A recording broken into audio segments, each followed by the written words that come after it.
How are you? I'm doing all right, Scott. So I am going to, if I can figure out how to do this, I'm going to make you the host. Okay, I think I am the host already. I was able to start the meeting. So, or I am a host. Oh, you are the host. Good, good. I wasn't sure if I had set that up correctly. Yeah, so you are in complete control. Okay. Knock yourself out. As are you, I can see. Yeah. Yeah, I figured I'd get things started early in case people wanted to set up, and clearly you had the same idea. That's right. That's right. While we're waiting, have you seen the video of the Wimbledon announcer calling his dog's activity? Yes. And the young one wins out. Yeah. And the older one has no one to blame but herself. That's right. Hey, Iago. Good morning. Good morning. How are things down there? I just woke up. I'm on the West Coast, so I had to wake up a little bit early. It's about 6:55. So how about you guys? Good. Doing all right. I'm actually going to go grab a cup of coffee before we start. As am I, it is my tradition before thesis day, at any rate. Yep. I'm also going to get some coffee. So.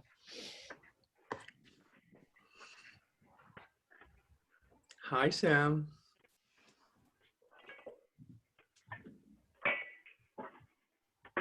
Sorry, I'm muted right now. Hello. Hi, Sam. The grand finale has arrived.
Okay, I have to be very careful where I move here because I have a dog right at my feet.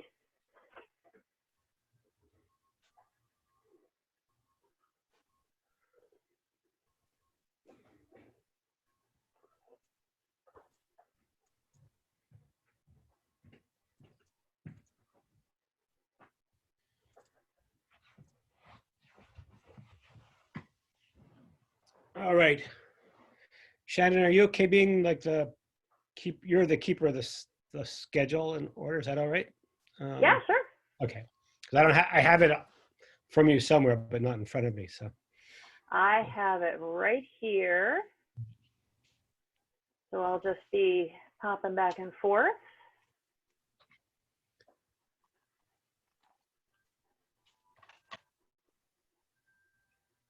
Okay.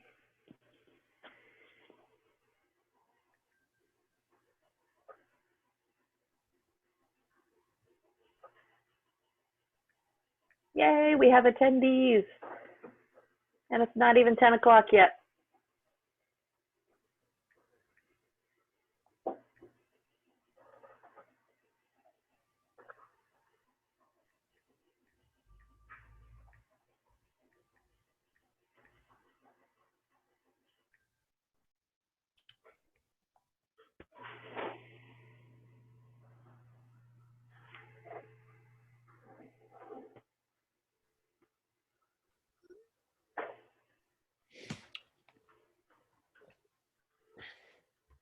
I wonder if people didn't notice that they had to sign up in advance. So, Well, they're noticing now. I think if we give them a few minutes at the beginning, yep. we've got more and more attendees popping in, so.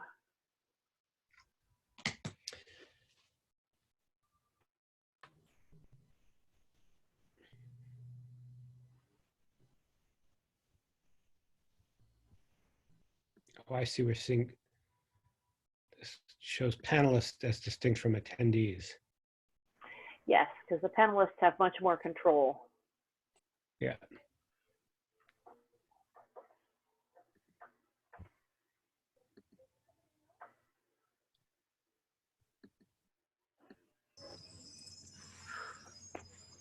It's so nice to see everybody's faces. How's everyone? Good. Looking forward to this.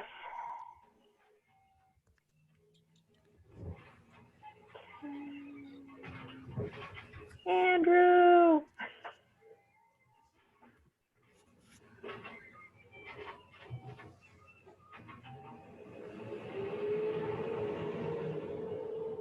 So the one thing I'm noticing with this format is that we don't see the other, we can't see the other attendees.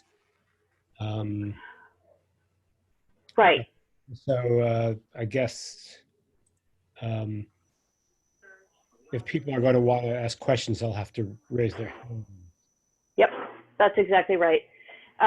Because we've often had up to 50 people at these sessions, that would be a really unmanageable group meeting.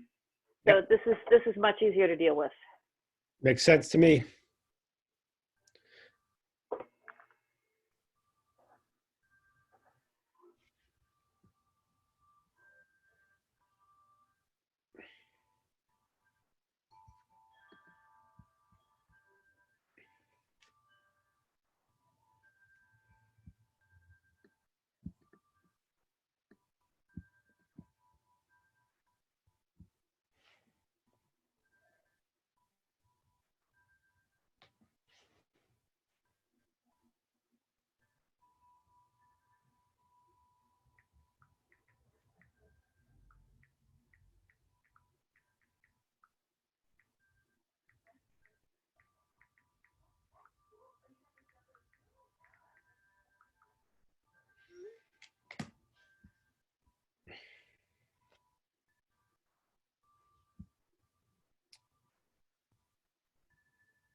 We're just giving people a few more minutes.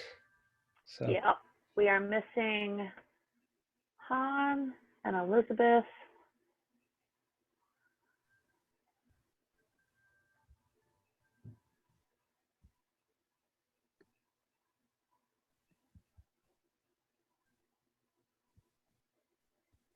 And Judy.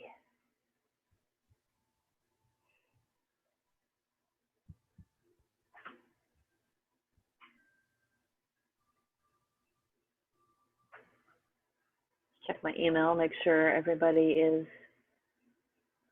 or at least that nobody is begging for help.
Shall I say 1 more minute?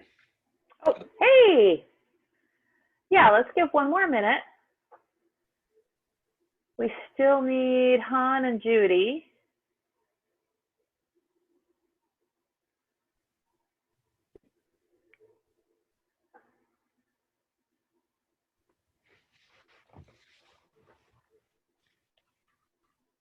So I think it's worth saying while we're waiting, just that we're using this webinar format just because of the large number and for security reasons. But so that means that if you're among the attendees at the end of each presentation, if you have questions, you'll just need to raise your hand. And I will both be watching for hands raised. I mean, obviously the presenters will be too, but that involves some their attention will be on their own talk. So and so Shannon and I will try to keep an eye out for people who are raising their hands if you have questions or comments, and we can let anybody talk. In fact, I'm going to in a moment invite Eric to sort of do an introductory hello. So I think maybe we're now at time. So let's do that. Shall we do that? Hold on. Let's do it. All right, Eric, you're unmuted. Hello, everybody, and Hi. thank you. Hello, am I talking to everybody or just the panelists right now? Everybody. Everybody. That's embarrassing. Hello, everybody. Thank you so much for coming to these presentations. It's hard work to be able to spend 2 years working in this program with this eye on this day of sort of presenting your work that's become so meaningful to all the students here. And not be able to see all the faces in the audience of the community who they've worked with, the community who's sort of become interested in their work. And I just want to thank everybody for coming today, both the panelists to be able to present their work in these somewhat unusual circumstances, and all of you who are coming to listen. I will say, as a Department of Media Studies, I mean, it's a sort of experiments in how we sort of convey our messages through this new medium, and in some ways, I think we're all learning a lot about it as we experience it on a day-to-day basis, and think about ways that it's inferior in many ways to face-to-face, but has its own unique aspects that allows us to come into each other's homes with their permission, and be able to sort of still stay connected in these unusual times. So thank you both to all the students who are presenting today, and to all of you who are coming to listen to what they have to say, and hopefully engaging with them with questions and answers. So thanks. And before we start, I want to suggest one thing to the panelists. We did colloquium yesterday, and I think some of us, just for bandwidth reasons, turned our cameras off. But Tom, who was presenting, said it was very strange to present to nothing but frozen images and avatars. So I'd encourage those of us who can, who are panelists, to keep your cameras on, just so that the speaker has some faces to look at. I think it helps. Anyway, that's just a suggestion, not a requirement. Okay, Shannon, I'll hand it to you. Oh, geez. Okay, sorry, I was trying to get our missing students invited here. I think, yeah, keep your cameras on if you can, but mute your microphones while the next person is talking. Attendees will have an option to raise their hand when they want to ask questions, and Scott and I will be in charge of unmuting you so that you can chat, or you can type your questions into the chat. And with that, I believe, Sam, you are our first person, and are you ready to go, Sam? Yes, as long as you can hear me right now. I can hear you right now. Perfect. I'm going to mute my Okay. mic and take it away. Cool. So I can see on my screen right now that you can't actually see the faces like I can of my own phone call. So you're gonna have to use your imagination a little bit. To echo what Shannon was saying, I will probably mainly be calling on my classmates for quick interactions, whoever has their video on, and then occasionally reaching out to chat, and then maybe calling on Scott and in for some audience Q&A, hand raising assistance. Cool.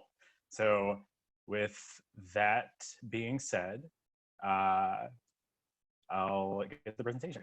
Cool. So your first question right now might be, who is this speaking to you? I'm Samuel R. Mendez. I basically only use that name in writing, so this might be the first time I've ever said it out loud. This is the script for the presentation of my master's thesis in comparative media studies at MIT. Its title is Health Equity Rituals, a case for the ritual view of communication in an era of precision medicine. In it, I experiment with various media as ways to offer insights into public health topics. So I want to try that here as well. Let's move on to the part where I tell you what the big idea is. In my thesis, I spend many pages using many ways to support one big idea. Communication isn't only about information, but also about social roles. And this has big implications for health equity in the US, especially in an era of precision medicine. I use the word ritual to describe this view because I like the questions it raises. Who's at the table? How are they expected to act toward each other? Who's in what roles? I think these are important questions to ask in public health. Without them, I think US public health researchers risk unintentionally reinforcing social roles that can harm medically underserved communities. So I'm about 4 paragraphs in, and I recognize there's already a lot going on. So I'll go over a few key definitions so we're a little closer to being on the same page. And this is the part where I'm going to start asking for some help in reading these definitions out loud if they are at all legible to you. The first person I see here is Scott. So I want to see, Scott, are you able to read aloud the highlighted paragraph here? Sure. Health equity. Health equity is social justice in health. It is justice in access to health opportunities for members of historically disadvantaged groups. And the source is Braverman 2014. It is the idea that everyone should have the chance to live a healthy life as they see fit, no matter who they are. Well, thank you, Scott. You hear me say the word health equity a lot, so I hope that's at least a helpful primer. Since Scott is on the mic right now, are there any questions about that idea?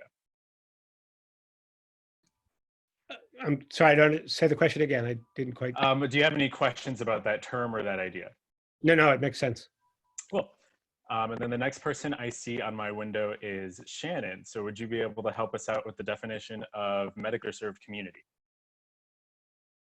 Medically underserved community, a group facing societal, economic, cultural, or linguistic barriers to healthcare. This includes people experiencing homelessness, migrant workers, undocumented immigrants, people with low incomes, people without health insurance, people in geographically isolated areas, gender and sexual minorities, indigenous communities, people of color, and people with disabilities. This is an expansion of the definition of medically underserved populations by the U.S. Bureau of Health Workforce. Cool. So any questions about that idea, Shannon, or about that definition? That is pretty darn clear. Cool, thank you. Cool, and then the next person I see is Ben. Would you be able to help us out with the definition of precision medicine? Sure. Precision medicine is a budding approach to medicine and disease prevention. It uses data about a person's genes, lifestyle, medical history, and environment to tailor healthcare. As such, it depends on large amounts of data from a large number of patients for analysis. Right now, the concept of precision medicine is more of an aspiration than it is a specific technique. Cool, and I know you've heard me talk about precision medicine a lot, but are there any questions maybe about this specific definition? No, it's pretty clear. Cool. And then the next person I see is Annie. So would you be able to help us out with the last definition here, ritual communication? Sure.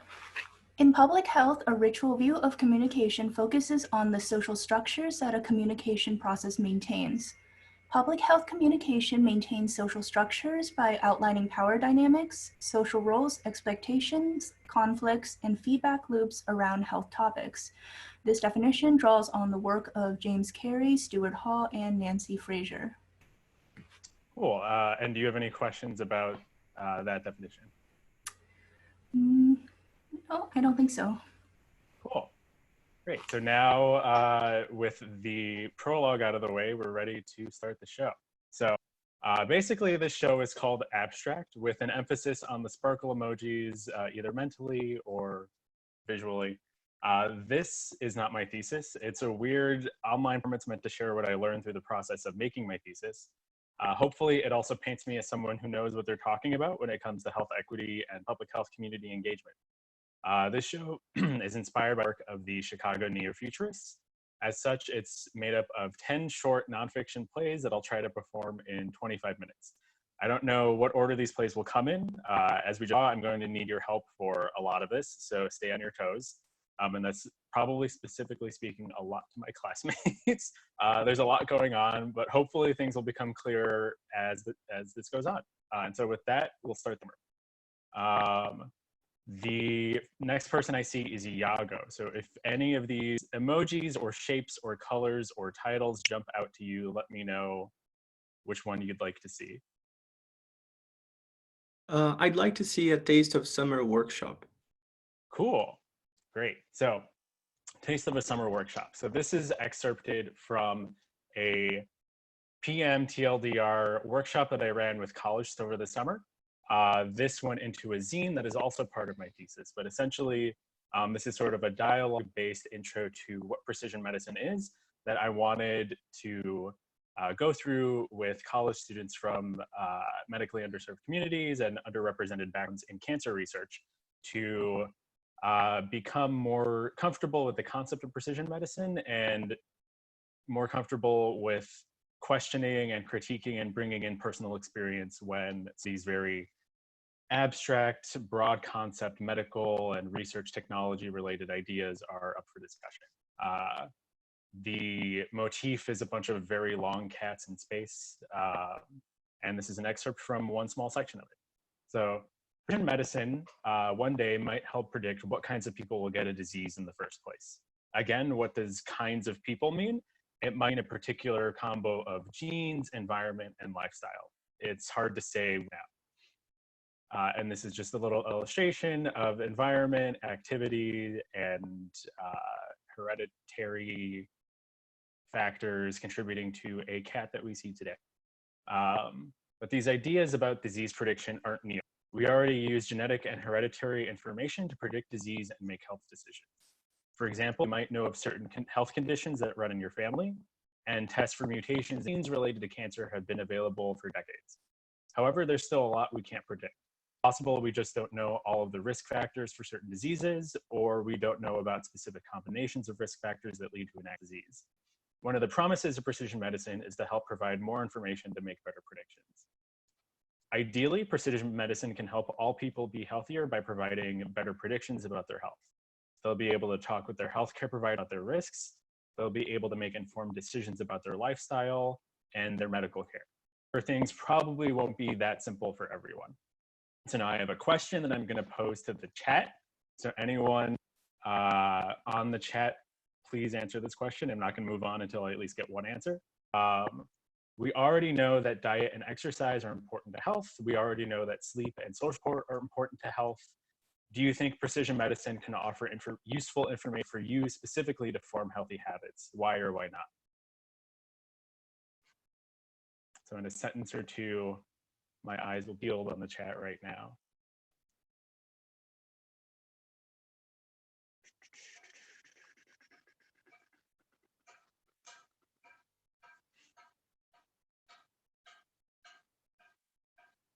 Well, I don't think it can help me to form healthy habits, but it probably can help me to cure some disease.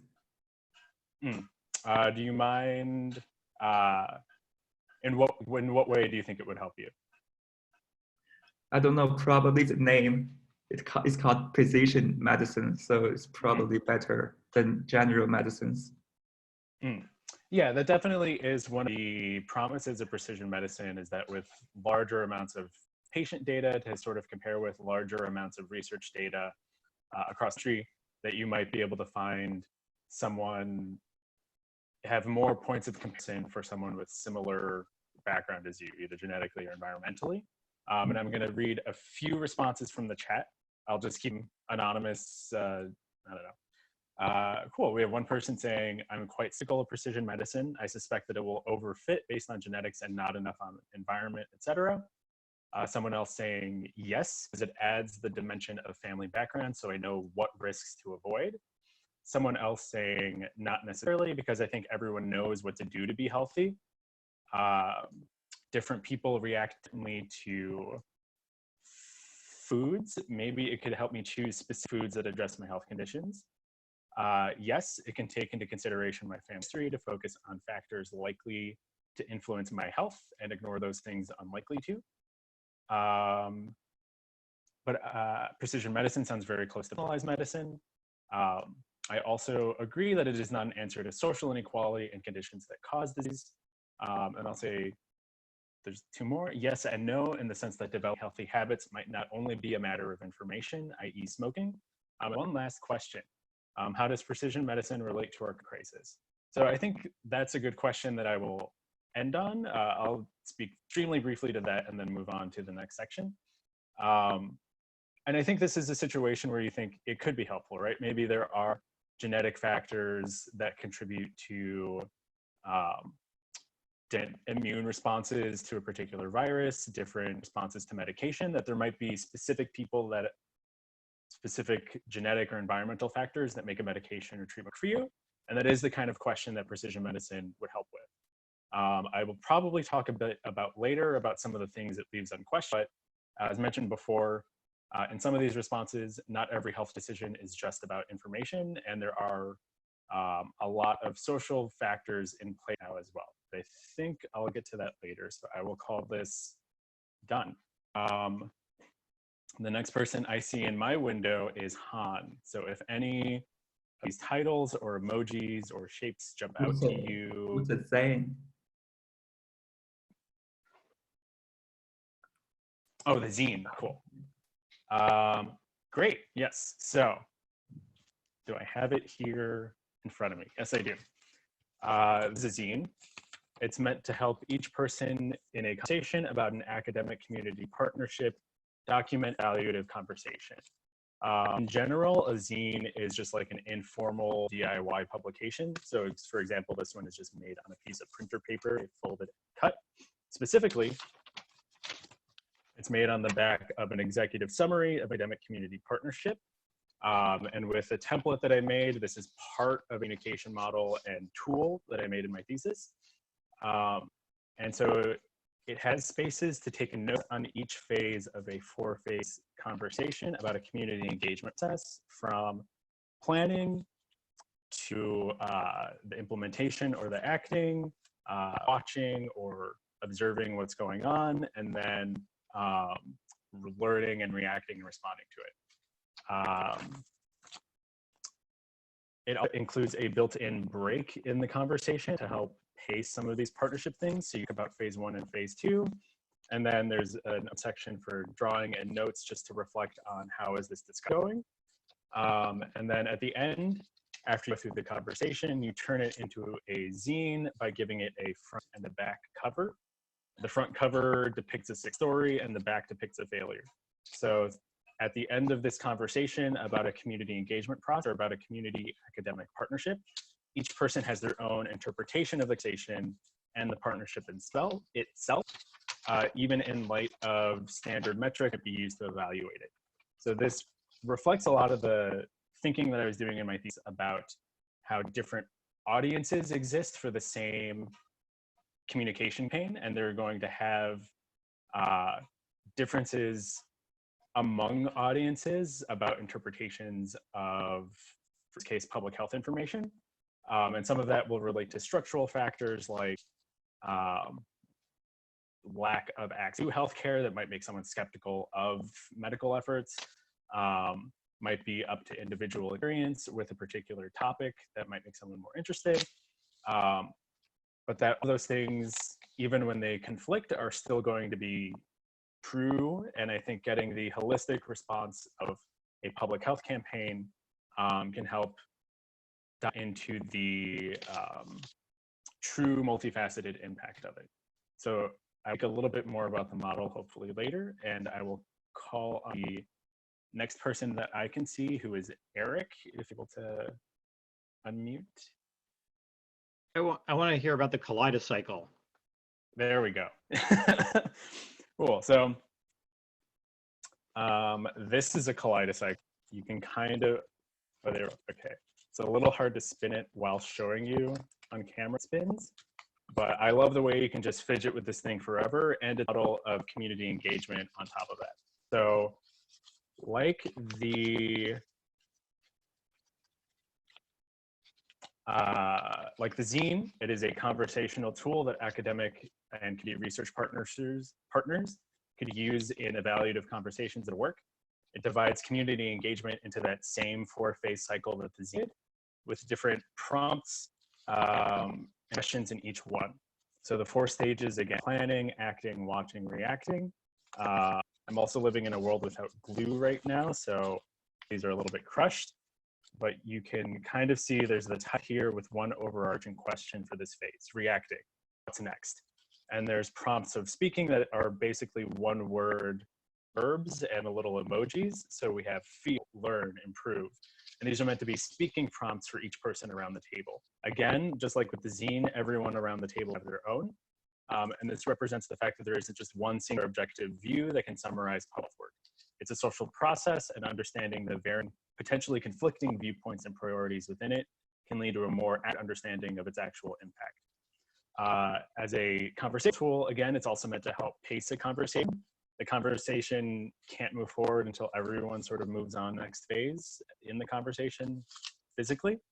I'll save the exploration of the prompts for a different section. So for now, I'll just say that these prompts are based on theories, as I mentioned earlier, by Stuart Hall and Nancy Frick.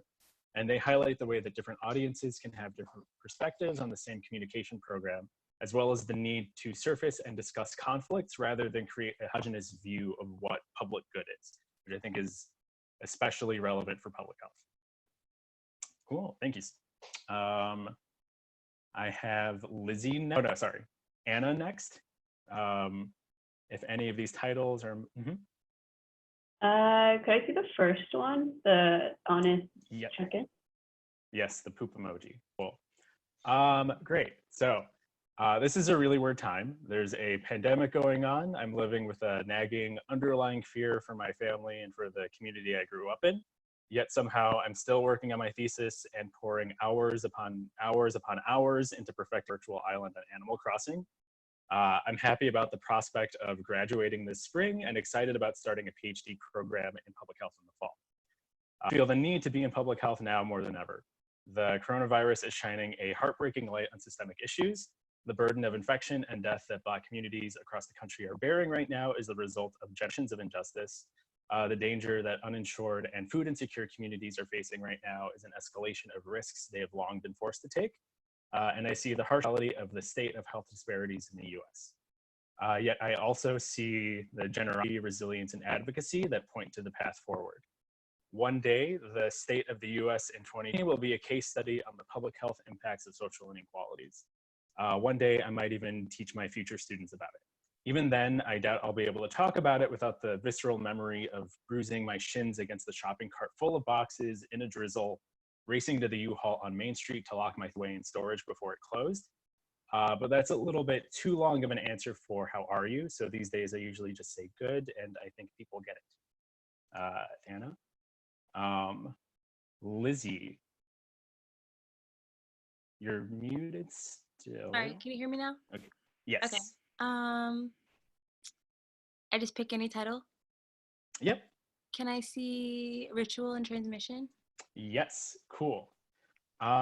Great. So can I get 3 volunteers from this audience? And by volunteers, I will probably just assign that right now to Anna and Lizzie and Annie, because I see you're all relatively there.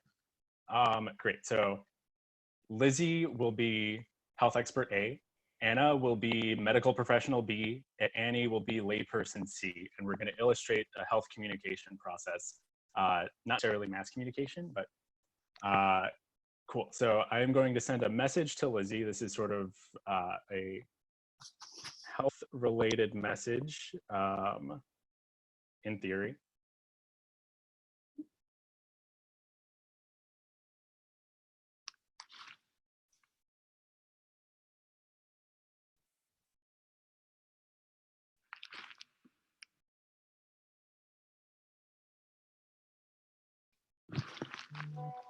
Cool.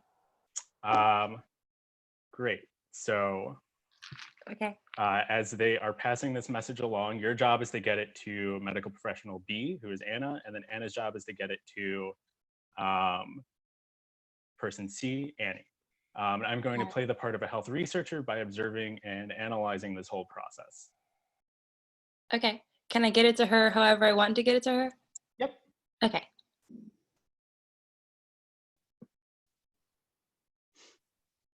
It doesn't need to be HIPAA compliant. It should be somewhat private. Okay. I've done my job.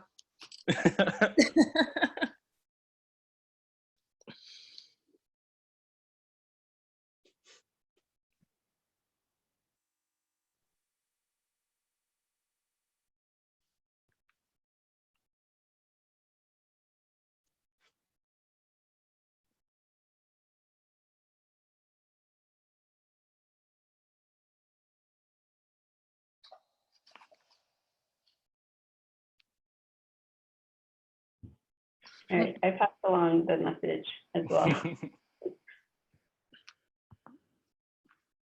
Great. You cannot all see the video, but Annie just out her part flawlessly. She smiled and winked. She was on a parade float, which is exactly the message I was trying to get across. Cool. And so following from these observations, my recommendation for improvement will focus on the message and how it was delivered. We could take a technological approach, and I could talk about how maybe switching to a VR-enabled communication system where things like body language are visible, the message might get across faster and maybe follow more precise instructions. We could take a health literacy approach and teach layperson C how to better understand the kinds of messages that medical professional Anna is going to send, what technology she's going to use, what vocabulary she's going to use. We could focus on teaching Annie, the patient, how to better understand. We could take a cultural competency approach, train Anna, medical professional B, how to tailor a message more specifically for people like Annie. What technologies is she going to use? What words does she understand? What framing will help her take the message seriously? We could even take a policy approach and have clearer guidelines and decisions coming straight from a health expert, so there's little ambiguity for medical professional B, who this time had to make a lot of personal decisions relatively quickly. That was the transmission lens of communication. Now I'll examine what just happened through a ritual lens. That is to say, I'll focus on the relationships and structures this process just created. I positioned myself as the outside expert, solely responsible for outlining the goals and metrics of success. I define the process as starting with A and moving in one direction to C. But through a ritual lens of communication, I would want to question, would the outcomes be better if C had a chance to say what they'd like to be able to do and worked with A and B to make it happen? I alone decided what message was worth communicating without input from the people required to make it happen. What would it look like to repeat this with shared decision-making power? I have a sense that the people involved trusted the process. I have a hunch it was probably easier for A and B since they didn't have to do anything on camera. I'm not sure how much Annie, as person C, her actions reflected understanding and buy-in into the process, or social pressures and maybe her trust decreased a little bit. In the real world, obviously, a health communication process isn't quite straightforward, but one really broad argument I make in my thesis is a ritual lens of communication in public health. There's a real opportunity for positive impact by building in more analysis, dialogue, and shared decision-making around the roles we'll get to play and the common interest at hand. Thank you. Okay, the next person I see is Andrew. If there's any of these titles that stick out to you. Yeah, can I see A People's Guide to Precision Medicine? Yes, cool. And I will say, stay on the mic. So as part of my thesis work, I made a zine called A People to Precision Medicine. It combines personal interviews, outputs of design-based workshops, and dialogue-based workshops like the one that and basically, maybe I'll just ask Andrew now if any of these stories look interesting. I can talk about it.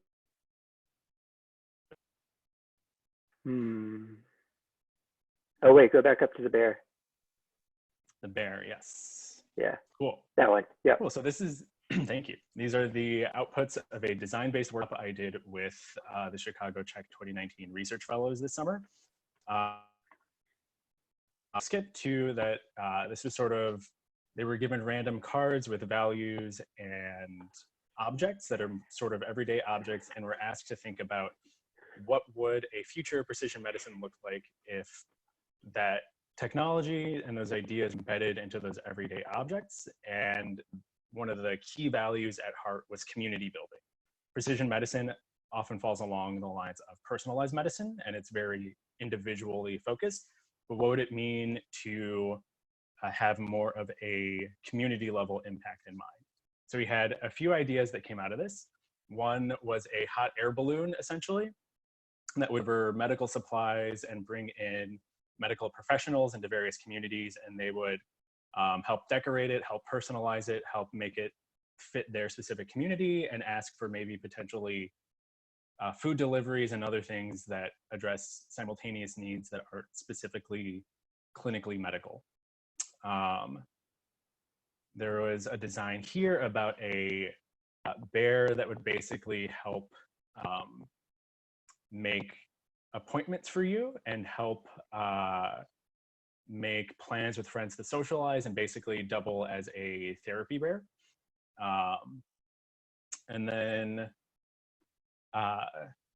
this candle, essentially, that you would be given at birth and would use precision data and from precision medicine data about you specifically and from various databases to help alert you if you are experiencing a health problem. And then there would be a version that you could place outside that would let people know to wish you a happy birthday, and public screens around encourage people to share that with each other. And then this one is more of a medical tool, basically imagining what it would look like to have a very portable, user-friendly, cheap, accessible device of medical imaging equipment. So these look very different from what I have seen when looking at precision medicine messaging from the National Institutes of Health. And I think there's room to think about what it would look like if people from underrepresented communities were making decisions, if values of happiness and community building were at the heart of some of these technologies, what might be some of the different outcomes we would see. Thank you for selecting that, Drew, and we'll end this one. I will just go back to Anna because I see her video right here. Could I see There's only a the few left. future of all of us? Cool. So in the year 2060, the National Institutes of Health will have long moved past its original 10-year timeline for the All of Us Precision Medicine Research Program. Right now, the idea of research participants as partners is still forming. I like to think this mission will live on through an expanded scope of work. Federal research grants will include requirements around research training and professional development for people from medically underserved communities. Review boards will employ people who have experienced the health issues being researched. The NIH mandate collaborative research with communities that have historically experienced health inequities. Translational research will be included in this scope. Such work will help operationalize the findings of biomedical research into community development plans, health interventions, and policy decisions.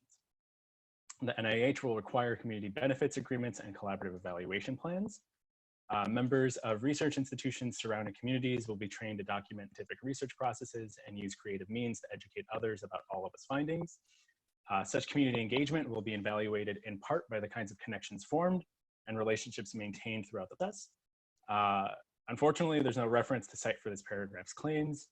It's my own lofty vision for the world I want to live in. It builds on top of this focus of precision medicine. Into life-saving knowledge.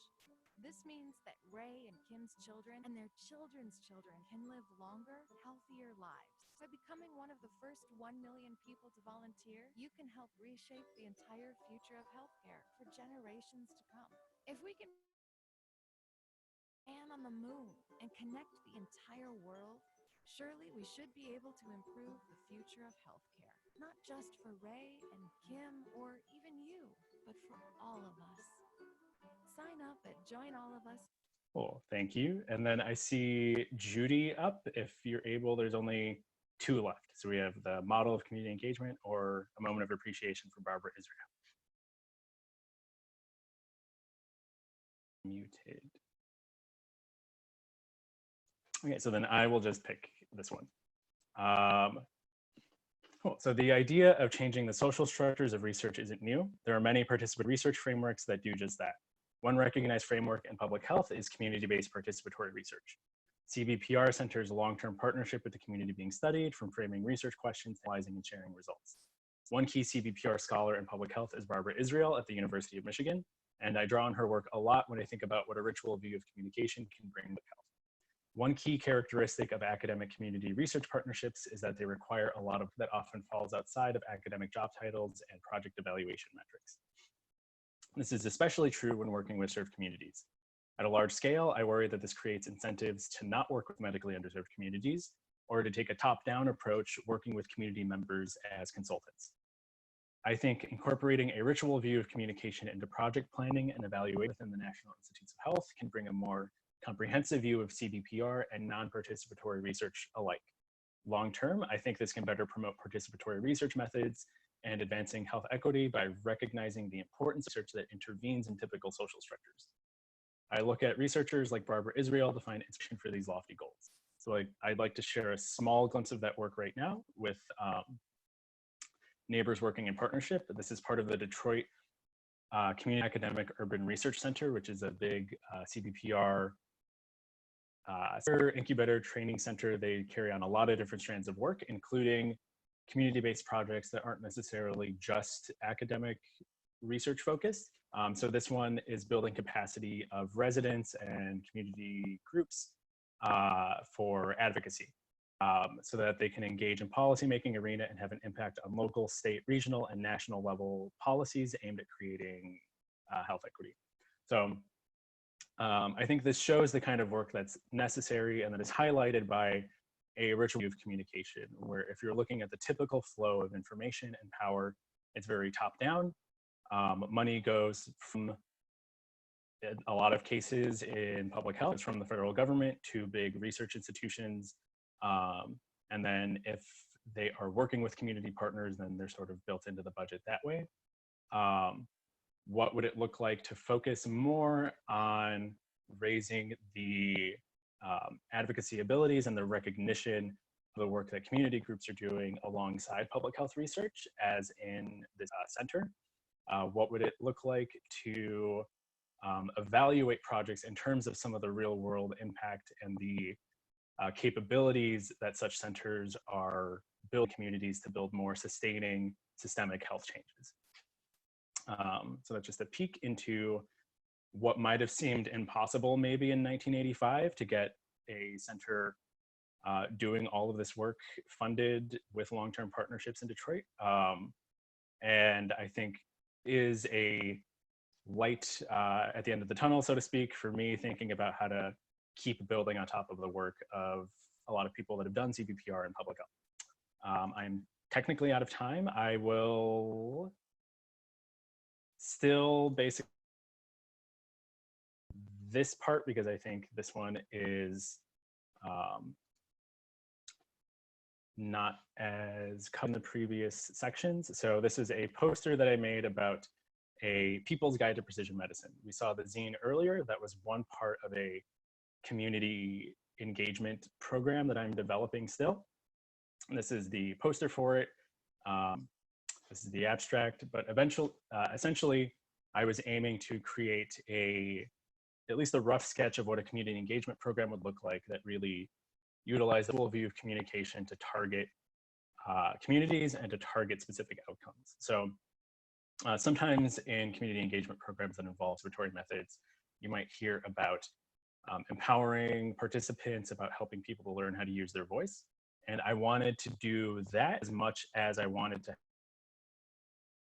researchers and people with recognized knowledge-making power to learn how to listen as well, because I think there's as much point in talking if no one is going to listen to you, and trying to think about what it would look like to develop a program that built on that and that used pre-existing formats people are familiar with to teach have community engagement essentially go in the opposite way of what I'm usually used to thinking about it, where it's the community's ideas and knowledge and experience coming into a university to help them better target their work.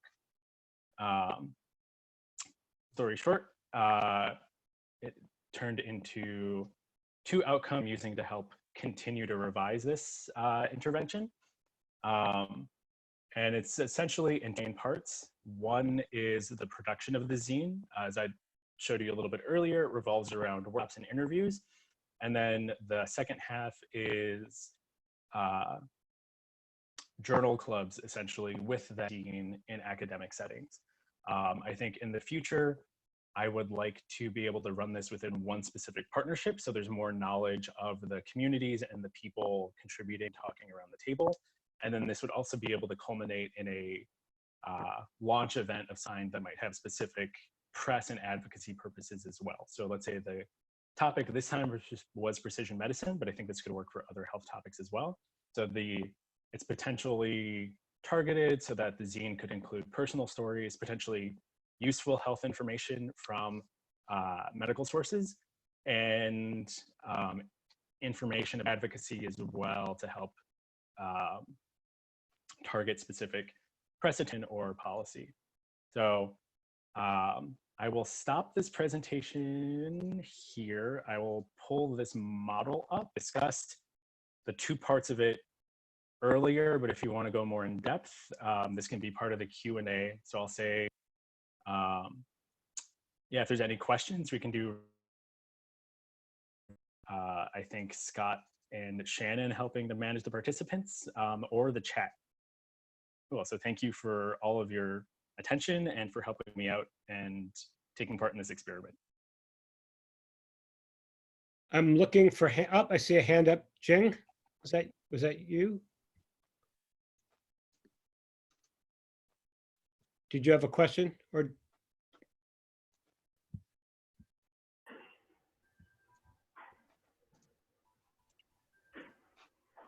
And I'm not sure how. No, that was not, okay. I think I see Anna has a hand as well. I just unmuted Jing. Oh yeah, okay. Oh, So okay, can you cool. hear me now? Yes. Okay, great. It's a very creative presentation.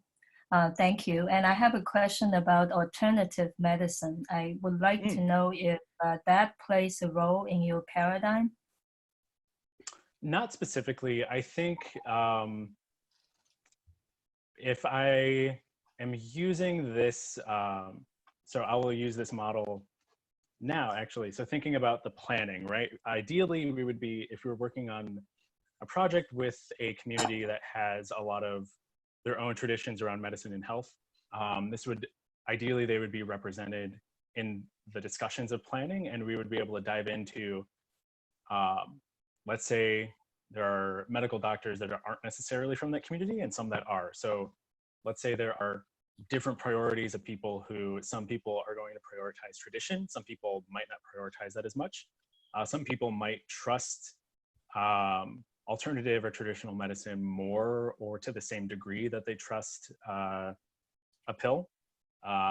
And different people are going to know different things or have different experiences, right? Some mistrust or some views of traditional or non-traditional medicine might be informed by someone who had a bad reaction or by an experiment that was carried out without good ethics or mistreatment in a clinical setting. So I think I don't address that topic specifically, but I think that the conversation that I try to lay out in this tool would help really within each context, researchers and community members figure out what to do about these potential conflicts, because I think it will not help to ignore them. Otherwise, you're going to be missing a big part of the picture, actually not seeing how these different substances or ideas interact with each other. So I think it's better, and it's not realistic to just tell people to forget all of their traditions either.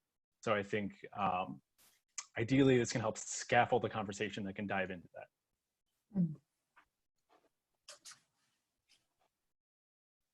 Oh, thank you.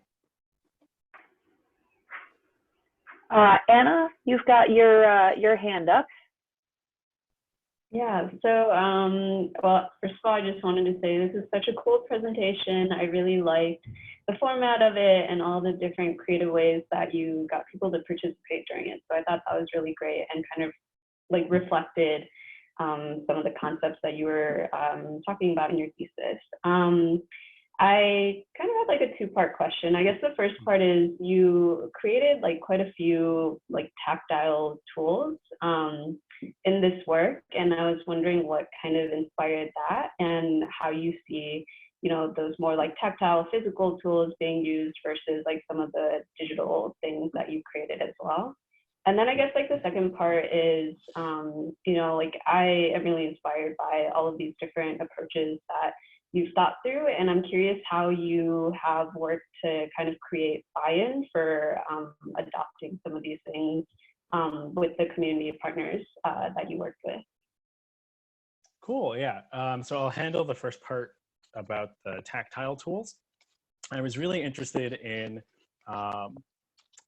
as I was thinking about the relationships and roles formed during a research partnership, one thing that stood out to me that I've seen in the past is a lot of times at some of the meetings where you might talk about a project, the number of academic professional researchers is likely going to outnumber, in some cases, community partner representation. I think just based off of who is getting paid full-time or a certain number of hours a week to work on a project, the fact that the funding is coming from usually National Institutes of Health that will dictate certain kinds of expected outcomes and priorities that will really contribute to generalizable research.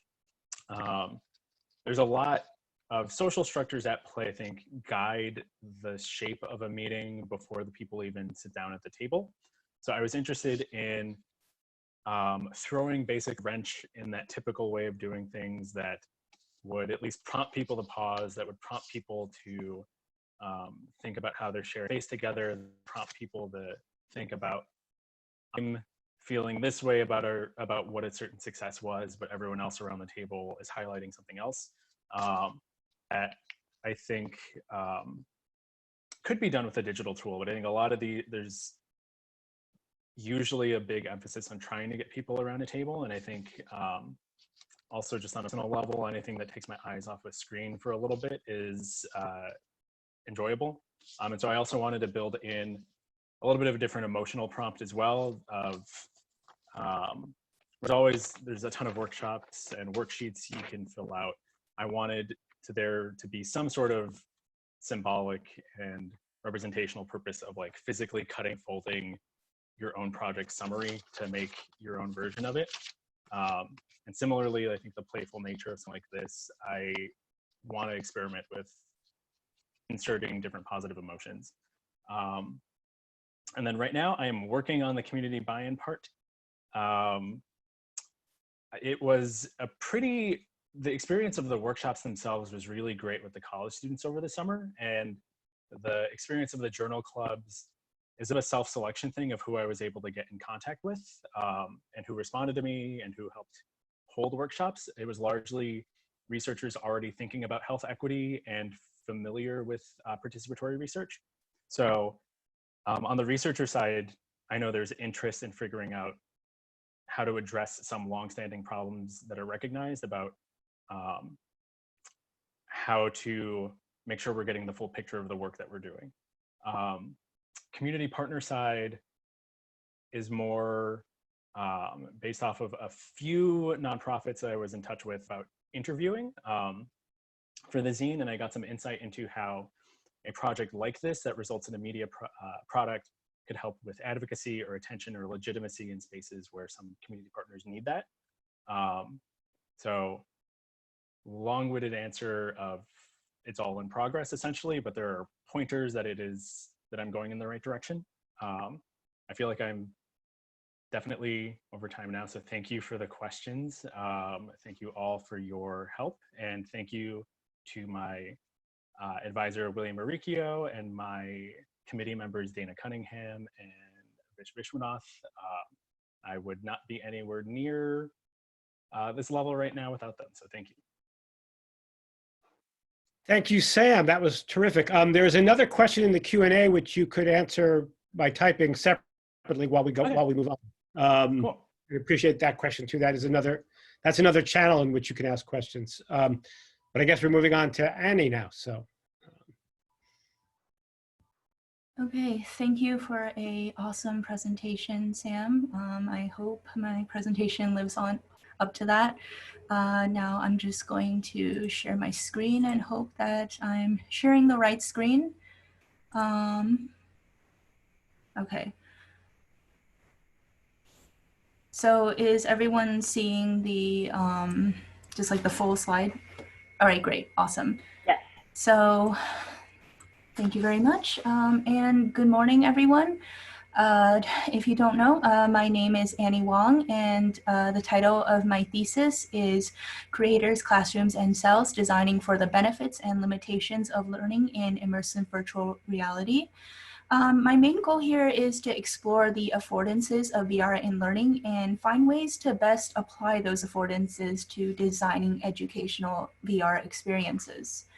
So before I get started, there's a whole bunch of people I really want to thank for making this thesis possible.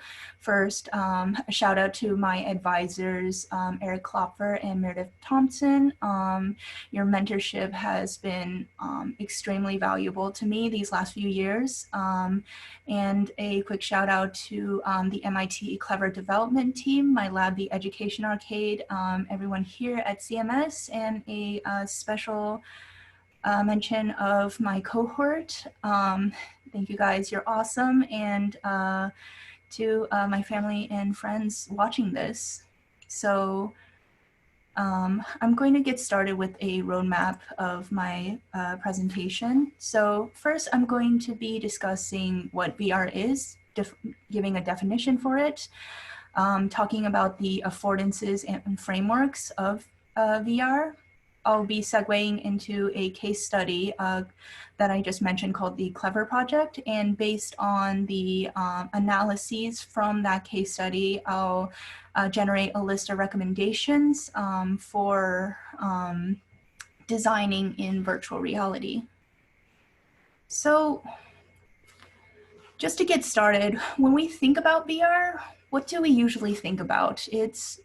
Oftentimes it's images that come up like this or like this. It's something that's almost magical in nature, something that can teleport you into new worlds, that can change the world as we know it, so on and so forth. And 5 years ago, yeah, this really was the mindset that many people carried.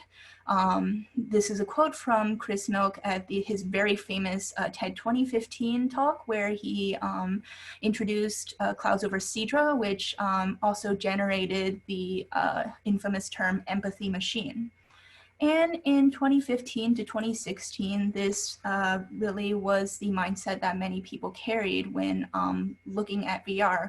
All over the media, we saw words like VR will change the world, VR will change our lives, VR will change insert topic here.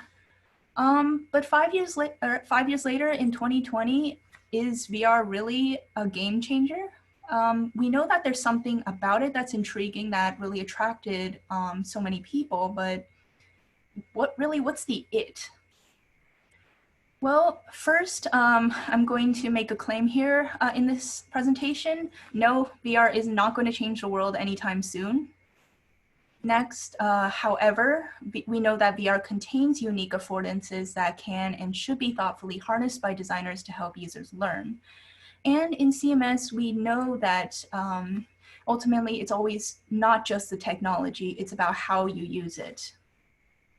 So there's several underlying questions that I'm going to be answering over the course of this presentation. First, what are the barriers to developing and using VR in educational environments?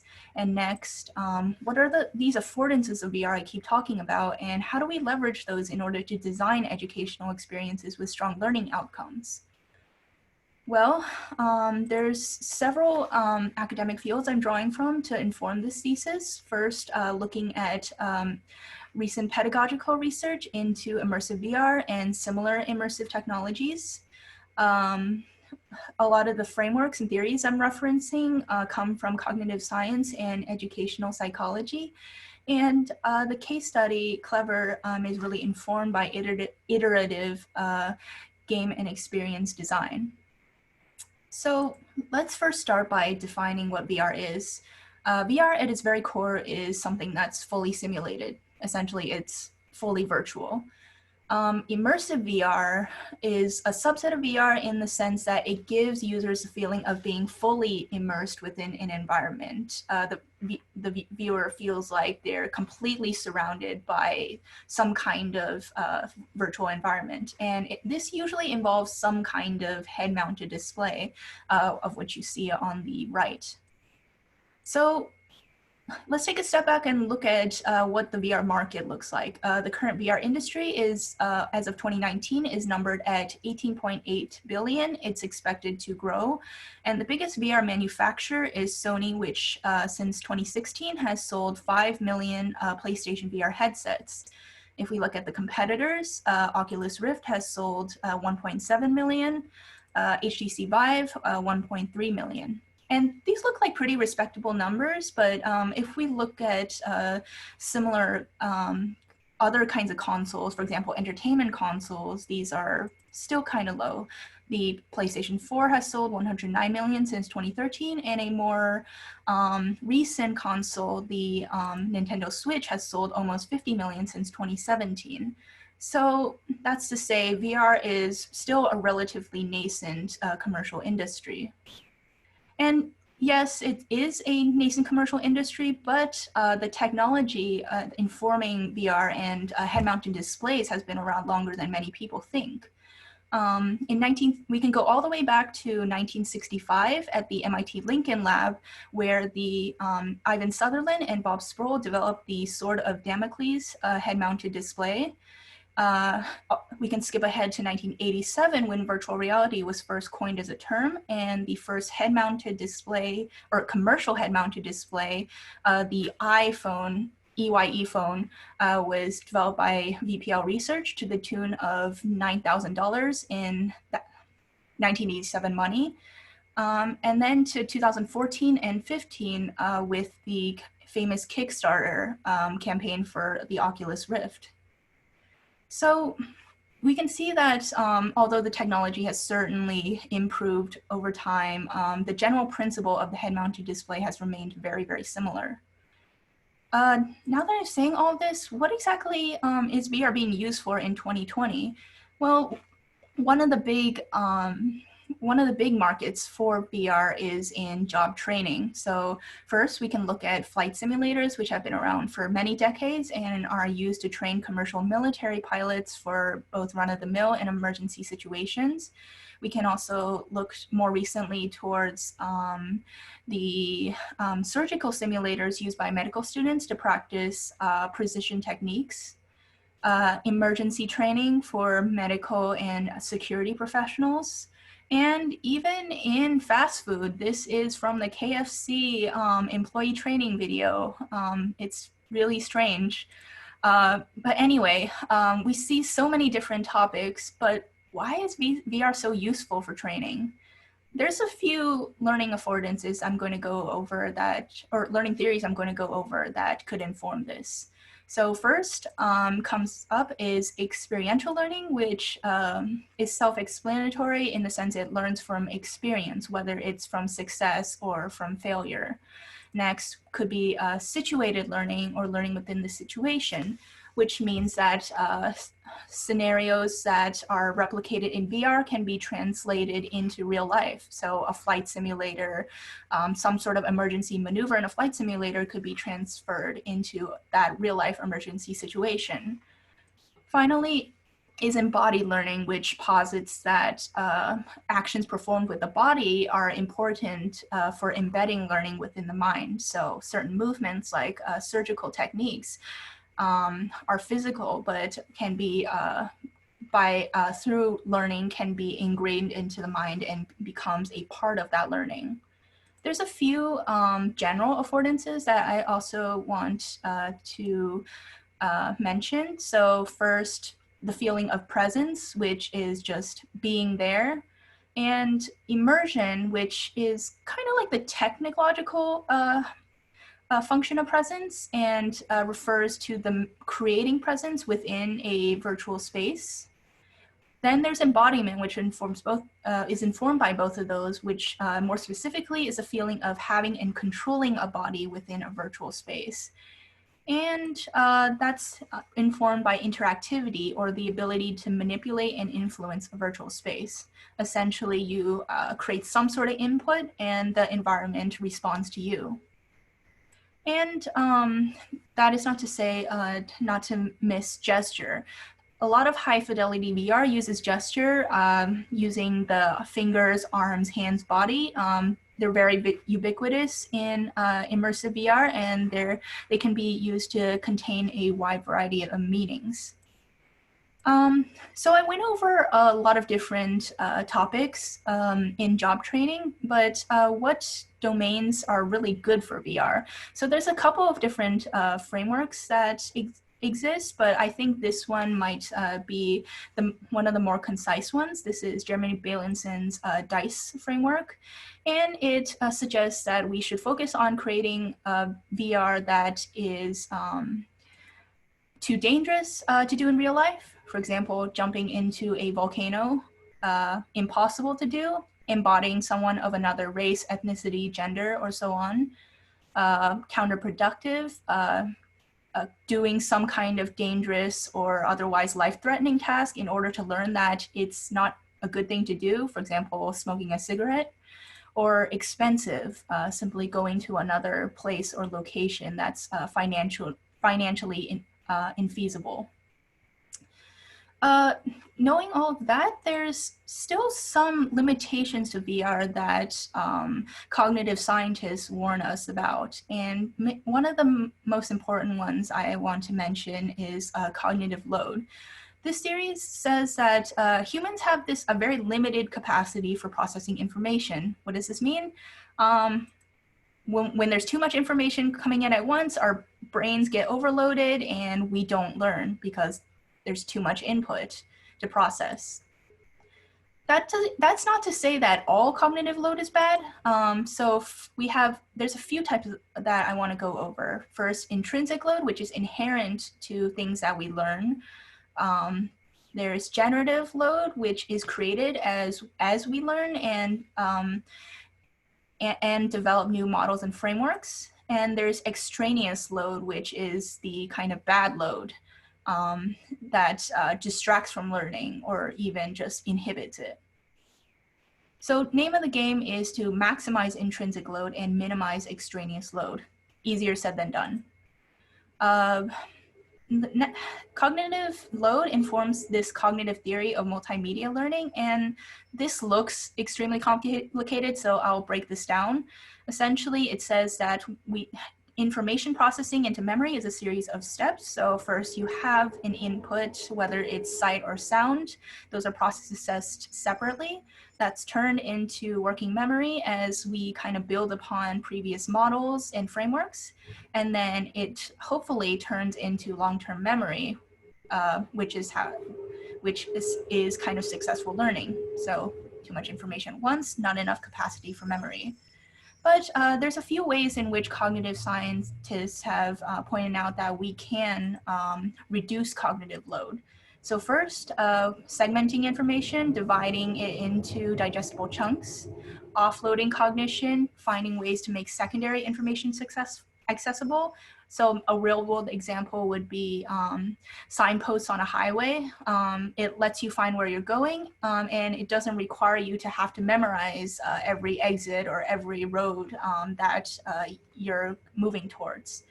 And perhaps one of the most important in terms of learning, pre-training.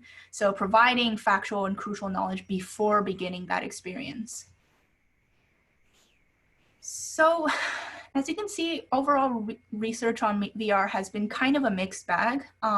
There's some things that VR is really good for that that I'm going to go over, but there's some things that VR is really not good at. And what VR is really bad at is providing factual knowledge or more formally declarative knowledge. So what does that mean when we're going into thinking about how to integrate VR into K-12 classrooms? Well, one of the issues that we come up against is that K-12 learning is very fact-oriented, generally very dependent on memorizing facts in order to pass exams, in order to pass assessments. That's changing in some places, but that's generally what we see nowadays. So there's a whole list of challenges. First, as I said, that kind of knowledge over skills prioritization. Certain skills like creativity, collaboration, and so on aren't really prioritized in the classroom. A lot of the times when it comes to technology adoption, the pressure falls to teachers to adopt those technologies, and they're not really provided adequate resources, support, and sometimes aren't really even given the knowledge of what this technology is even good for. So knowing that, technology doesn't revolutionize learning, teachers revolutionize learning. So how can we support teachers in designing these kinds of experiences while also helping students practice essential skills that things like textbooks and flat screen interfaces are incapable of doing? Well, first, we know that designing VR for learning requires a really careful balance of immersion and learning objectives. And next, we really want to think about designers to evaluate what topics are really actually useful to portray in VR. That said, I want to segue into talking about the Clever project. So what exactly is this Clever project? Well, first, it stands for Collaborative Learning Environments in Virtual Reality. It's a microbiology-based game about exploring and diagnosing a human lung cell, and some of the topics it goes over include cell biology, cell processes, and the process of DNA to RNA to protein, which, to refresh your high school biology knowledge, is known as central dogma. So telling you about this can be hard to visualize, so I'm going to show a trailer for Clever's gameplay. And before I start, I'll give you a moment to turn down your volume a little bit. Okay.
All right, thanks for watching that.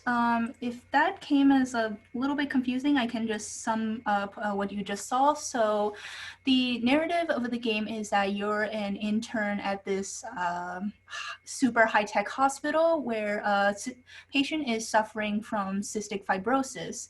And basically you're given control of a tiny nanobot that is able to pilot around inside the patient's lung cell.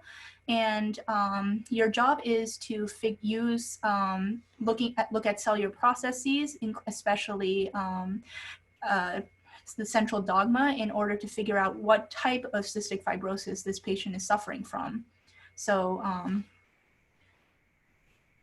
why exactly am I covering Clever in this first place? Well, First, I've been part of the research and design team since the beginning of this project. I've done a lot of the kind of visual and narrative work for it, and also done some research and publications detailing the design of this game. So previously I had covered stuff from the earlier versions of the game, and this thesis focuses more on more recent design and user testing.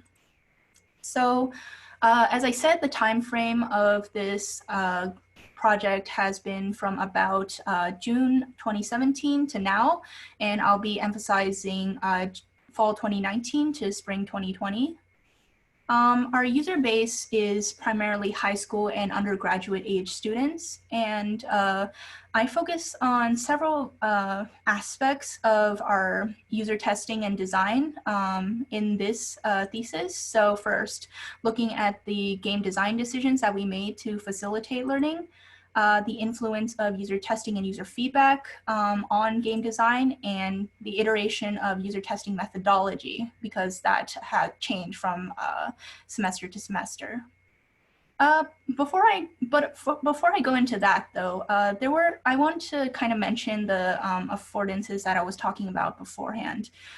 So first, what were the topics we were covering? Well, going inside a human lung cell is currently impossible, so it falls within the DICE framework.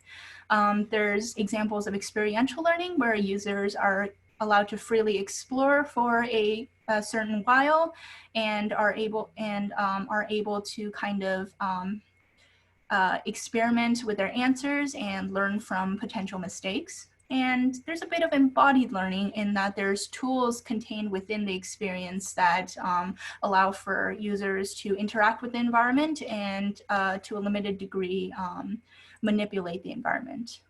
But were these really well balanced with our learning goals? Well, when we were going into Designing Clever, there was one thing we really wanted to combat, which was the kind of the image of the cell that's so ubiquitous in biology textbooks. So usually it's very simplistic. There's one organelle each. There's a lot of empty space. When we know that real cells don't really look like that, they're very crowded. There's a whole lot going on.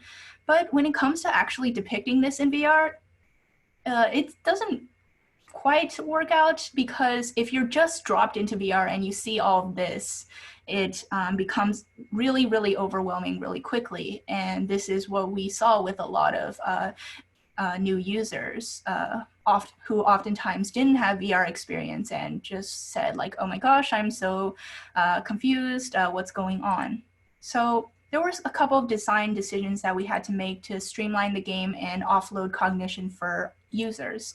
So first thing we did was we offloaded cognition using the clipboard function, segmented the game using an in-game tutorial that began in a very stylistically simplistic area and moved to the more complex area of the cell. And I'm going to go over this in the next few slides. And there was in-game guidance provided in the form of a non-player character or an NPC. So this is the clipboard function I was talking about.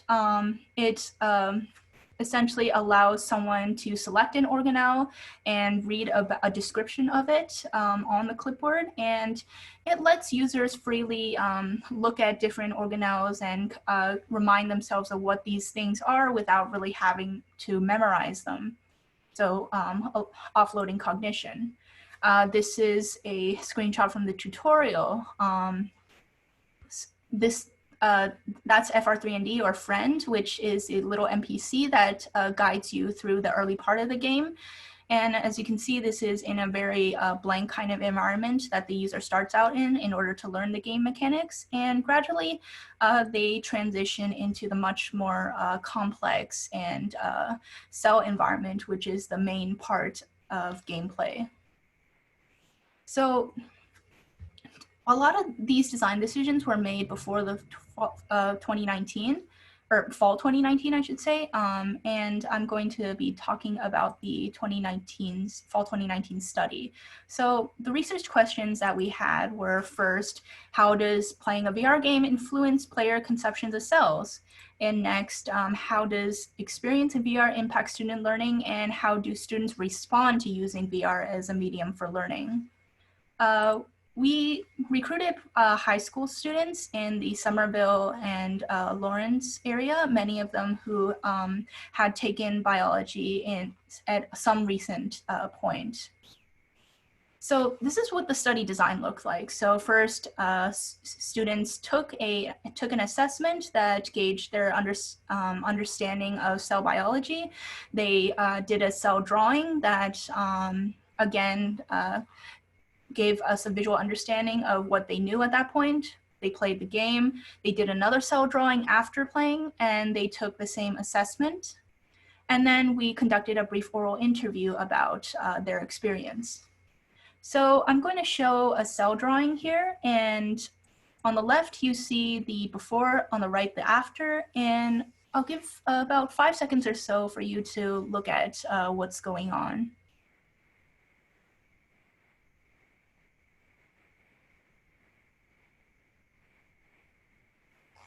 Okay, so as we can see here, the after drawing is much more complex.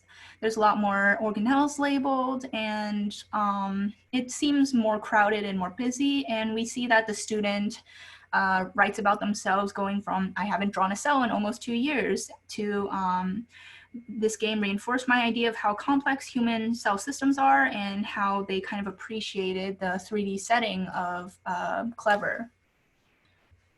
And this isn't really a one-off thing. We saw again and again, these cell drawings became more visually complex as students recalled more and generally drew cells as more crowded and more dynamic. And this happens in the numbers too. We see that overall numbers of organelles drawn went way, way up. So what were the results of the study? So first, we see that there are these more complex drawings. We saw overall high interest and motivation. Students liked the experience.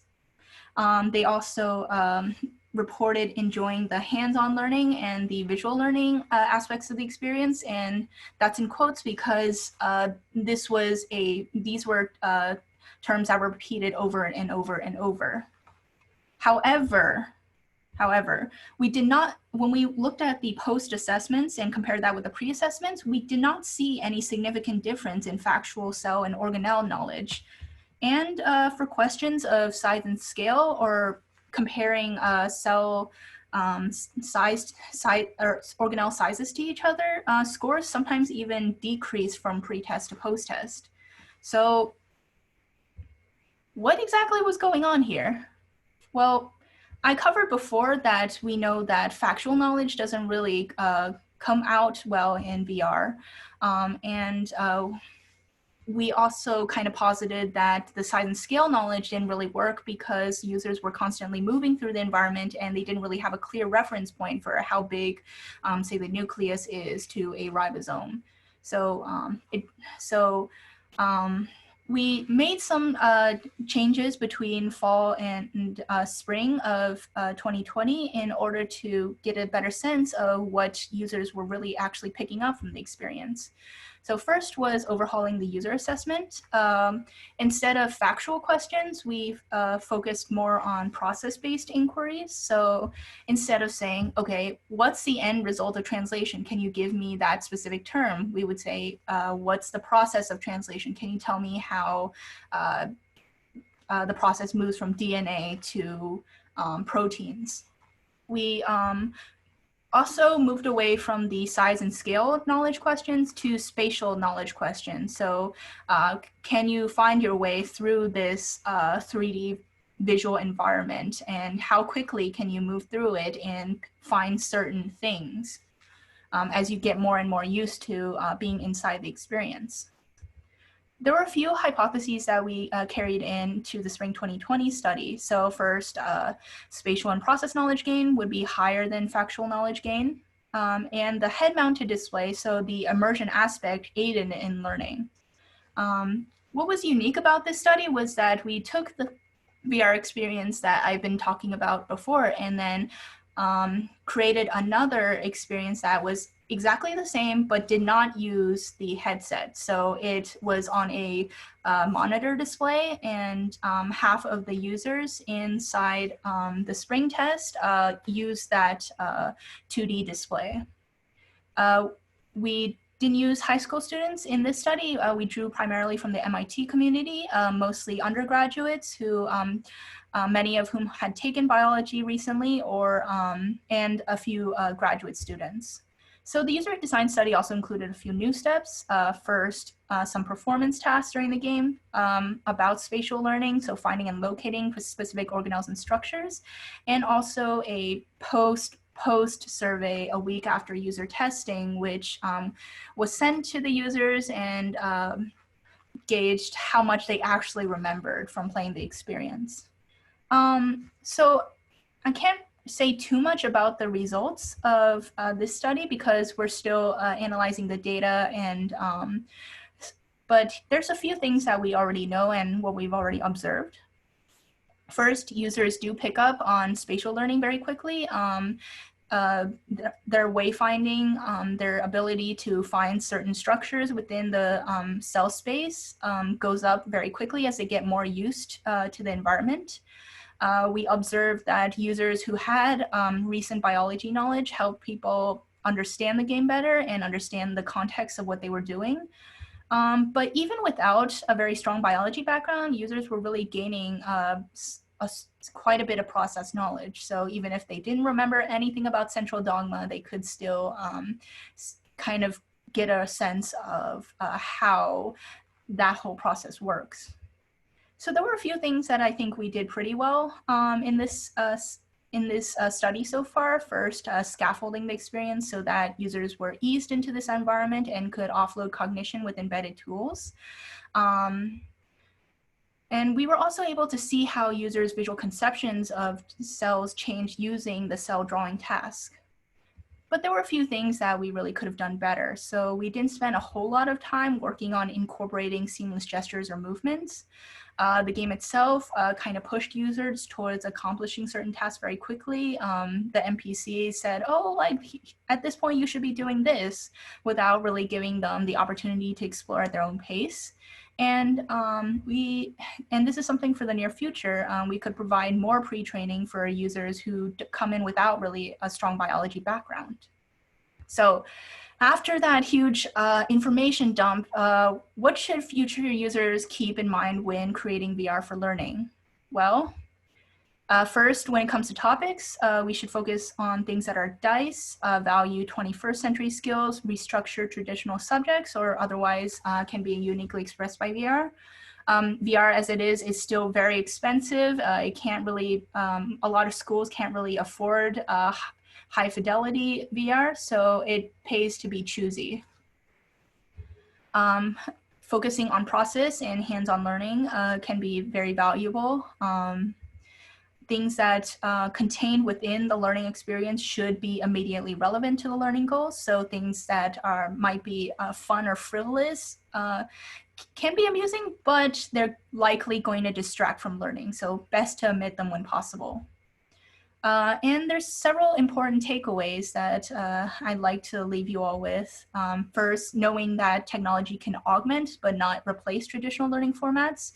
VR as it currently is should be supplementing traditional classroom learning. VR should also build upon or expand previous knowledge, and if it's possible to pick up factual knowledge before entering the experience, pre-training is a must. And when designing for the classroom, teachers should be aware of the learning objectives of the experience and just be aware of what this technology is capable of doing and what it probably shouldn't be used for. Okay, so I cited a lot of different sources in this experience. So if you're interested in any of them, I have a whole list. And I just wanted to thank everyone for listening. Are there any questions? Thanks, Annie. That was great. Hold on a second. I've got to open up participants. Justin has raised his hand. Let me get him. Justin, you're on. Hi, Annie. Thanks for a terrific presentation. That was really great. I've enjoyed following this project for a while, and this presentation opened up some new ideas for me. So as I've heard and seen people work on this project, one of the things that has been a strong finding is that immersing people in the VR cell instantly reveals some of the complexity that two-dimensional cell models don't. But I hadn't yet seen this finding that immersive model might also distort people's perceptions, particularly around size and scale, which now that you say it and show that finding makes a lot of sense to me, because depending upon where you're dropped into the cell or how you move around it, your ability to move within the cell will change the way that people make comparisons between things. I can idiosyncratically move myself, really close to a cell nuclei and really far away from an endoplasmic reticulum in a way that would overemphasize the size of the nucleus relative to another organelle, and vice versa. I can move myself really far away from the nucleus and really close to something else. Yeah. So that's really interesting. It's an interesting point that actually a two-dimensional model might have certain affordances, not just about simplicity, but about scale, that the VR doesn't have. I wonder how you've thought about sort of either addressing those issues in the VR model or thinking about sequencing, investigations of two-dimensional and three-dimensional models to address something like that. Could you repeat the question? Sorry, it cut out a little for me. Oh, just it sounds like one of the things that you demonstrate in your study is that both the two-dimensional model and the VR model have some affordances. They each communicate things about the cell more accurately in some ways for some models and less accurately in some ways for models. Yeah. I wonder how you've thought about either improving the VR model to reduce some of those disadvantages, or sequencing how you use the two-dimensional and the three-dimensional model in teaching people about cells. Yeah, that's a really interesting question, and I think that's one we've really been trying to figure out for a while. So when we came in, I think we kind of had almost a disdain of sorts for the simplified model in the so common in textbooks, but now I think it's really important for both of those to be within any kind of biology curriculum. So first, being able to have a sense of what's actually inside the cell, of course, and what's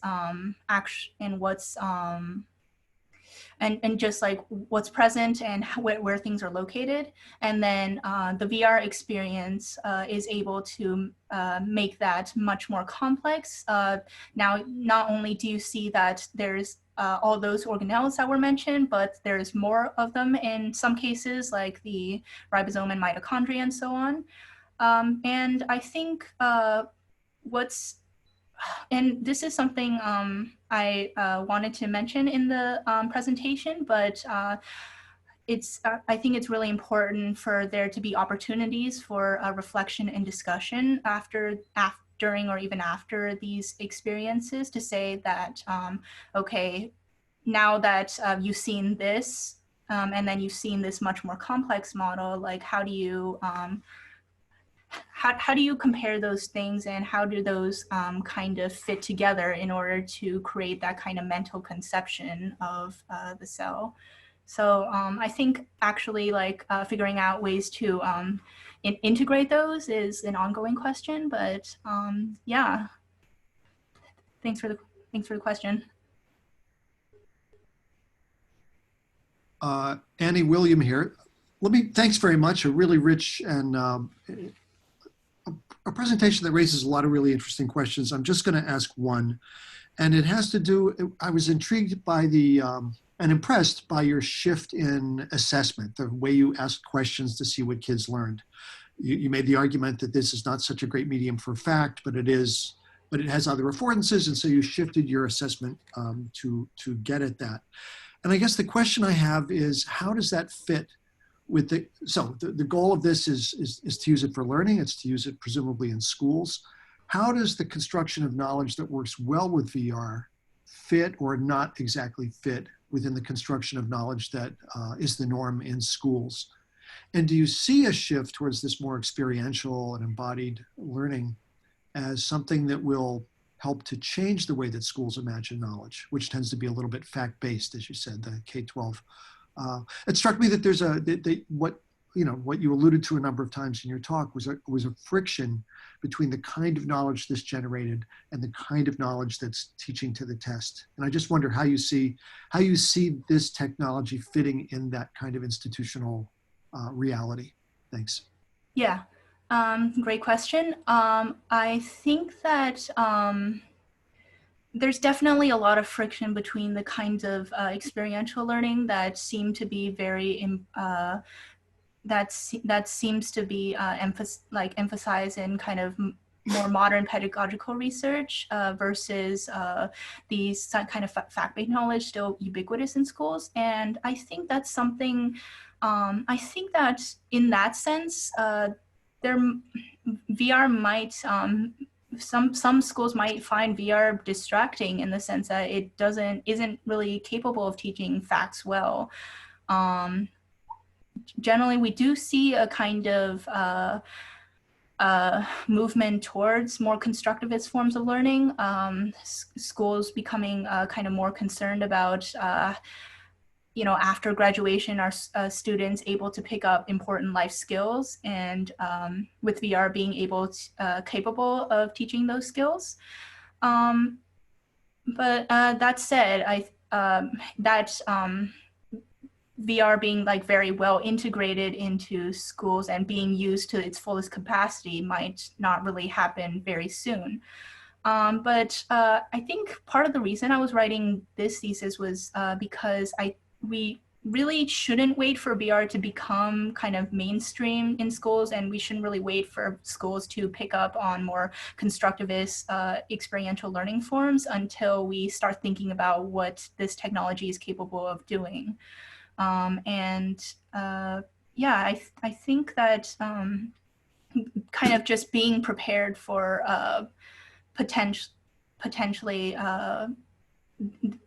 being prepared for a potential future shift in education formats is important, especially when looking at what could potentially be integrated into the future of learning. Terrific, thanks.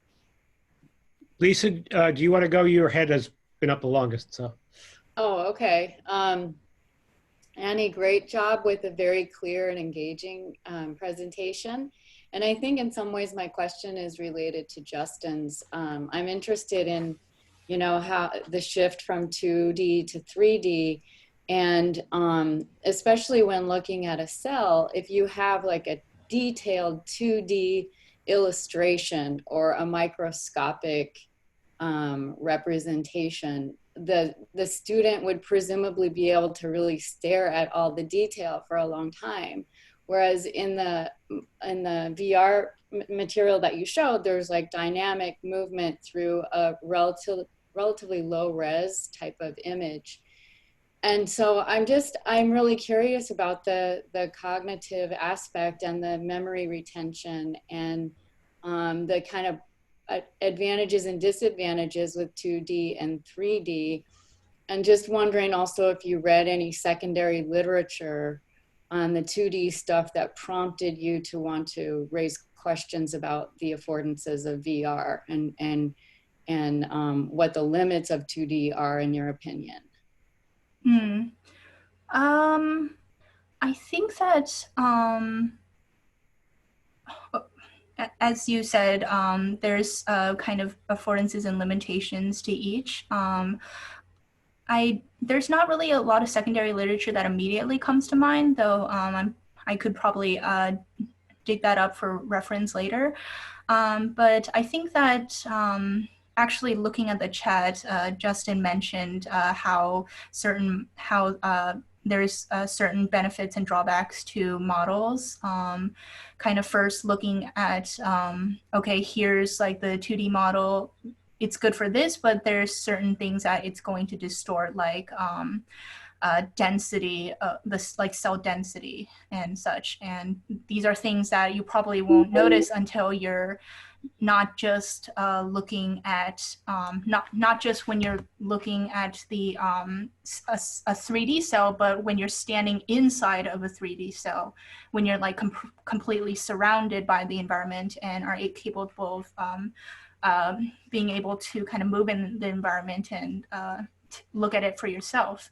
But again, then there's a drawback of that kind of stereoscopic environment where you're only able to see it from the inside and you don't really get that kind of general bird's eye view that can be valuable for completely different reasons. So I think these are all just like really interesting ongoing questions and ones that I think I hope to be able to be more conclusive on in the near future. Just because of time, I'm going to assert a little authority and suggest we move on, but there's some really good questions in the chat. Paul has one that's a bit further up. So I'd encourage Annie to maybe answer some of them in the chat channel while we move on, if that's okay. But that was a great job. Thank you so much. Thank you. And Shannon, who we have coming now? We have Iago next.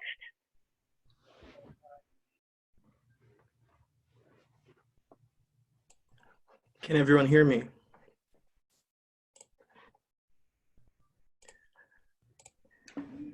Good morning, everyone. Thank you so much for being here with us today. My name is Iago Bojczuk, and the title of my presentation is Connecting Brazilian Rural Schools to the Global Village, a critical assessment of the Geostationary Defense and Strategic Communication Satellite. So before I start, I'd like to point to the overall structure of my thesis work, as you can see here. And given that we have limited time, I won't be able to discuss in detail all I have worked on, but I will try to highlight the most important things as I go over the material with you. I took quite of an interdisciplinary approach when exploring the thesis, so bear with me. The main objective of study of my research is the SDC-1 satellite, or Satélite Geostacionário de Defesa e Comunicações Estratégicas, in Portuguese. The scope of my analysis of the satellite is organized in relation to the subject of public rural schools in the country and how the Brazilian government sort of used tactics to relate this to. But why this satellite in particular, you could ask me? Well, for a variety of reasons, but most importantly, because it is the very first communication satellite that is owned and fully operated by the Brazilian government or within the Brazilian territory.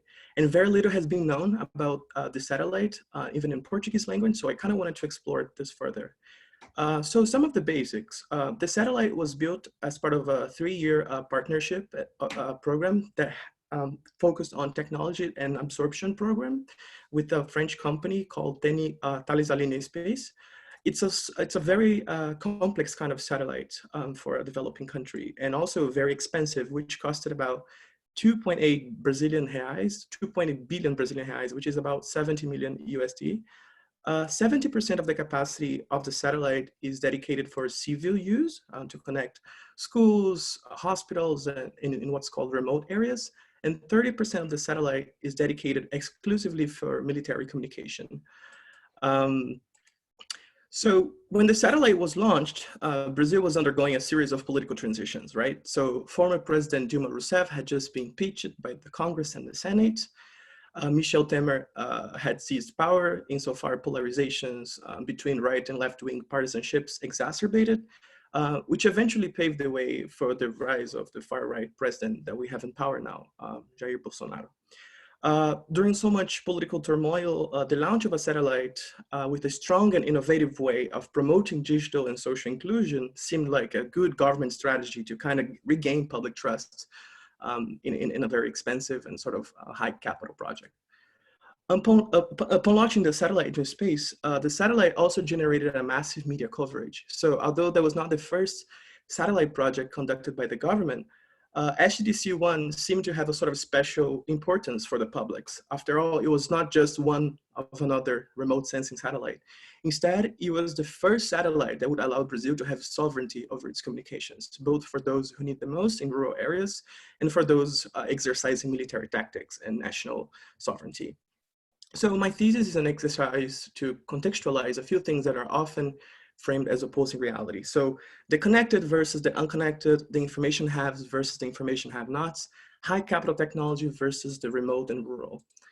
So to tackle this as a scholarly project, I tried to immerse in the literature within the field of media studies and communication. And from conceptualizing the satellite as a post-war research project to later understanding its use as part of a global military power and big science during the Cold War, the notion of the satellite also gained enough understanding through critical analysis of the roles in advancing, for example, processes of globalization, transnational exchanges, cosmopolitan citizenship, biopower, and so on, in addition, of course, of being also classified as obscure objects of media studies.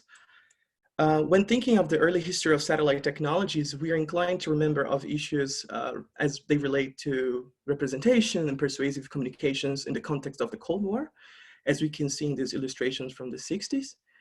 However, new advances in satellite technology happen today at a much faster and larger scale as the private sector continues to engage in what is called the new space race, often grounded on a liberal policy of inclusion.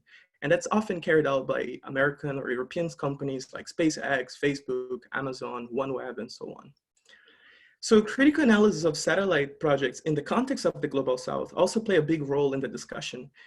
And that's because they show how different governments or other powerful institutions respond to these technologies and how different countries sort of express national visions with and through their satellites and regulations. So satellite is also used as a government tool. They also helps us understand the use of expensive, complex, and macro infrastructures in a variety of topics, such as surveillance, telecommunication, education, inclusion, and so on.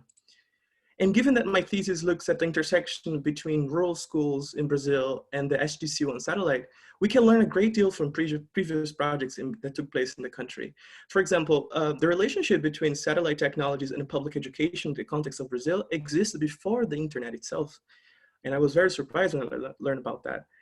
In 1968, as Brazil was undergoing a military dictatorship, Brazil's National Institute for Space Research proposed the creation of the Advanced Interdisciplinary Communication Satellite, or SACI. It's abbreviation from Portuguese language.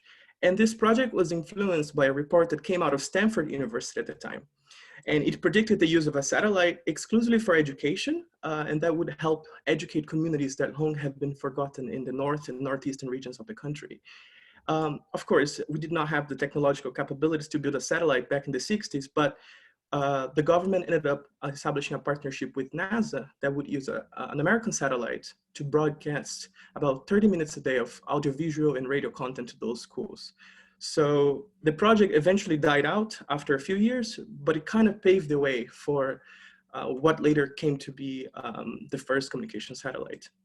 So nearly 40 years went by, and the country was able to have its first communication satellite, arguably devoted for education. And here you can see some of the positioning of politicians upon when the satellite was finally launched into orbit.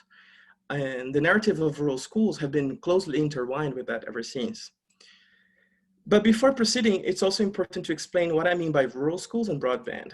So by rural school, I refer to schools that are located in regions where the Brazilian government or a specific Brazilian agency define as rural. And that kind of typology does not take account for example, population size, occupation, infrastructure. It focuses primarily on what people respond in the census. So it's kind of arbitrary in many ways, and I'll discuss a little bit later about that, but that's what I refer by rural school. And by broadband, I refer to the base document that sort of help lay out a national broadband plan in Brazil, because there are many kinds of definitions of what broadband means. Its definition in the United States would not apply for other countries in the Global South, given that different technologies evolve at different paces, and also governments regulate and create policies in different modes. So I use the definition of broadband as characterized by the provision of telecommunication infrastructure that enables sort of continuous uninterrupted information traffic with sufficient capacity for use of data, voice, video applications, and other socially relevant applications. And that's highly influenced by the Broadband Commission that's organized by UNESCO and the ITU. So Brazil sort of imported that kind of definition. Well, but why does it matter? Well, as other media technologies, the discourse around satellites are intertwined with different views on how technology itself can help leverage some sort of progress and democratic participation, particularly in the context of government satellites, which is the one that I'm focusing on, those that are fully or partially connected, partially funded by taxpayers. Satellites are viewed as special objects that may help leapfrog stages in development, but they also help generate or challenge geopolitical power, regional status, military postures, and national pride. But satellites are also emblematic of a complex institutional history, imperceptible signal traffic, as Professor Lisa Parks argued. So exploring the satellite through a humanistic and social sciences approach help us think of them as political and cultural objects and not just as a technical artifact.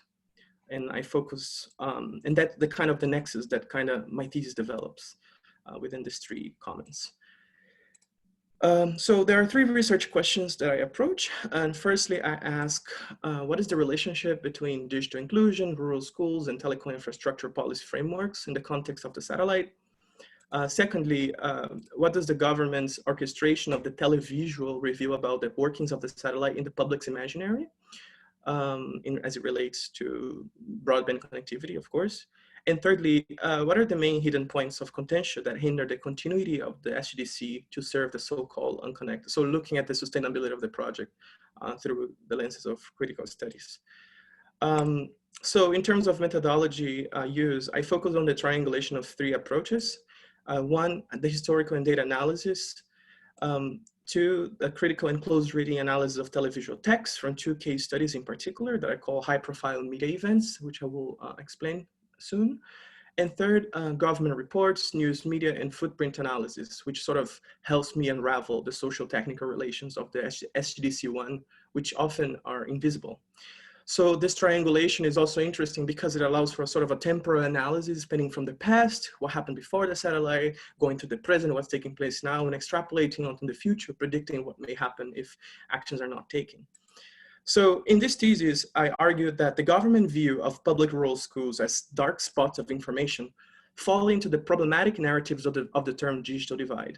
By selling the image of the satellite as a saver of connectivity through the televisual, the Brazilian government utilizes the project as a kind of space telecom propaganda, showing how the current infrastructural developments funded by the state are helping leverage social and digital inclusion, as well as help forge national integration and, as a result, domestic pride.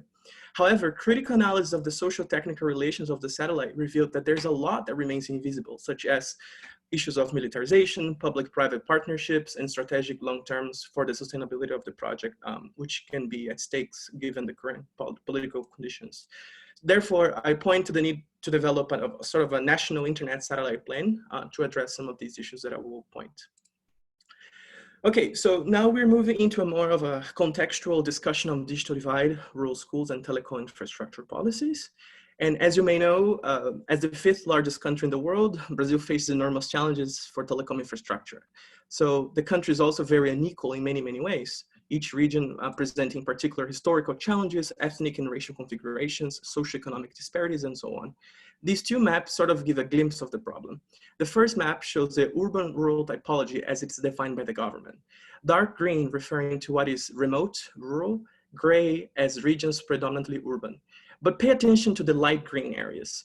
These are adjacent rural areas. So most of Brazil has that element of rurality present. So you can live in a city and have lots of rural areas around you in a matter of 10-minute ride by car. The visualization is a bit arbitrary too, but it helps sort of understand the complexity of tracing a profile of what we mean by rural schools in the country. The second map shows the average internet speed across the country. The darkest spot in the southeast part is the city of São Paulo, which is the richest, the most developed.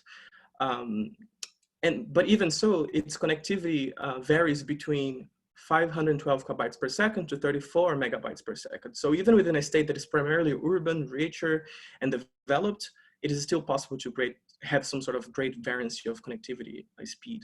And we're not even talking about other places such as favelas or urban slums, because that would take us into another direction. But they're sort of saying that the problems that come when thinking of, you know, what we mean by urban and rural and connection in a country like Brazil.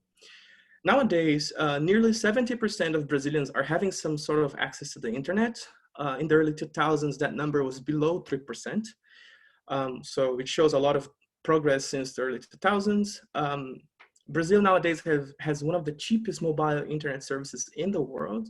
And ever since the past 10 years, the North and Northeast regions, which have been at margins of society, are the ones representing the highest growth in terms of smartphone access and mobile internet.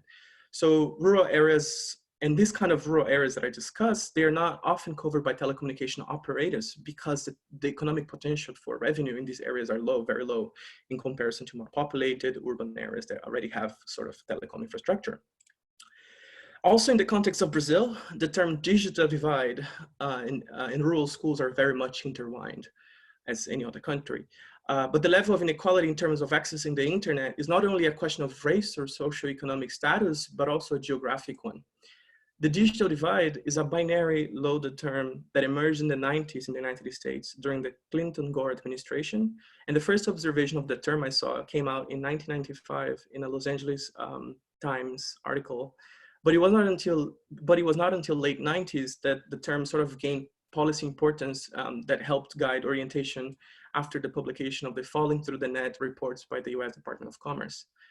So this document guided a lot of educational initiatives at the time, policies and other kinds of government branding during Clinton or Gore administration. Some media scholars argue that the digital divide was a kind of a natural phenomenon within the context of diffusion, meaning that the internet was viewed through the same lenses that kind of helped guide the commitment of providing universal telephone service back in the day, and closely related to the rise of other media technology, and also how these institutions use, domesticate, appropriate, and most importantly, regulate them in relation to their own narratives. But how does the notion of the digital divide really play out in the Brazilian rural public school context? So numbers kind of help give a sense of a dimension of what I'm talking about. There are nearly 182,000 schools throughout Brazil. Out of this, nearly 57,000 are what is considered public rural schools. So here we're talking about a very large number of students, about 5.5 million students, which accounts for more than the population of Slovenia and Mongolia combined. Previous research has shown significant improvements in school infrastructure since the 90s, with nearly all schools now having libraries, but the gap in learning outcomes and student performances remain enormous. And the lack of infrastructure certainly play a role in that and how pedagogies are established. Other research in the Brazilian context also showed that the digital divide is more about digital skills and not so much about access to the internet or devices that are able to connect to it. So literacies must go alongside connectivity, but even so, the government insists of calling rural schools as dark spots of information, places that lack information and are not part of modernity as the government thinks of it. And so nowadays, only 34% of rural schools have some access to the internet, and about 21% only have access to the broadband. So the number is very worrying. So there are two programs that emerged on a federal level that connected the civil mission of connecting what the government refers as the dark spots of information. The first one is Geostationary, which was established in 2002, which is sort of an e-government, and have its mission currently to provide free high-speed internet connectivity to remote regions of Brazil. And it was one of the first countries that started using satellite internet for that purpose. And the second one is the National Broadband Plan, which was passed in 2010, that had three main pillars of price, so lowering the prices, making coverage available throughout the country, and having high speed. And it was the first document that sort of recognized broadband as a sort of a human right for citizens. And it also predicted the establishment of a national network of optical fiber cables, which I'll talk soon. But what I want to show is that these programs are very large and ambitious policy frameworks and are of extreme importance, but they also exemplify the extent to which domestic telecom infrastructure gets strengthened through public funding, as it is the case in countries in Latin America and other parts of the global south. And showing how the satellite is also related within these two policy frameworks. So without these policy frameworks, the satellite would have no civil meaning. So the government sort of uses these establishments to connect to the narrative of the satellite, as I will discuss in a little bit. The National Broadband Plan from 2010 also predicted the establishment of a national network. And this network would cover about 4,300 municipalities in the country. And so the idea was to have a sort of a nationwide network connecting everybody in every corner into the internet. But we know that this did not happen after, the goal was to connect nearly like 95% of cities to the internet. Only 600 municipalities were connected. So the program was a big failure and a lot of investment just dissipated. We don't know where that money went. So the number of schools that remain unconnected is high, but that does not necessarily mean that students are completely unconnected or in dark spots of information. After all, the rise of mobile internet in Brazil is increasing and smartphone penetration is also significant. After years of failed policies and other initiatives focused on financing nationwide telecommunication infrastructures, such as GESAC and PNBL, the challenges faced in implementing these two sort of policy frameworks paved the way for the rise of satellite internet as a government priority, helping solidify the view of satellite internet connectivity as a human right, as a sort of like, we need to do this in order to connect the country, regardless of one's geographic location or socioeconomic class.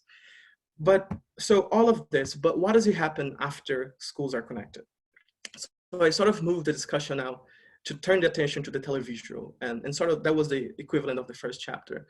And so now I move away from the historic and data analysis of public rural school paradigms to focus on what happens to the government narrative at the moment when the workings of the satellite is materialized through the televisual. And by televisual here, I'm building upon the work of other media scholars to refer to the set of knowledge, practices, or ways of seeing and knowing the world that are not necessarily bounded to television industries. And I focus on two high-profile media events, which are events that sort of help generate a lot of media coverage and foster discussion in the public sphere.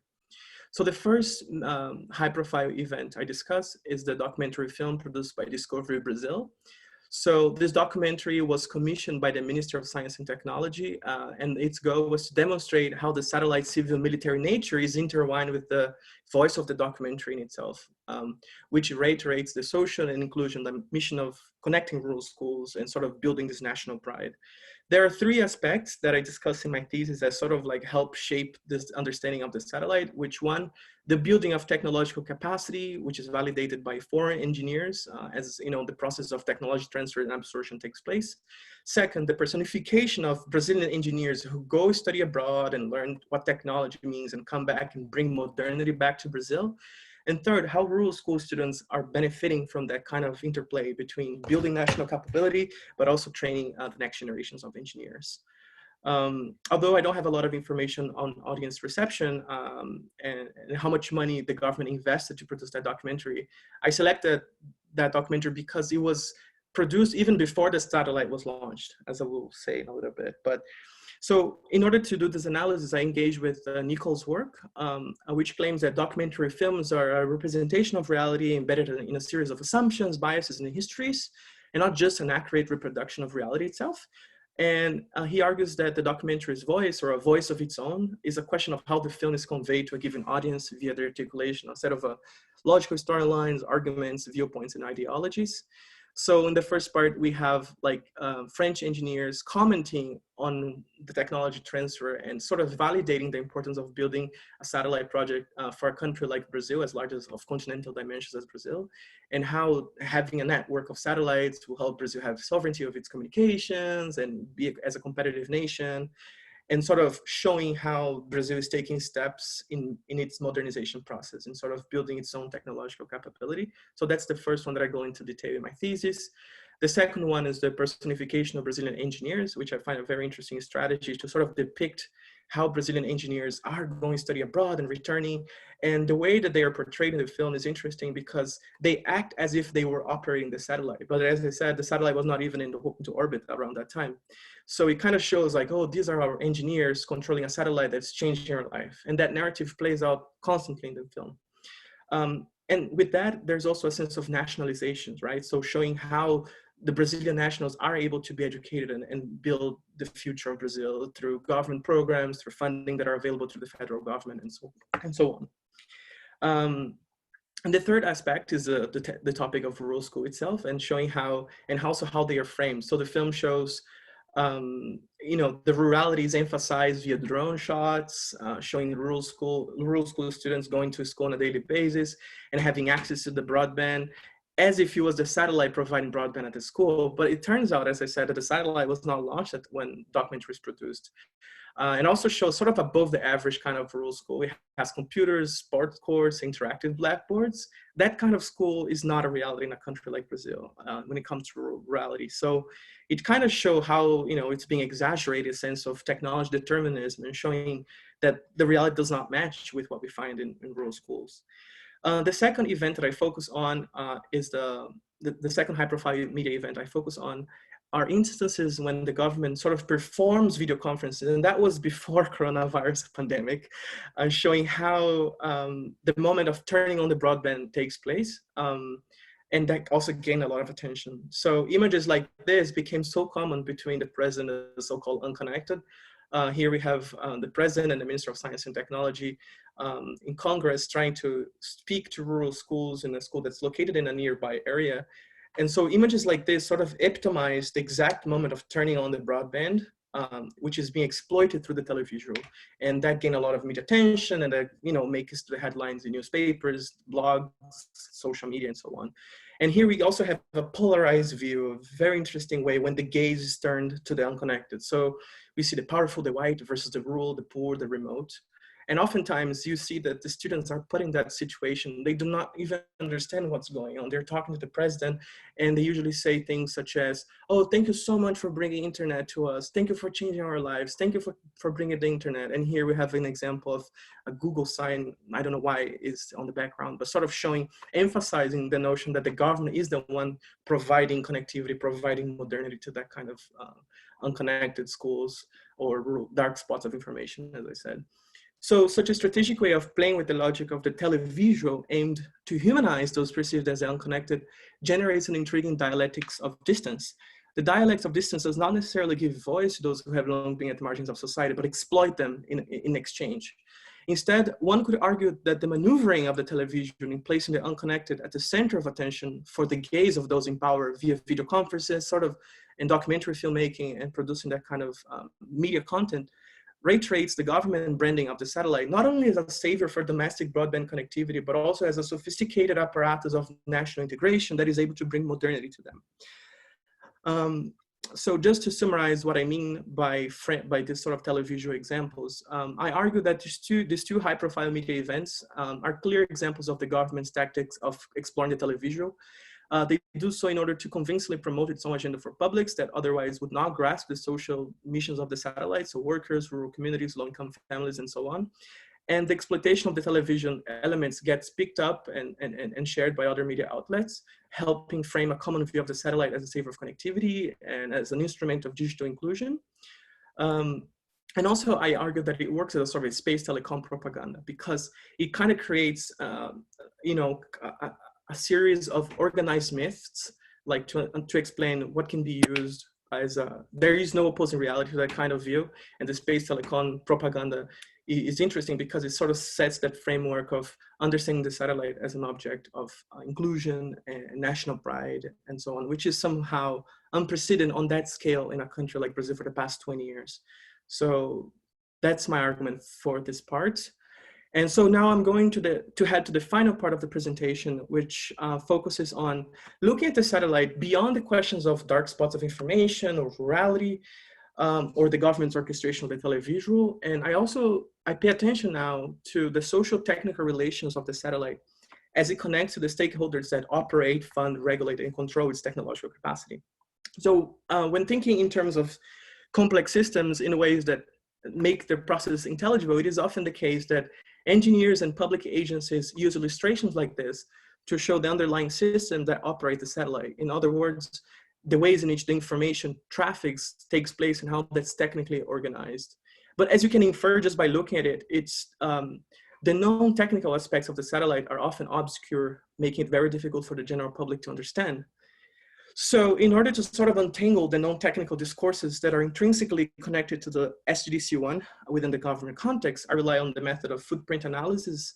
And Lisa Parks defines footprint analysis as a critical research method whose focus lies in the material and territorializing dimension of the satellite technologies, including not only the mark they invisibly make on the surface of the planet, but also how it encompasses the social and political dimensions. So I try to look at the social and political dimensions to assess whether or not the framing of the satellite as a space telecom propaganda makes sense to the public the government selling it to, and how the functionalities of the satellite sort of operates in the long run. So here we see what can be considered sort of a birth certificate of the satellite. When it was initially passed by the president, signed by the president in 2012, it predicted the building of a constellation of at least 3 satellites of the same family, SGC1, 2, and 3. And the plan also included the manufacturing of smaller satellites that would give support to that constellation. But the space industry in Brazil is very small compared to, let's say, defense or aeronautics. So the government is primarily the funder of that kind of project. And here we see the organization from the legislation, the implementing actors, and the creation of the manufacturing company that partner with the other companies, Visiona. And from manufacturing the satellite by Thales Alenia Space, by launching it with a partnership with Ariane Space, and by offering on-ground infrastructure via Viasat. You see the sort of multi-level partnership that exists. And how the establishment of a national company also helped forge the understanding that Brazil would be able to cope with its own technological developments in the long run. So putting other things in perspective, we could say that this represents sort of an opportunity domestically to develop Brazilian space industry, but at the same time shows a lot of problems, as I will discuss in a little bit. So before kind of going to the bad side of the project, the organization of the beams of the satellite are organized as the following. The footprint is organized as a sort of is a multi-spot beam satellite. So it has 67 spot beams operating in K-band, covering 100% of the Brazilian territory. And 70% of that capacity is destined exclusively for civil and communication. So for connecting schools, for providing rural broadband. And 30% is to serve exclusively the military, so the armed forces of Brazil. So it also predicts different sort of like the north and the northeast regions are certainly regions that have more density, that require more sort of on-ground infrastructure. But the beams can be activated and deactivated at any time. But it predicts that, it's sort of interesting because it predicts the installations of up to 50,000 on-ground points throughout the country. So it sort of shows the dimension of a project like this in a country like Brazil. Here's a more detailed illustration of the on-ground segment of the satellite as it is operated by the Ministry of Defense and Telebras. To track and control the satellite, it's operated by the main space operations in Brasilia, in the capital, but also has other gateways throughout the country. But interestingly, and this is something that is often hidden from the publics, out of the 70% that is used for civil capacity, 58% of that capacity is actually commercialized by Viasat, which is an American company. And Telebras' share is only 42%, which makes me wonder, is this really a government satellite? Viasat has more access to commercialize the capacity of the satellite than Telebras itself as a public company. So we see a lot of disconnections, between what the government is selling and what the reality is. And here's an illustration of the main space operations center in Brasilia. And also there were a lot of constructions of other on-ground infrastructure funded by the government so that HDC and future projects could be operated 100% from the Brazilian territory. So sort of forging this imagination of a connected regional future, of a connected country, and with sovereignty over its communication. So 42% of the capacity of the satellite predict, as I said, about 50,000 broadband points on the ground. While it is difficult to trace the development of SDDC month by month, given that data is currently classified, publics get to understand the milestones of connectivity, primarily through government-held media events. However, the results seems promising at first, at least. So based on the most recent public information of the SDDC, we know that 1 million students were connected in May 2018. By August 2018, 2 million students were connected to the broadband, and last month, 2.4 million students were connected with a pretty fairly good connectivity speed, 10 megabytes per second. However, when looking at some of the preliminary discussions raised by commissions at the Congress or documents from the Brazilian Accountability Office and recent interviews by Telepress staff, there are three shortcomings that often remain obscure and not talked about. And one is the reliance on a single highly complex object with a limited lifetime as part of a national media infrastructure. So the satellite is not going to live on forever. It has a 15 to 18 years lifetime. Second, the soon to be used total capacity of the satellite's Ka-band, both due to growing public and private agreements, as well as uncertainty over the shared use and coverage. And third, the suspension of acquiring the second satellite, which was supposed to already be about to be launched. So we see a lot of problems in how the sustainability of the project will continue or not, depending on how the government positions its importance, its understanding of the satellite as a national importance that's aimed not only for commercialization or militarization, but for social and digital inclusions for those who need the most. Some of the questions that I do not answer in my thesis, but I sort of raise is, what happens if the satellite breaks down? What happens when the satellite reaches 100% of its beam capacity? What happens if Viasat pulls out of the agreement and to provide on-ground infrastructure at schools? What happens to those infrastructures that are already in place? What happens if Brazil is unable to fund using taxpayers' funds to manufacture the next generations of communication satellites, as it was predicted in the original document? What happens to the rural schools? And here I think is the more important question, the unconnected and whoever inhabits this and studies in the so-called dark spots of information. And what happens if the country enters a recession due to a global pandemic and we don't know what's going to happen? So I propose, toward the end, I would like to end with the need for establishing a national satellite internet plan, which we currently do not have.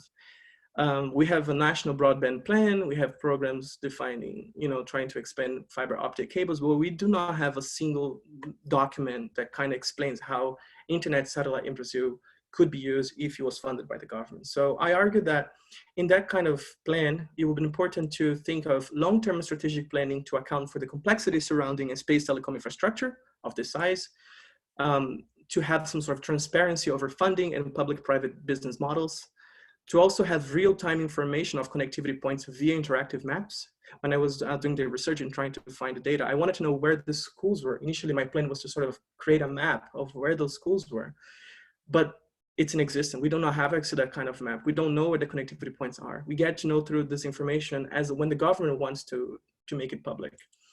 I also argue the need for maybe having some sort of data visualization tools to trace the development of the state of satellite broadband on local, regional, and national level. So that data should be of public access. So if you are in one municipality, you could see how that municipality, somehow the schools in that municipality managed to be connected, on a school level from year X to Y. And that would also help inform more local policy frameworks that are often mandated as a sort of a top-down approach rather than local bottom-up understanding. So the next one is having a sort of a set of clear and measurable goals and strict timelines.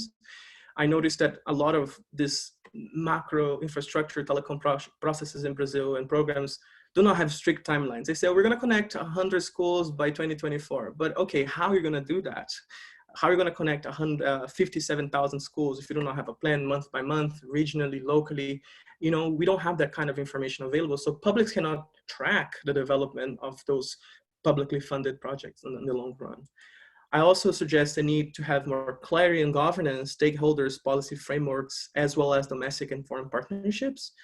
Having a satellite that's administered by 3 different ministries with different goals. And the Ministry of Education is not even part of the discussion. It's the Minister of Defense, Minister of Science and Technology and Communication, and Telebras. The Minister of Education not even part of the discussion, but that's how it's being used by the government to sort of sell the image of a connector, of a saver of connectivity. So I find that very intriguing. And the last one, I also argue for the need of having more community integration, local empowerment on the use of broadband so that it reaches beyond school environments. After all, what's the point of just going to school, accessing the internet and going home and not being able to use that on a daily basis, really having, and here also build on the work of other media scholars who argue that connectivity is not just connectivity is not enough, and we have to think beyond that and what comes after. Given the transformations that we have. Of course, there are many limitations and further steps for future research, but I say that the HDC will certainly continue to make the headlines as a space telecom propaganda in the next years and months, and more critical analysis is crucial. Assessing government-related information and data in Brazil is very difficult. There's a law that we can request that kind of data, but that may take months. And I applied and I did not get the data from the government. They do not answer my emails. Whenever I try emailing them many times, nobody answered my email. We also have some sort of need for more ethnographic research and access to data. So having more interviews, site visits, and sort of learn from engineers and people who are on the ground, but also have more information on the private use of the satellite by Viasat, which is currently classified. We do not know how many $1 million were involved in the partnership. Also closing analysis at schools and interviews with school administrators and students is something to be taken into consideration. And that was my plan initially, but given what happened in the world, I was not able to continue doing that. Also more research on teacher training, local knowledges and communities, the national curriculum, and other forms of local and civic engagement would also help kind of tackle that problem I said of thinking of broadband beyond the school and not just connectivity, as the government has been relying on for a long time. Thank you very much for listening. And I would like to also thank my committee, Professor Lisa Parks, Professor Jing Wang, and Professor Paulo Mantuan. Thank you very much. Thanks, Iago. That was great. Really fascinating. We already have a question from Jing, so why don't we start there? Yeah, sure. Great presentation, Iago. I have a question about the public-private partnership in space and for space capability and communication satellite. So I think you mentioned toward the end of your presentation about funding, but I'm interested in your speculation on the prospect of public-private partnership. What would that mean in the Brazilian context? So the space sector in Brazil is quite developed for being a developing country. So Brazil has launched an astronaut into space. Brazil has spent a lot of money in promoting astronomy and astronautics education to sort of train the next generation of engineers. But we do not currently have a lot of public-private partnerships, unlike the aeronautics and defense sector. But given Brazil is a sort of large country with lots of rural areas and a lot of unconnected communities in the Amazon, we see a lot of foreigners coming. So Google, for example, is planning a lot of projects in the Amazon region right now, aimed to connect Brazil who lack internet connectivity to the internet. But the government also seems to have this sort of, not monopoly, but some sort of like, it is the most important funder of that kind of project in Brazil. And that's why that kind of information remains classified and very hard to access. With the SDC, we may have some sort of changes. We see more public-private partnerships, Viasat coming in, also partnership with foreign companies. But I wish I could better answer your question, but it's certainly something to be paying attention to for the next years. Thank you.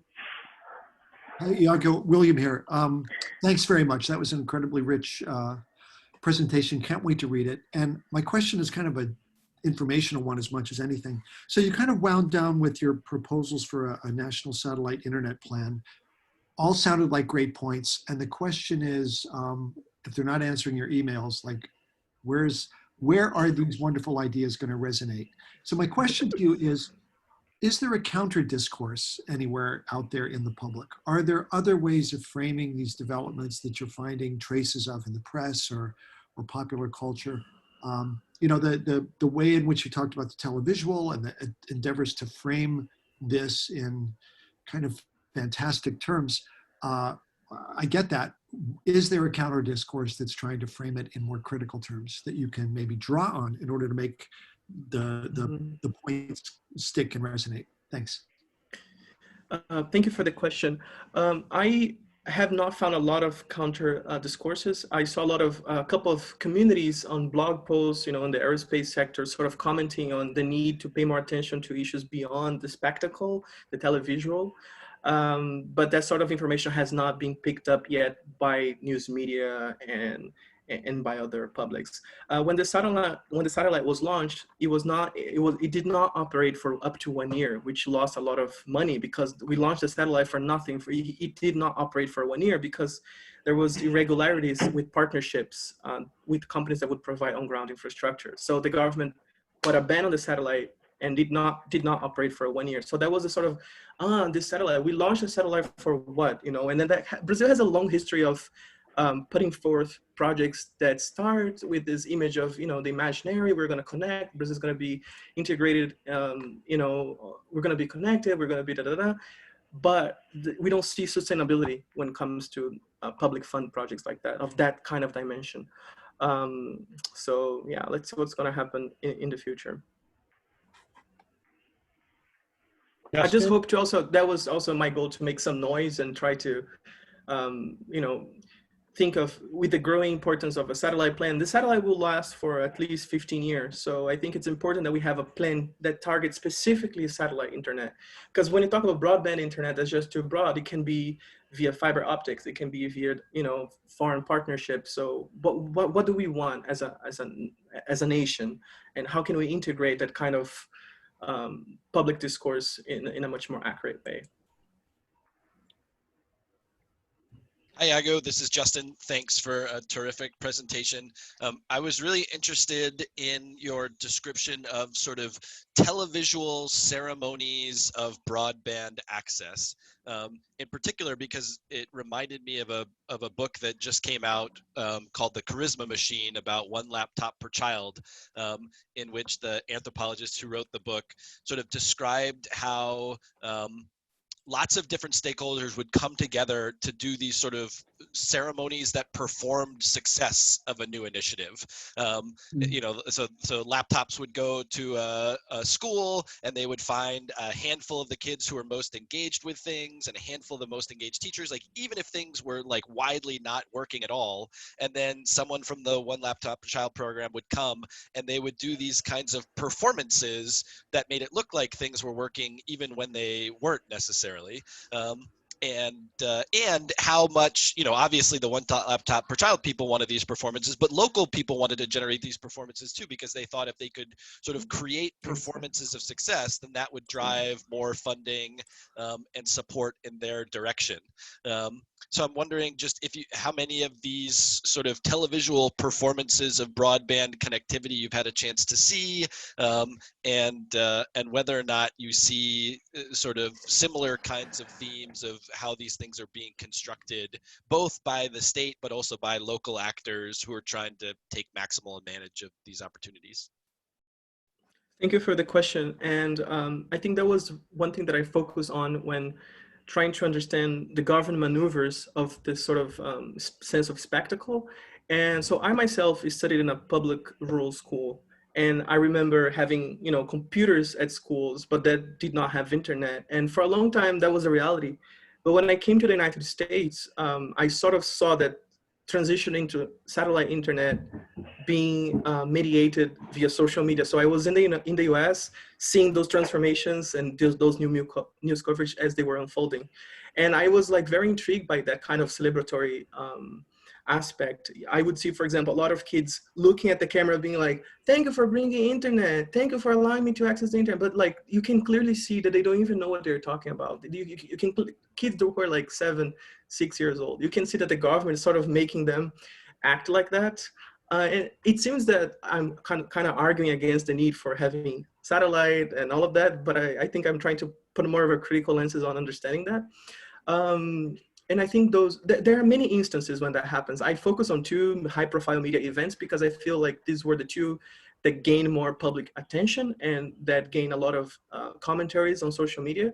But whenever the government wants to celebrate, oh, we have a milestone of 2 million students connected, every time they innovate in the way that they share that kind of information. So it can be via video conferencing, it can be by producing a documentary, but it can also be by, you know, having a sort of a public event where students come in and talk about being connected to the internet. And that dialectics of distance is very interesting because students who are in rural areas are like, I don't know, maybe 20 minutes away from the president's house, but he still like wants to celebrate that moment of broadband connectivity by interfacing with them via the televisual. In a country like Brazil, where there are very high levels of low readership, the televisual plays a really big importance, you know, drawing from the history of television and the importance of, you know, telenovelas and other kinds of texts. The televisual plays a big role in a country like Brazil. And so that sense of spectacle is somehow exacerbated as such. That's great. There's another question in the chat, which I'd encourage you to answer afterward from, I see two actually now, so that's great. But just in the interest of time, I think we'll move on to Hans' presentation. But I thought that was fascinating, Iago, so thank you very much. So. Thank you. I'll just mention before Hans starts that we will take a break after Hans' presentation, a short break so people can refresh however they choose to. So. Exactly, so hold on, guys. So my thesis topic is theory and practice towards a decentralized internet. You might wonder, decentralized in terms of what? What's the maxim to define decentralization? Well, I define decentralization in terms of interoperability. So interoperability not only means sharing data, it also addresses the ability of users as agencies to create data and platforms who may further store and use data to have clear, shared expectations for the usage of that data. So in a sense, interoperability is the way to realize data ownership and protect participations. So I proposed a framework to analyze the status quo of the apps ecosystem and scrutinized potential challenges for the Web 3.0 mediums from the perspectives of media studies, technological development, and data economy. If we want to understand the way internet platforms curate netizens' online interactions, the first place to look is what are the precious things on the internet? What can people get out of those online interactions? Data is valuable, but what's behind those data? What does those data mean to us? To understand these problems will help us better understand the structures, the mechanisms of today's internet. Inspired by French sociologist Pierre Bourdieu, I proposed a framework in the first chapter, the three capital model. I argued there are primarily three types of capital on the internet: social capital, information capital, and economic capital. And internet platforms can facilitate netizens to better generate and do exchanges between those three different capital. However, the privatization of user data has blocked the free flow of those capital from one app to another. For example, let me ask you guys a question. Can you search Facebook contents on Google? No. Can you move your friend list from Facebook to Snapchat or to WeChat? No.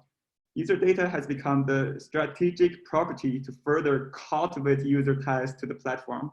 I call this current app ecosystem as the app silos. So scholars argue that the monopoly of big internet companies will lead to winner-take-all scenario. But my observation is that there are still new apps emerging, like Snapchat, TikTok, or Bilibili. So I want to dig deeper into the emerging platforms and explore how they compete with big platforms.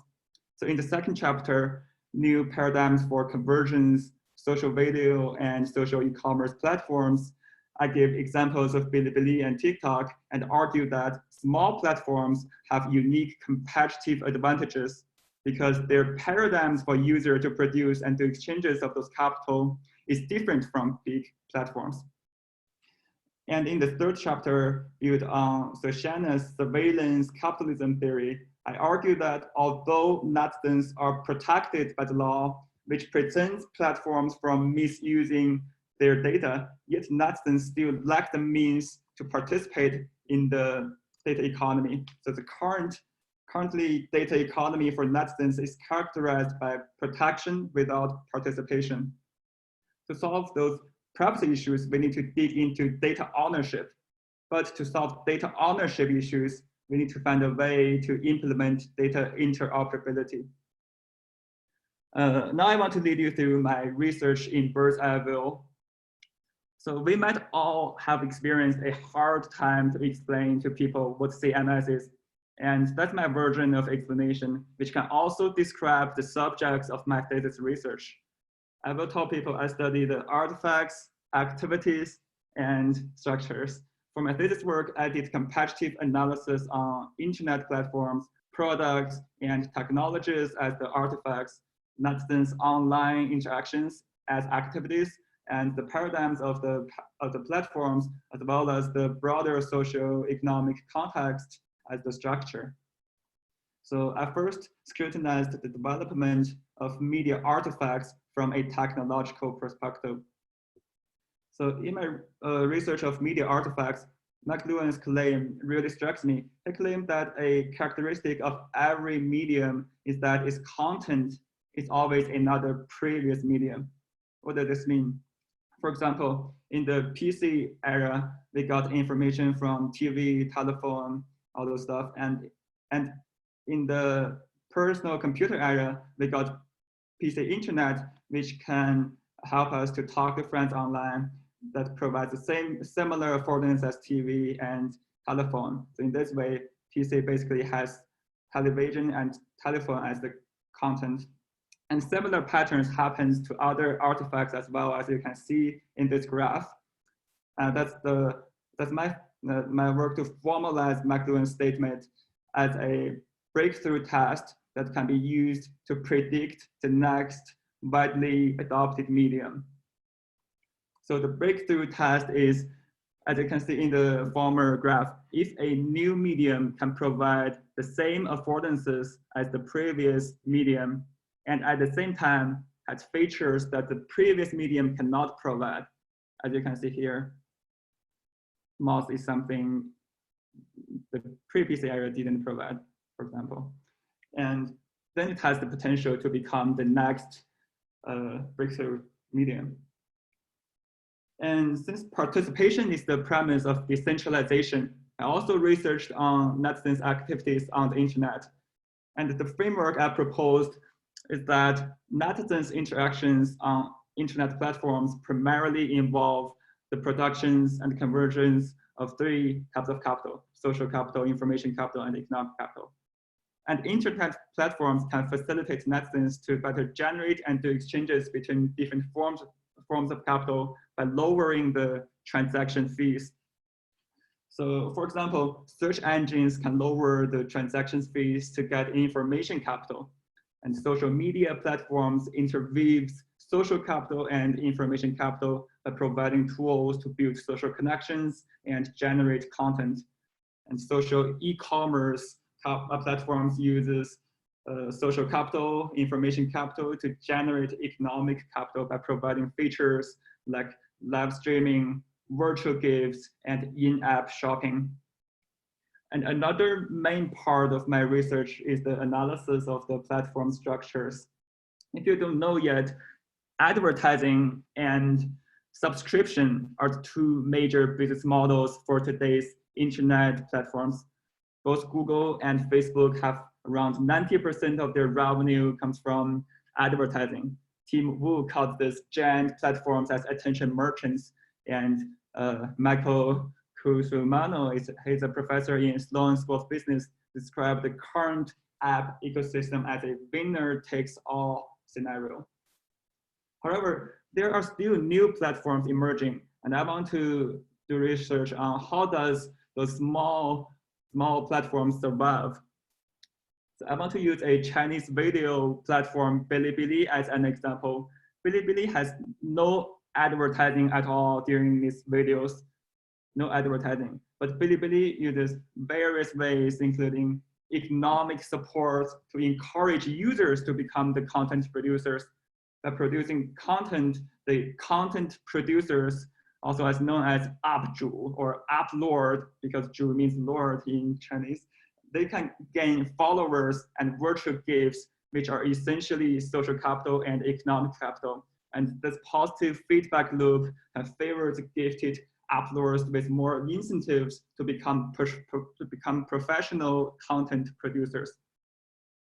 And Bilibili also implemented features for fans to interact with the content, with the uploads, for example, the bullet comments and virtual gifts, the coins and batteries.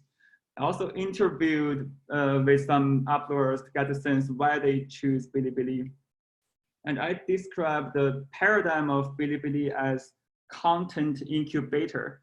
So the platform is no longer the attention merchants, but content incubator. Basically, the contents on the platform come from two sources.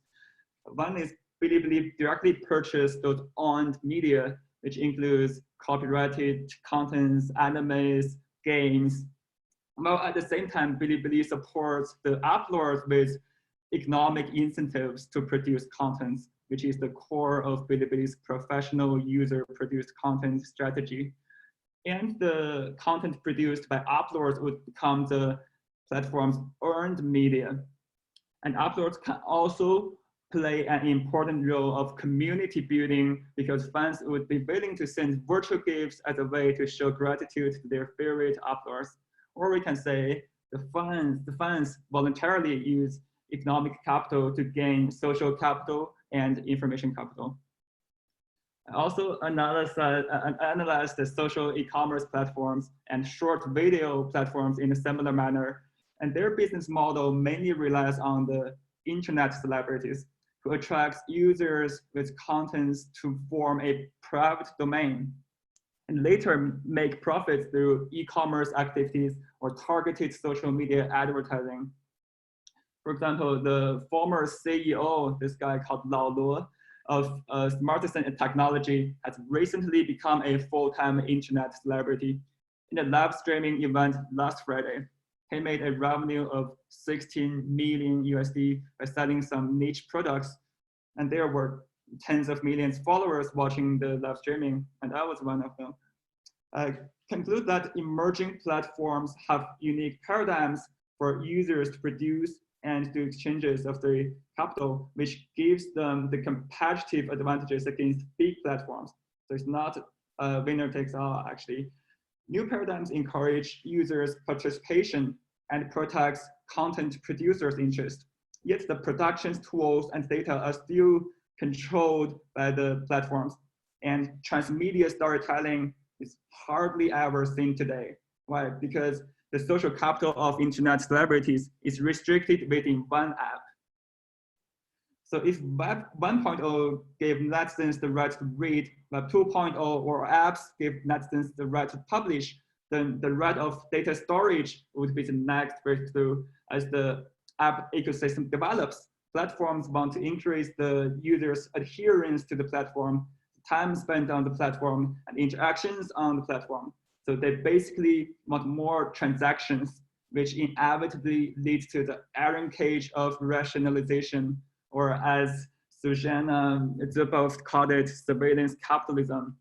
So rationalization in sociology refers to the replacement of traditions, values, and emotions with rationality and reason, which leads to the iron cage that traps individuals in systems based purely on technological efficiency, rational calculation and control. For example, in the app ecosystem, the pursuit of high click-through rate, retention rate, session time leads to this kind of rationalization. So how do we improve the current scenario and make new breakthroughs? I argue that protection is not enough.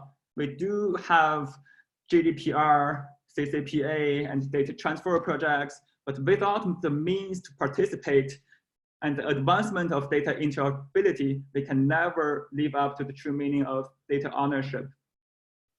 And so we need data interoperability. So in the third chapter, I described there are different levels of interoperability: software level, platform level, and infrastructure level. The app ecosystem has been constantly making progress towards software level data interoperability. For example, the development of APIs, like with Twitter API, developers can access data in Twitter server. Another example is the team collaboration app, Slack. It has integrated more than 2,000 frequently used services into their platform, including Office 365, GitHub, and Google Drive.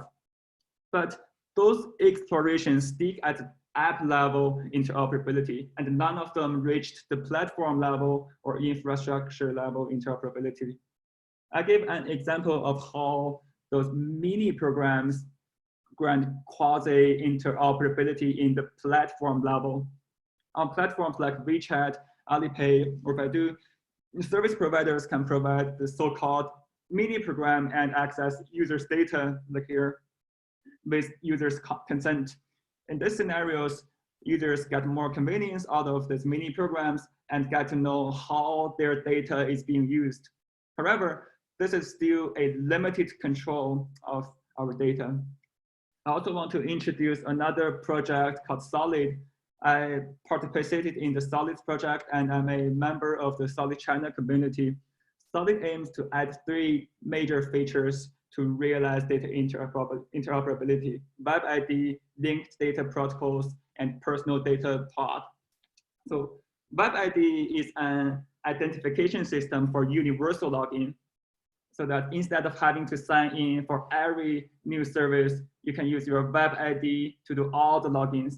And linked data is the sharing protocols with which you can share your data with any agencies, your friends, Solid apps, or even advertising providers.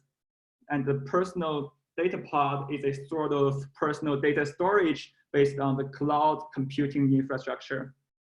Moreover, Solid proposed several potential business models that support netizens' participation in the data economy. It's likely that several business models emerge, some where the user pays for storage and some funded by advertising, for instance, like on the current web platforms.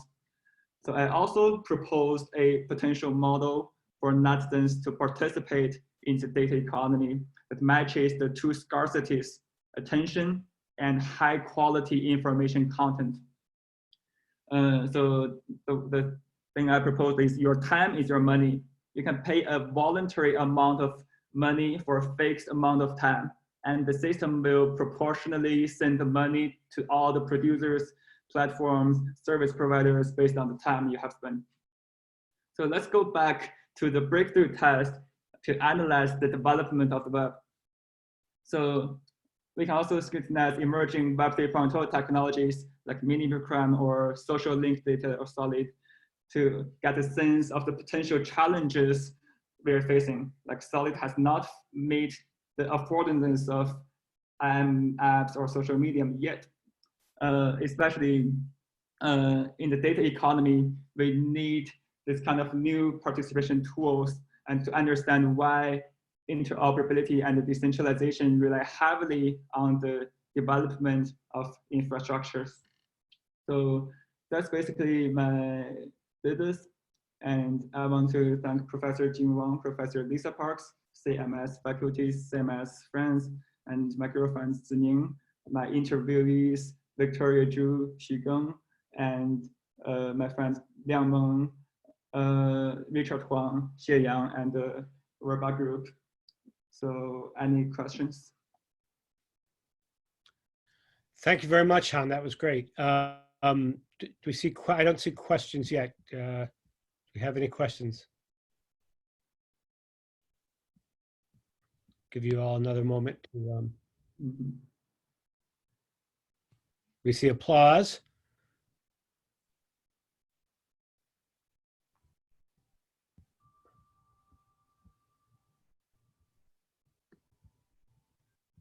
Give everyone another. Jing, your question, Jing. Let me unmute you. Okay. So Han, I wonder if you could provide us a concrete scenario of a netizens' participation in the data economy. Just give us a, well, of course, this is a hypothetical scenario, but if you could just, yeah. That's a very good question. Give us something, yeah, that's a concrete scenario. I think that would help us understand the the formulation? Right now, the platforms are actually black box, or you can understand as attention merchants, that you have to rely on them to either get benefits from the content you produced, or you get free content by selling your attention.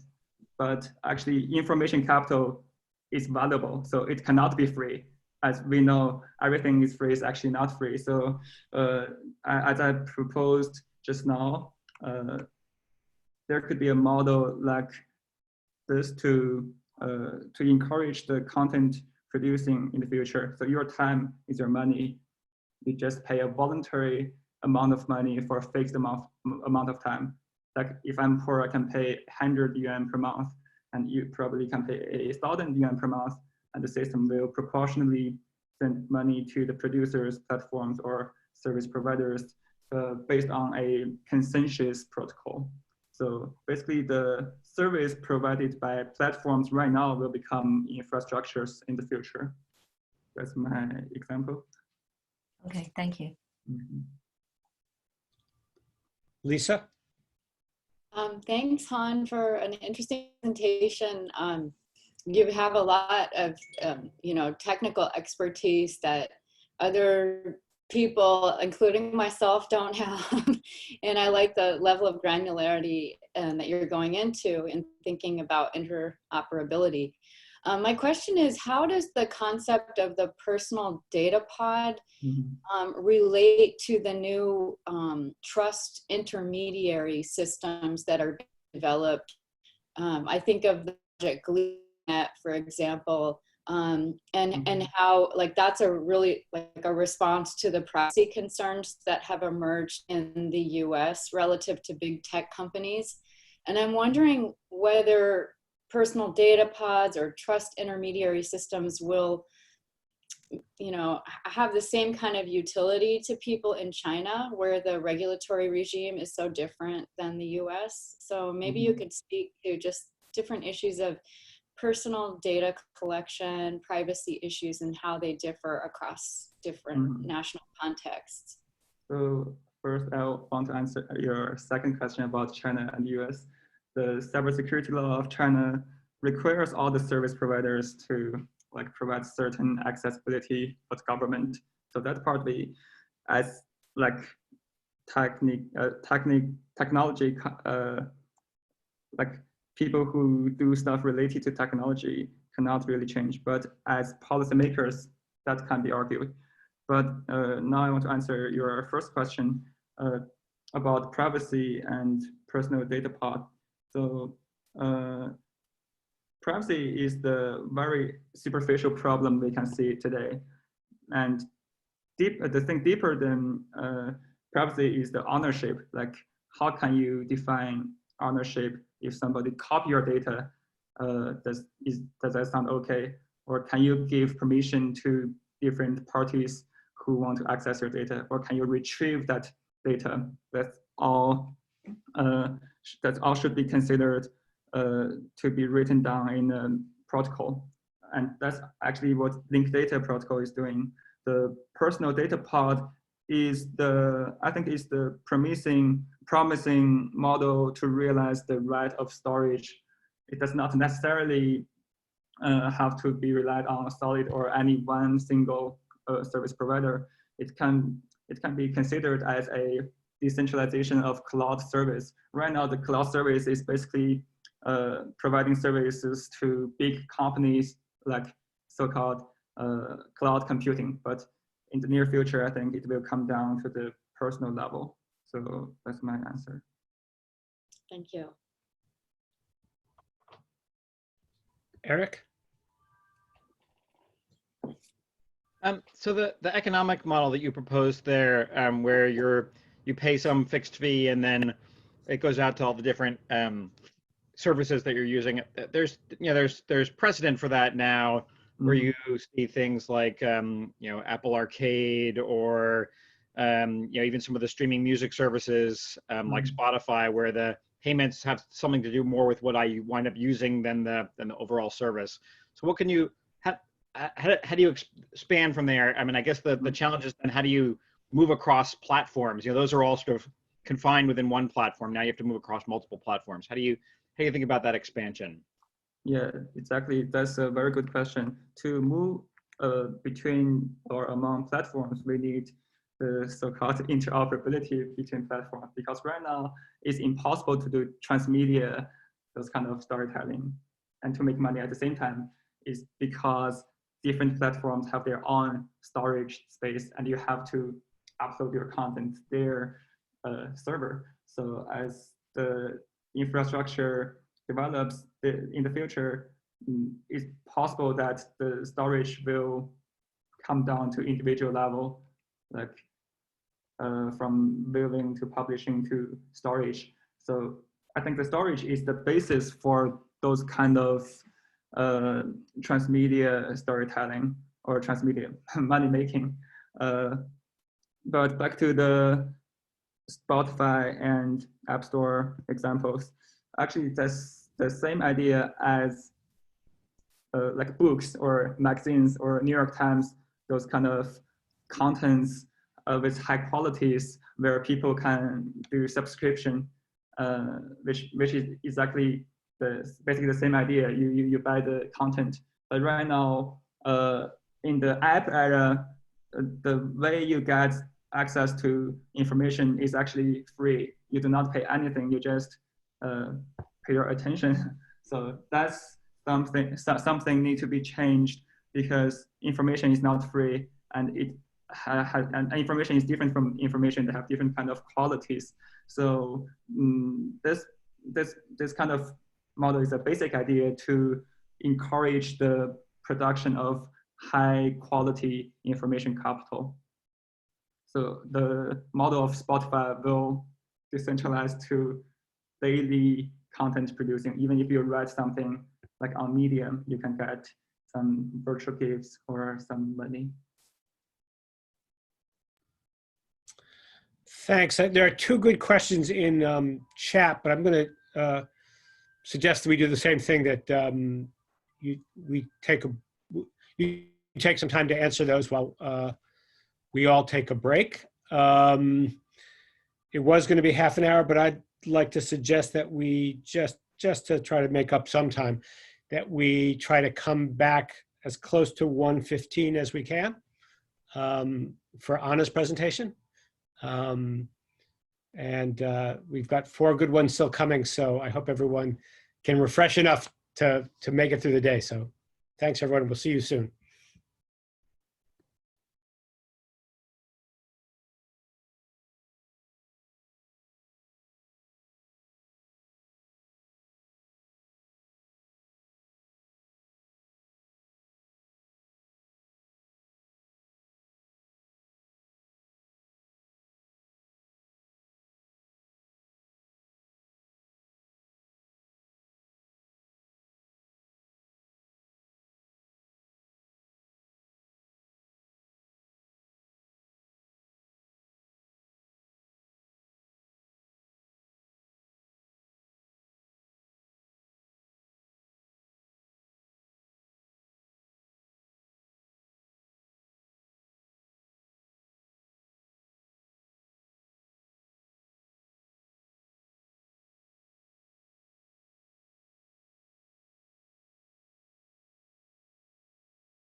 All right, we are recording again. Okay, good.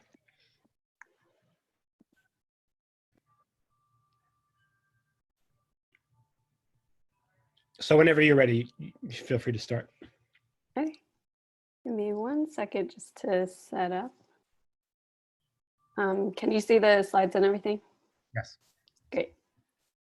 Okay, so I will get started then.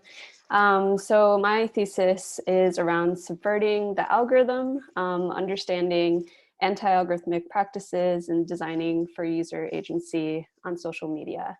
And just to introduce myself, I have been an RA in the Center for Civic Media for the past 2 years.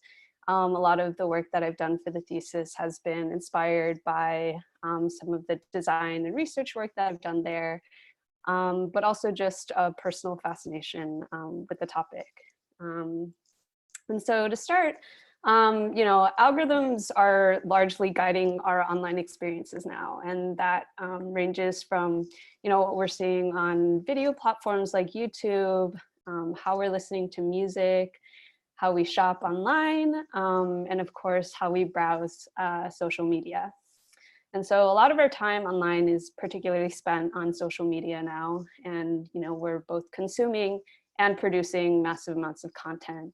And the barrier to sharing the content is really low. So, you know, anyone on a platform like Facebook can share a message, a status update, a photo, a video. And a lot of this comes through the newsfeed, and algorithms have been used as a kind of solution to filtering these massive amounts of content. So if we take Facebook's newsfeed, for example, the algorithms would be used for content curation. So filtering the kind of posts that come into our feed and how they're being organized and shown to us on there. But they're also being used for content moderation. So, you know, what we post on Facebook is also being monitored and sometimes filtered through these platforms' algorithms, and eventually, you know, what people will see on their own news feeds. But when we're talking about the algorithm, it's actually a pretty vague notion, but it's a term that is floated around, thrown around a lot now online in just popular conversation. And, you know, when we talk about the algorithm, it might refer to multiple algorithms or a mixture of algorithms and humans interacting at once. And so, you know, the algorithm has become a part of our online vocabulary. For example, on Twitter, people talk about the algorithm in these different ways. And what I'm really interested in for the thesis is the ways that people have been talking about resisting or rebelling against or subverting the algorithm. And so this one tweet from a user on Twitter says, you know, creating a list with all I'm following to avoid the algorithm and enjoy what used to be the Twitter experience feels like an act of rebellion. And so I'm really interested in this notion of what it means to subvert the algorithm.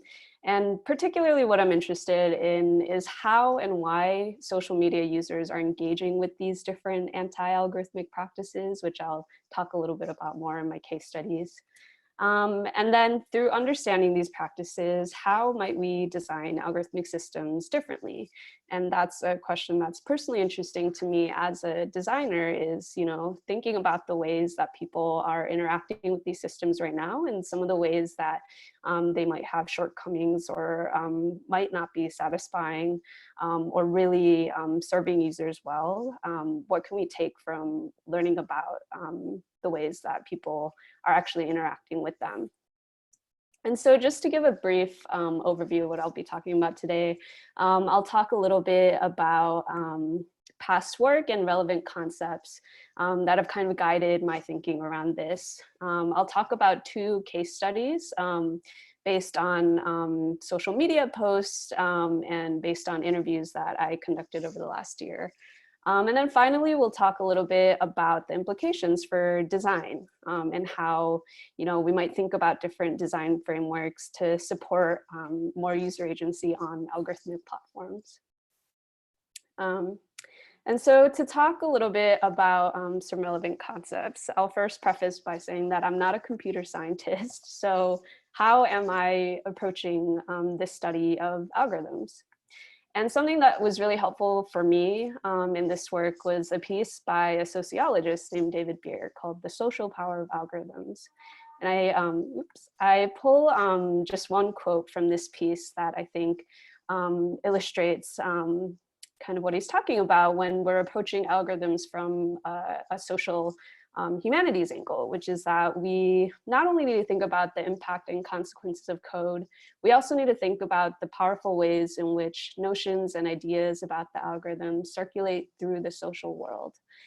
Within these notions of the algorithm, we're likely to find broader rationalities, knowledge making, and norms, with the concept of the algorithm holding powerful and convincing sway in how things are done or how they should be done. And so really what I take from that is I'm curious about this question of what do social media users mean when they refer to the algorithm? And something that helps me get there is this notion of folk theories. And so folk theories of algorithms is something that I learned about through the work of researchers at UIUC who were taking this notion of folk theories and using it to understand how people were talking about algorithms on Facebook. And so just a quote that illustrates what they mean from this paper is, although a system's documentation, advertising, aesthetics, and interface may strive to convey the producer's canonical view of a technological artifact, users also develop or acquire their own folk or non-professional perspectives via firsthand experience and social interactions. So I'm really interested in this idea that people are developing these different theories and understandings about how algorithms work, not based on, an actual access to the way that an algorithm operates or the exact kind of instructions that they follow, but via like how they're encountering them and how they are hearing about them through their friends and through the media. And so I'm interested in how folk theories of the algorithm have driven particular anti-algorithmic practices. And so I'll dive into my first case study, which is about the use of alternative spellings as a tactic for avoiding content moderation algorithms on Facebook. And this was inspired by a USA Today article that I saw last year. That was a story about how Black Facebook users were being censored and banned for talking about racism on the platform. And to me, this wasn't surprising because Facebook has, a pretty long history of failing to protect marginalized communities on the platform. They've gotten a lot of pushback about these different content moderation guidelines that, have sort of been uncovered through investigative reporting and through experiences that people were sharing on the platform. But what I was really interested about in this story was how the censorship was attributed to Facebook's content moderation algorithm. And so, on Twitter, we had people talking about, that's why people tend to use these alternative spellings, white people on Facebook. Their hate speech algorithm flags any mention of the phrase white people spelled, in the standard English in a negative context. It's happened to me too. And so I'm really curious about this idea of how the specific tactic of using alternative spellings doesn't necessarily emerge in response to these understandings of Facebook's algorithms, but might start to be talked about or talked about being used in that way.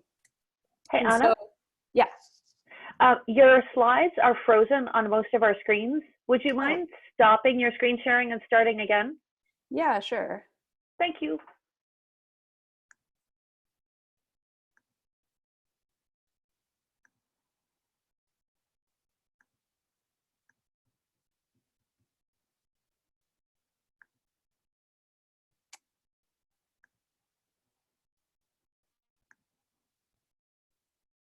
Okay. Let's see. Did that bring it back? Now we are on the Facebook slide. Why have Facebook users? Yeah. Yeah, okay. Cool. So yeah, my first question in this case study is why have Facebook users understood the platform's content moderation algorithms as being racially biased? And why have alternative spellings been used specifically as a tactic for subverting this algorithm or these multiple algorithms? And so what I did for this case study is I did these close readings of social media posts and comments on Facebook that mention these alternative spellings of white people and mention algorithm. And, you know, just to emphasize again, actually, these alternative spellings were already widely circulating across social media before there were mentions specifically of it being used to subvert Facebook's content moderation algorithms. They're being used both in humorous contexts, but also more serious contexts to talk about race. And but I was curious as to how they were being explicitly seen as a tactic for subverting content moderation algorithms. And so you have these definitions on Urban Dictionary, which is, you know, somewhat of a weirdly canonical place for definitions of online slang. But you see that like the second most popular definitions actually explicitly mention this idea that they're being used to counter or to avoid the content moderation algorithms or to avoid censorship. And so in this case study, I kind of go into some of the folk theories of Facebook's content moderation algorithms.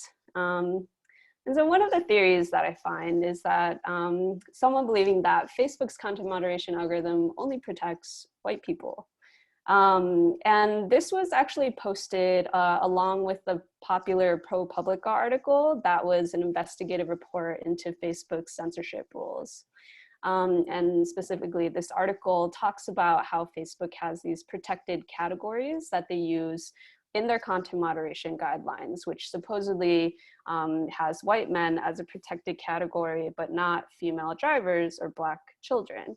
And so I found this theory interesting because it kind of draws upon this, you know, investigative media report that someone encountered and has then kind of informed the ways that they think about Facebook's algorithms and the way they think about alternative spellings as being a response to this.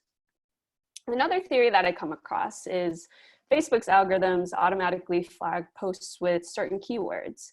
And so this user, Andy Wilson, says, in a private group of fairly strong progressives, we've had a rash of posts being taken down by Facebook for violating community standards, and at least one person getting a ban because they're critical of white men. We're now testing the lengths of the algorithm, and said folks in code. And so this theory is interesting because this user shares a personal encounter that they have.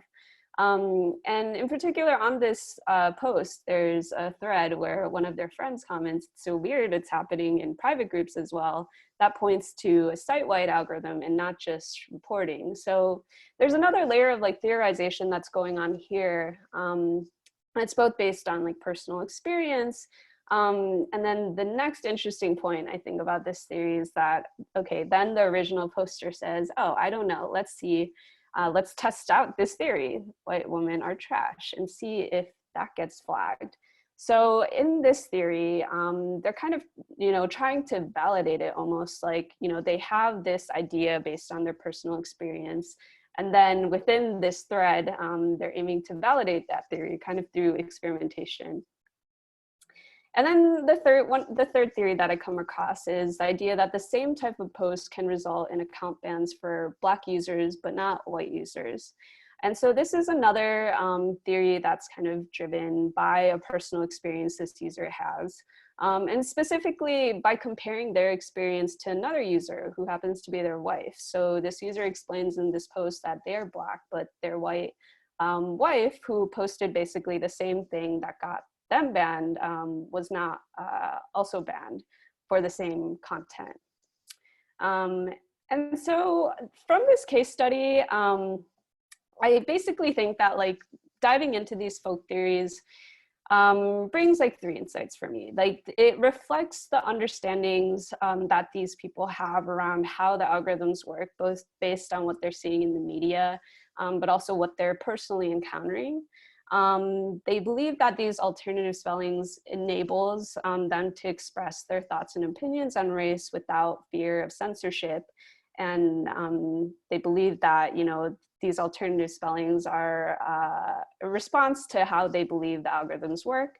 And finally, it extends, a common linguistic practice already in the Black online community. Like I mentioned before, these spellings were already taking place, but they kind of take on a new meaning as people begin to theorize about, this algorithm that is unjustly banning or flagging posts by mostly Black users and other users of color.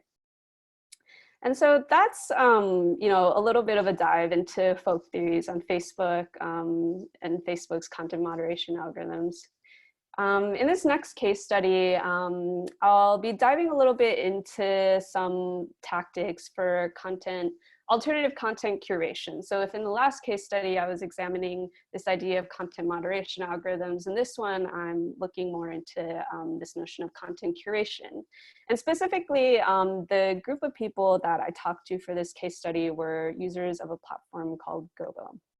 And Gobo is actually something that I worked on as a designer and researcher at Civic Media. And it's an alternative social media browser, essentially, that aims to make algorithm-driven social media feeds a little more transparent and giving users more control over the algorithm. So if on a platform like Facebook and Twitter, all of these algorithms are operating behind the scene, what we tried to do with Gobo was to bring these algorithms to the forefront and allow people to mess with these different rules, which are basically algorithms, to filter and reorganize the content that they're seeing on their feed.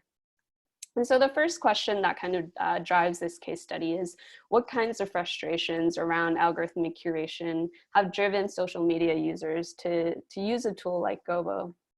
And then second is, how have Gobo users engaged with other tactics to avoid algorithmic curation on dominant platforms like Twitter? And so the method that I use for this case study is conducting interviews. So I interviewed around 10 Gobo users, each for around an hour long, open-ended interviews. And just to say a little bit about these interviewees, they're not the typical social media user. They're all pretty invested and proactive in trying alternative tools. A lot of them are tapped into like the open source community, and so have tried out a lot of different open source social media platforms. And generally they were male, and they spent a lot of their time online and specifically on social media. And so one quote that kind of came up in these interviews that I really love, because I think it kind of encapsulates this case study and a little bit about what I'm interested in the thesis, is this interview saying, "I'm always coming up with ideas for how I can interfere with the algorithms." And so I dove a little bit into talking with them about what kinds of frustrations with algorithm-driven social media feeds that they have. And one of the first things that comes up is the lack of diverse perspectives that they see on their feed. One interview mentions, "I see very little stuff that challenges my preconceived ideas and challenges my biases." Another user mentions, "I try to avoid living in a bubble. I'm not sure how successful I am, but I try, and I like the idea of a platform," they're referring in this case to Gobo, "that helps me with that." A second kind of frustration that comes up is this idea of passive consumption versus active participation when browsing a social media feed. And so this interviewee mentions, when they're scrolling through a feed, like their brain just isn't engaging a whole lot. I'm kind of like passively browsing through content rather than actively looking for it, which I think is less interesting and less engaging. So they're kind of frustrated or concerned with this idea that, they're not a participant really in this process of what they're seeing on their social media feeds. And then finally, another frustration I'll bring up is this idea of the feeds being addictive and endless. And one interviewee, when they're talking about TikTok, mentions, it's a very toxic, addictive app. Basically short videos, and there's no search. You just see one video after another. Well, another interviewee says, maybe if any of these gave me a sense of closure, then I would cycle through them better. And so this is, an idea that it's not just the fact that there's algorithmic curation happening, but that, it seems to be an endless process. There's no kind of endpoint to the feed.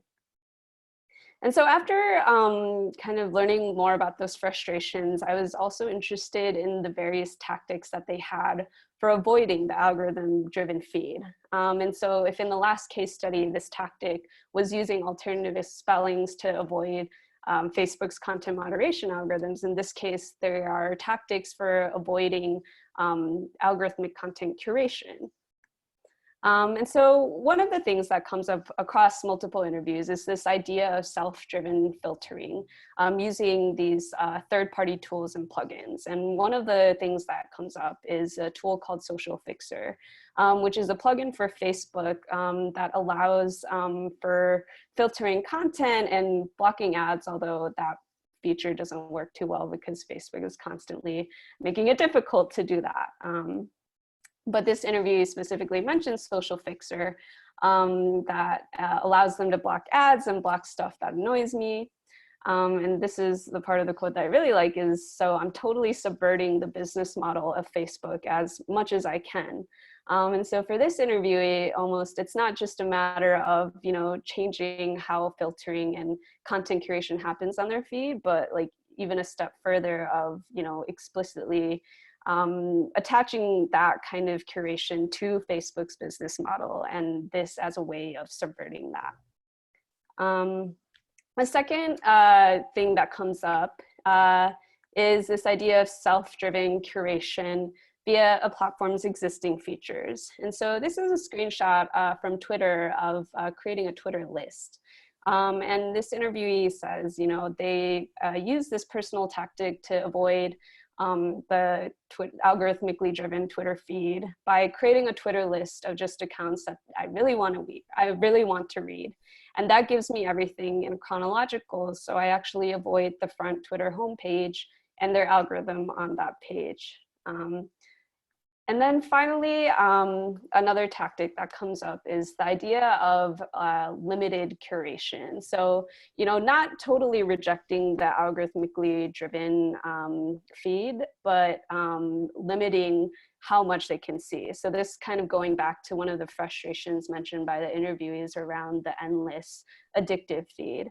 And so one interview mentions this tool called Nuzzle, which is basically a tool that allows you to get a daily email digest of selected Twitter posts based on what people in your network are seeing. This interview specifically mentions that they like it because this content is mediated by other people whose judgment I trust. And so what I kind of find just throughout all these interviews is that there isn't necessarily a total, rejection or dislike of the algorithm-driven feed, but more so just a lack of trust in the platforms and feeling frustrated with the lack of agency. And the frustrations being with specific aspects, like, there being an endless stream of content that is addictive and hard to escape, a feeling that you're like a passive consumer rather than an active participant, and the idea that there aren't a diverse array of perspectives. So I will kind of just end the presentation with talking briefly about what the implications might be for designers. So thinking about designing for user agency on algorithmic platforms. And so, my question here is, how can algorithmic systems be designed to empower users with more explicit understanding and control? And one of the frameworks that was helpful for me in thinking about this is something called seamful design. And the idea of seamful design is, if you have a social media feed and it might be driven by algorithms, on something like Facebook or Twitter, you don't actually see where content is being removed or added in. And so by adding visibility to the system, by incorporating scenes to help users understand and modify the system, this could provide, an extra layer of transparency into raising awareness that there is an algorithm behind the scenes that's shaping what you're seeing. But also helping you understand, this might be a point where content is being removed, or this might be where content is actually being added in. And then the other framework that I'll just briefly talk about is a framework called contestability. And so this is a little bit more abstract, but I think it offers a way to think about that next step beyond transparency on a social media or algorithmically driven social media feed.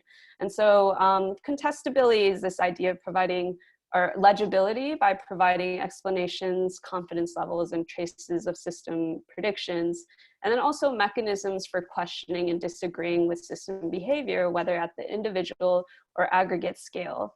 You know, in the previous example of seamful design, you know, even if you know what's happening with the algorithm, there isn't necessarily a way to change that or to provide input into that. But within this framework, it's a way to think through how users of a platform might actually be able to contest or to provide input into how algorithms work. And so that is the presentation that I have today. I'll just wrap up with a tweet that I like that I came across in my research last year, which is this user saying, "My 2019 commitment to not liking tweets is hard, but I'm committed to disrupting the algorithm. Hashtag resist the algorithm." So that's my presentation today. I just wanted to say a quick thanks to my advisor, Ethan Zuckerman, for all the support that he's given me, and to my committee members, Ted and Nick, and of course to all of my classmates and professors in this awesome department. So yeah, I'll leave room for any questions. Anna, that was great. Thank you. And I see Ethan's already queued up to ask a question. So, hey Anna, yeah, maybe I wouldn't ask a meaning question had I known you were going to thank me, but I'm going to anyway. So you've spent 2 years really thinking about this fact that there's a group of people who are resisting the algorithm. The truth is, we haven't seen massive uptake of Gobo or Arena or a lot of these other algorithmic resistance services. And TikTok, which is basically about embracing the algorithm in the most thorough way possible, has become the fastest growing new media service out there. Are you studying a representative subculture, or is this sort of a fringe subculture? If it is a small fringe, what did we learn from these users if this is not perhaps a mainstream movement? Yeah, definitely. So, you know, I don't think it's common that, you know, most social media users are thinking about, you know, subverting the algorithm whenever they go on the platform. But I do think that there is much more of a notion now that when people are online, that they know that there are algorithms working kind of behind the scenes. And I think something that was interesting that came up in the interview with the Gobo users is that, yes, they are the kinds of people who will adopt these new tools, which, you know, isn't, you know, the typical social media user. They are a lot more proactive. But despite that, like, they never end up, like, you know, changing or adapting to an entirely new platform, like moving away from Facebook and Twitter. So all of the interviews continued using these dominant platforms, you know, as their kind of primary social media platform. But, you know, in addition to trying out tools like Gobo, they were experimenting with different things on the platform.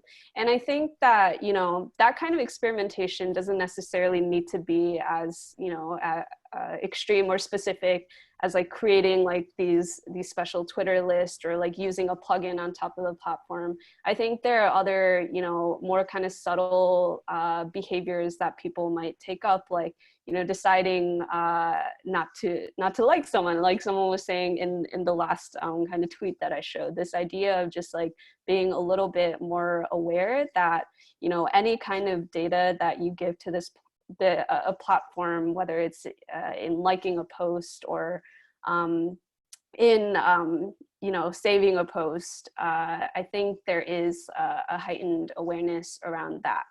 And so, yeah, I don't know that, you know, we'll ever be in a place where people are going to be willing to leave these platforms entirely just because they're frustrated with how the algorithms work. But I think there are subtle ways in which people are being more aware of it and perhaps shifting their behavior a little bit in response to that.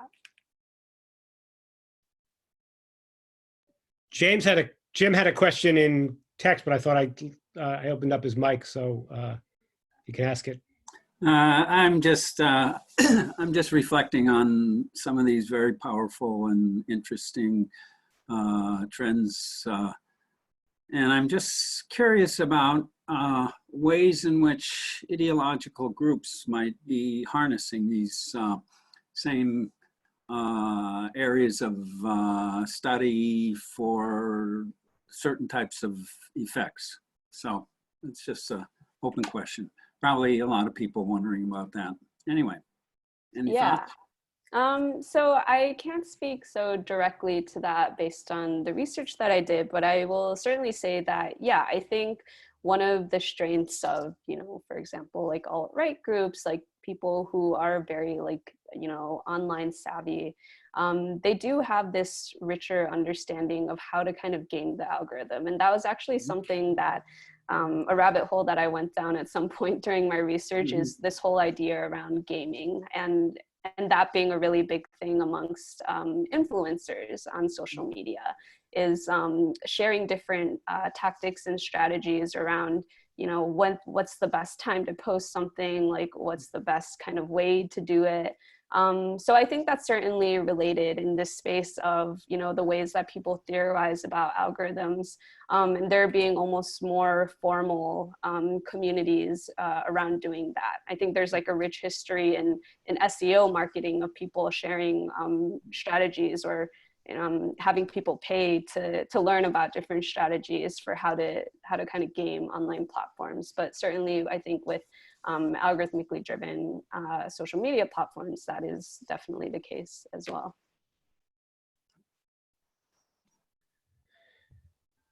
I'm not seeing anything else, so thanks very much, Anna. That was great. And Elizabeth is going now, so. Are there, nice job, Anna. Let me share.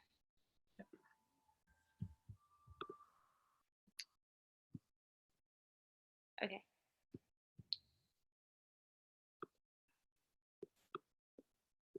Okay, let me just put it there. Okay, so my thesis is called Data Visualizations for Perspective Shifts and Communal Cohesion.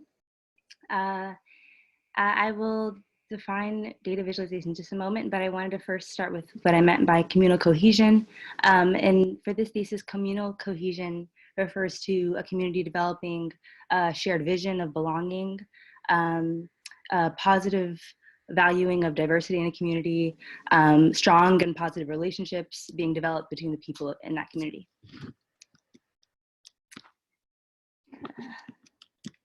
Okay, what you're going to get into today with this is, here's my outline. First, I'll start with the research questions in the background. Then I'll get into some project inspiration and literature. I'll then cover 2 case studies, and then I'll jump into a discussion and future directions.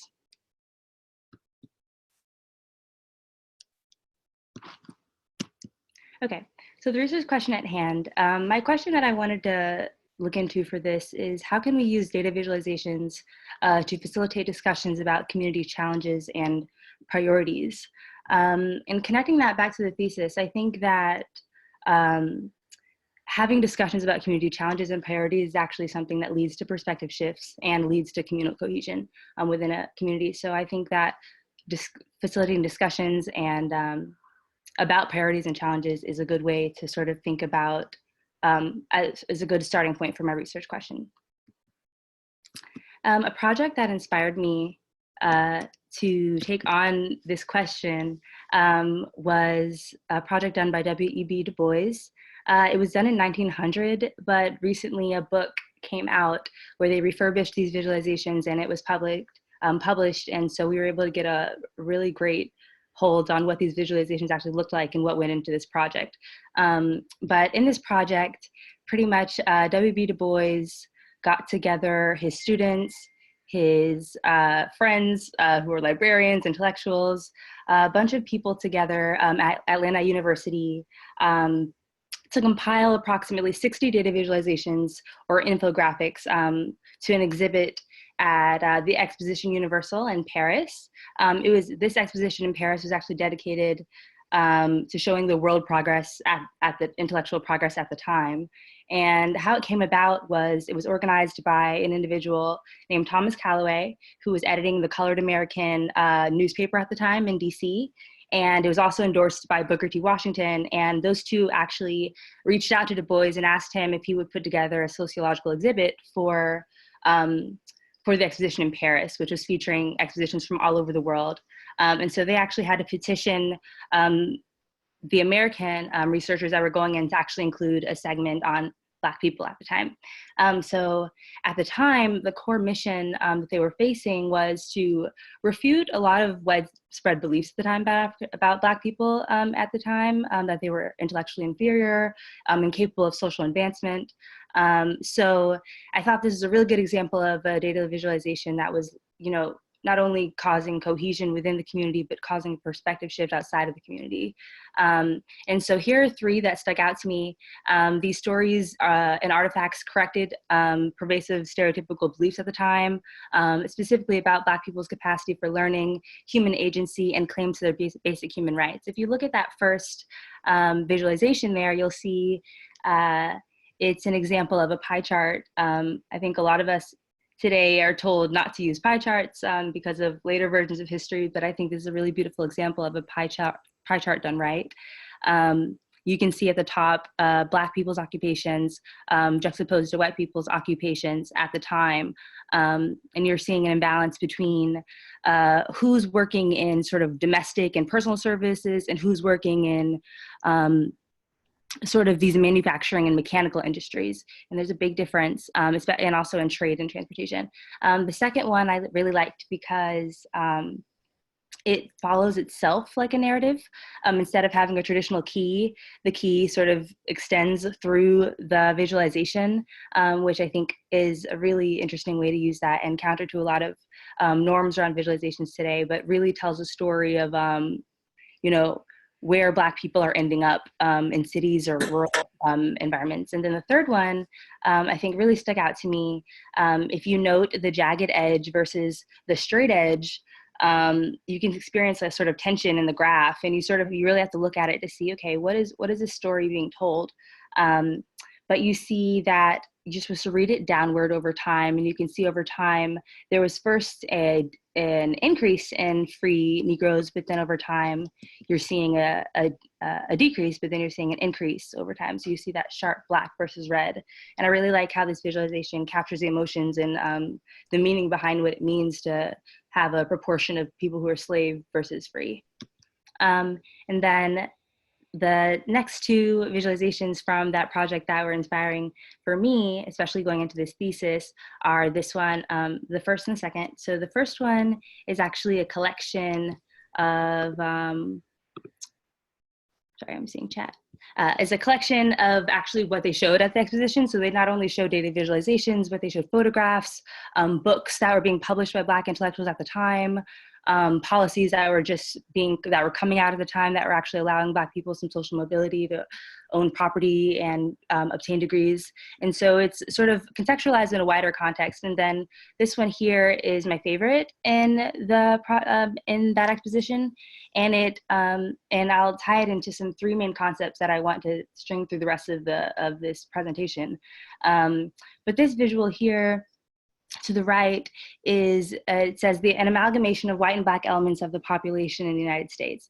And you're seeing over time how, and it's shaped like a mountain peak, as you can see, as if we're climbing, we're undertaking this climb throughout time. And so you're seeing here the percentage of Black Negro people at the time. Then over here, you see the percentage of white people over time in the US, and you see in the middle there's this blended space that covers mulattoes, mixed people, and at the time it was very difficult to even define like who is Black, who's white, who are these children, who is going to inherit what sort of rights are going to be associated with those categories, what does it mean to be Black, what does it mean to be white in America? And so I thought this visualization does a really excellent job at sort of blurring those boundaries of those definitions, and also showing how that sort of is changing over time. And so I think that there's some aspects of framing here that I want to also extend through the thesis. So if you look at this term framing, we're going to think about how data visualizations can frame a complex issue. Here, I'm drawing on framing theory from communication studies. Framing is about focusing attention on an event and then placing that event in a field of meaning, suggesting that we can use a frame to identify what we want to talk about, and then the way we frame it will sort of shift how people are going to act on that topic or think about that topic. And so framing theory is relevant here. So it tells us both what to think about it and how to think about something. And then narrative change is about dominant public narratives about community issues, and how we see that dominant narratives can often lead to like a movement's failure. We see a lot of dominant narratives about immigrants, about this, the current virus, about Islam being inherently violent, and that shapes how people get behind a movement or a cause. And so I think that this part of narrative change, if we can change the story, we can create a more of a specific context that we want to work in. So I think that these data visualizations are a great example of this framing and narrative change. Okay, so some guiding principles and models. Are you all seeing a movement in slides?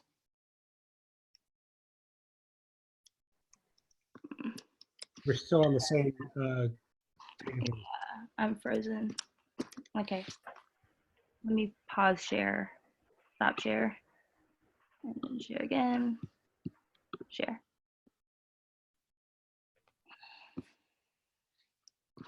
Okay.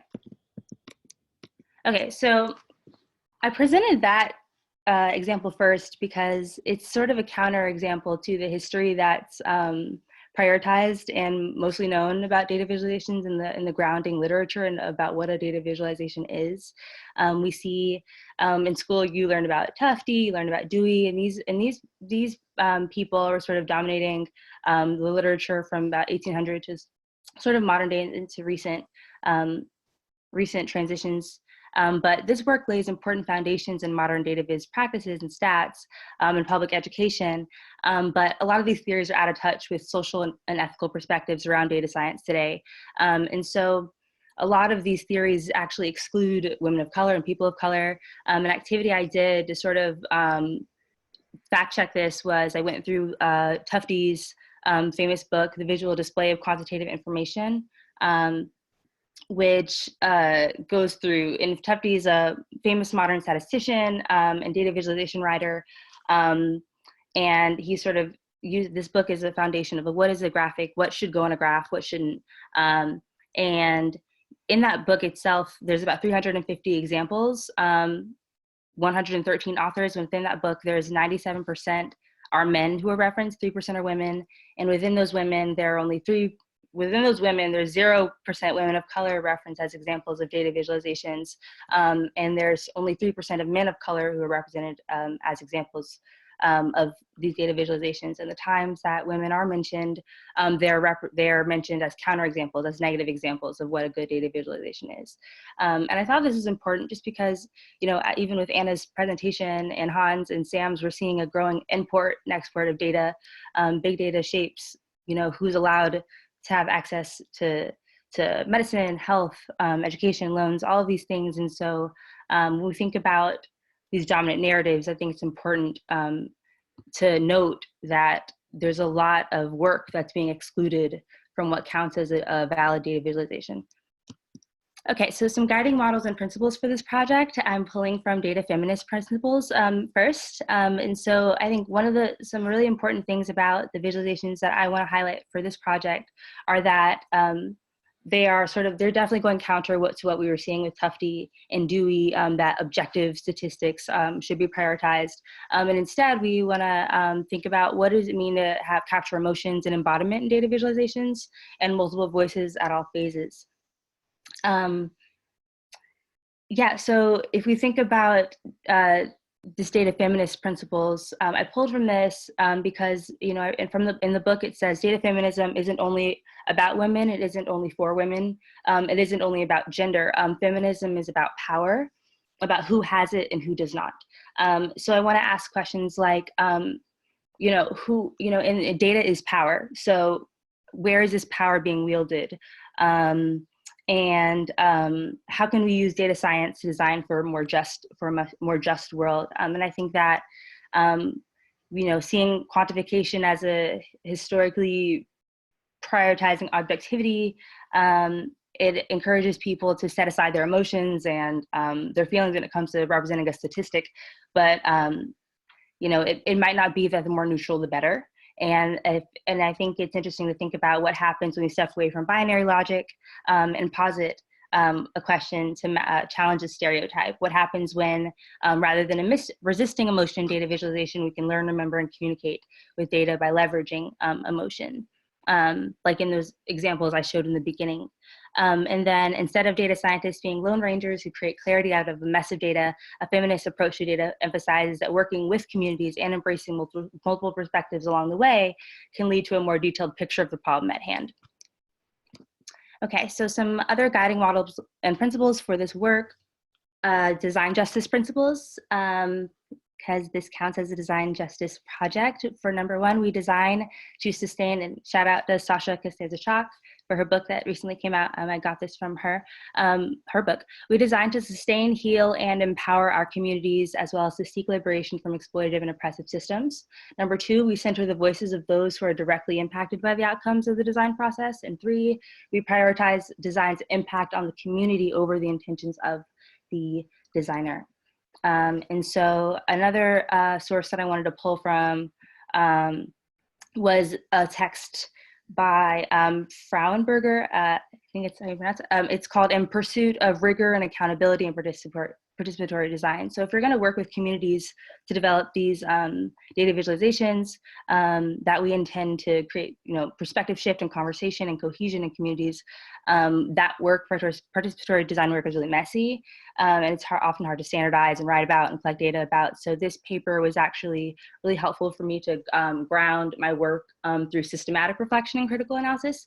So 4 lenses that I want to bring about just to draw on from that piece are epistemology, what values are at hand, who are the stakeholders in the process, and what outcomes do we want to prioritize. The stakeholders is who's involved, and we think about who's going to benefit. What's the collective benefit? What's the individual benefit? Outcomes, you know, how do we determine what success is looking like? What are participants taking away from this? Does this project transform something in the long run? Can we gain insight about working with a particular community from this kind of work? These kinds of outcomes. And values, what's important? You know, what's anchoring the work? Okay, so 2 case studies. So the first case study I wanted to show that I think of a visualization that does this well and embodies those principles and helps me address my research question about perspective shift and community conversation is this project. It's an online data visualization initiative by the Anti-Eviction Mapping Project, AEMP. They are a collective of housing justice activists, researchers, data nerds, and oral historians. They're a multiracial group with significant leadership by women. And so their projects consist at this point of 78 distinct maps linked from their homepage. These maps show displaced residents, evictions, declining numbers of Black residents in the city. Most of these projects happen in collaboration with nonprofits and community-based organizations. And I like that because I think that it upheld, well, I'll get to what you can decide whether you think these principles are upheld after I show you the example.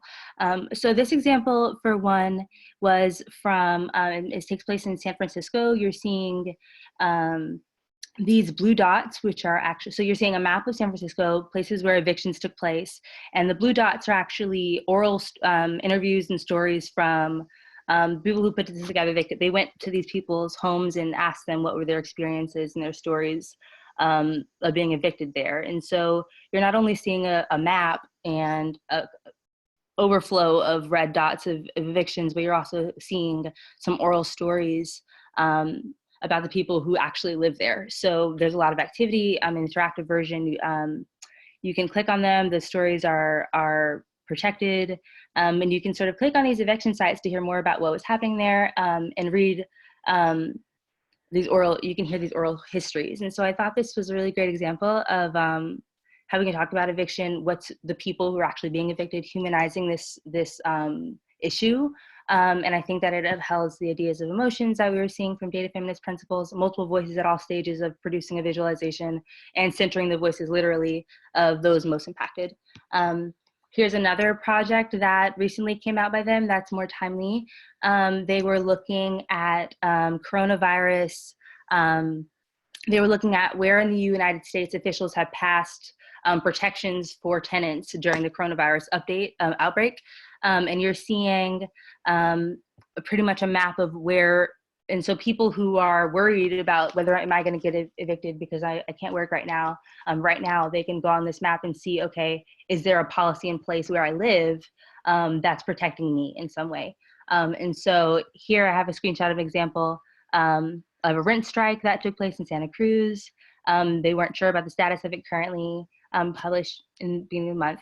Live in a shared household in Santa Cruz, California, where roommates have reduced or no hours from work because of the coronavirus, in addition to taxes being due this month. So you're seeing that what's going on there right now.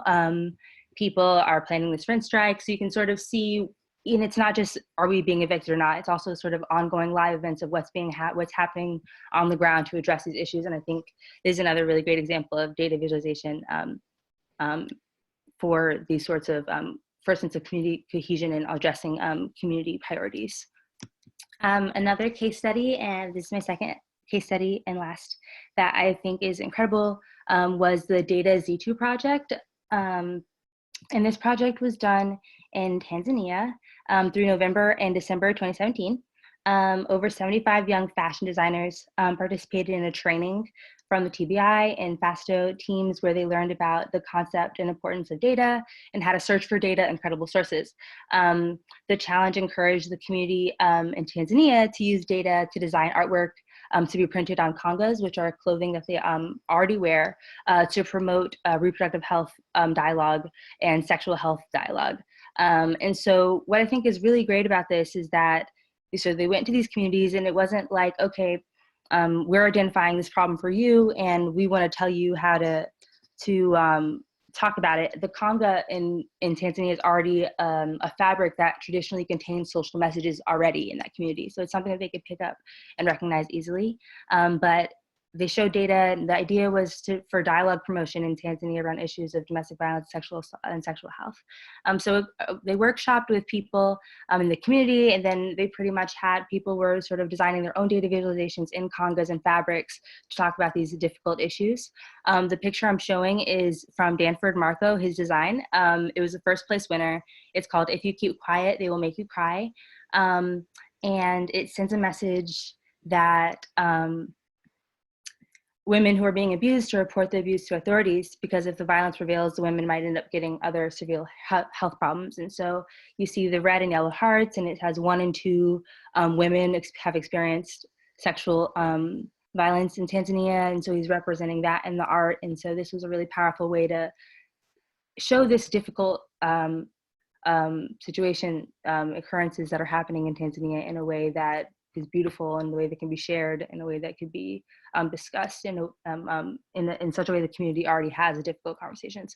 And then at the end of the project, they had a fashion show of all of these congas that came out of this, and some of the outcomes that came out of this, tying into those sort of participatory design principles. What are those outcomes? They saw changes in perception from this project that people in Tanzania were able to see, had new ways to share information about HIV-related challenges in Tanzania. There was a new skill.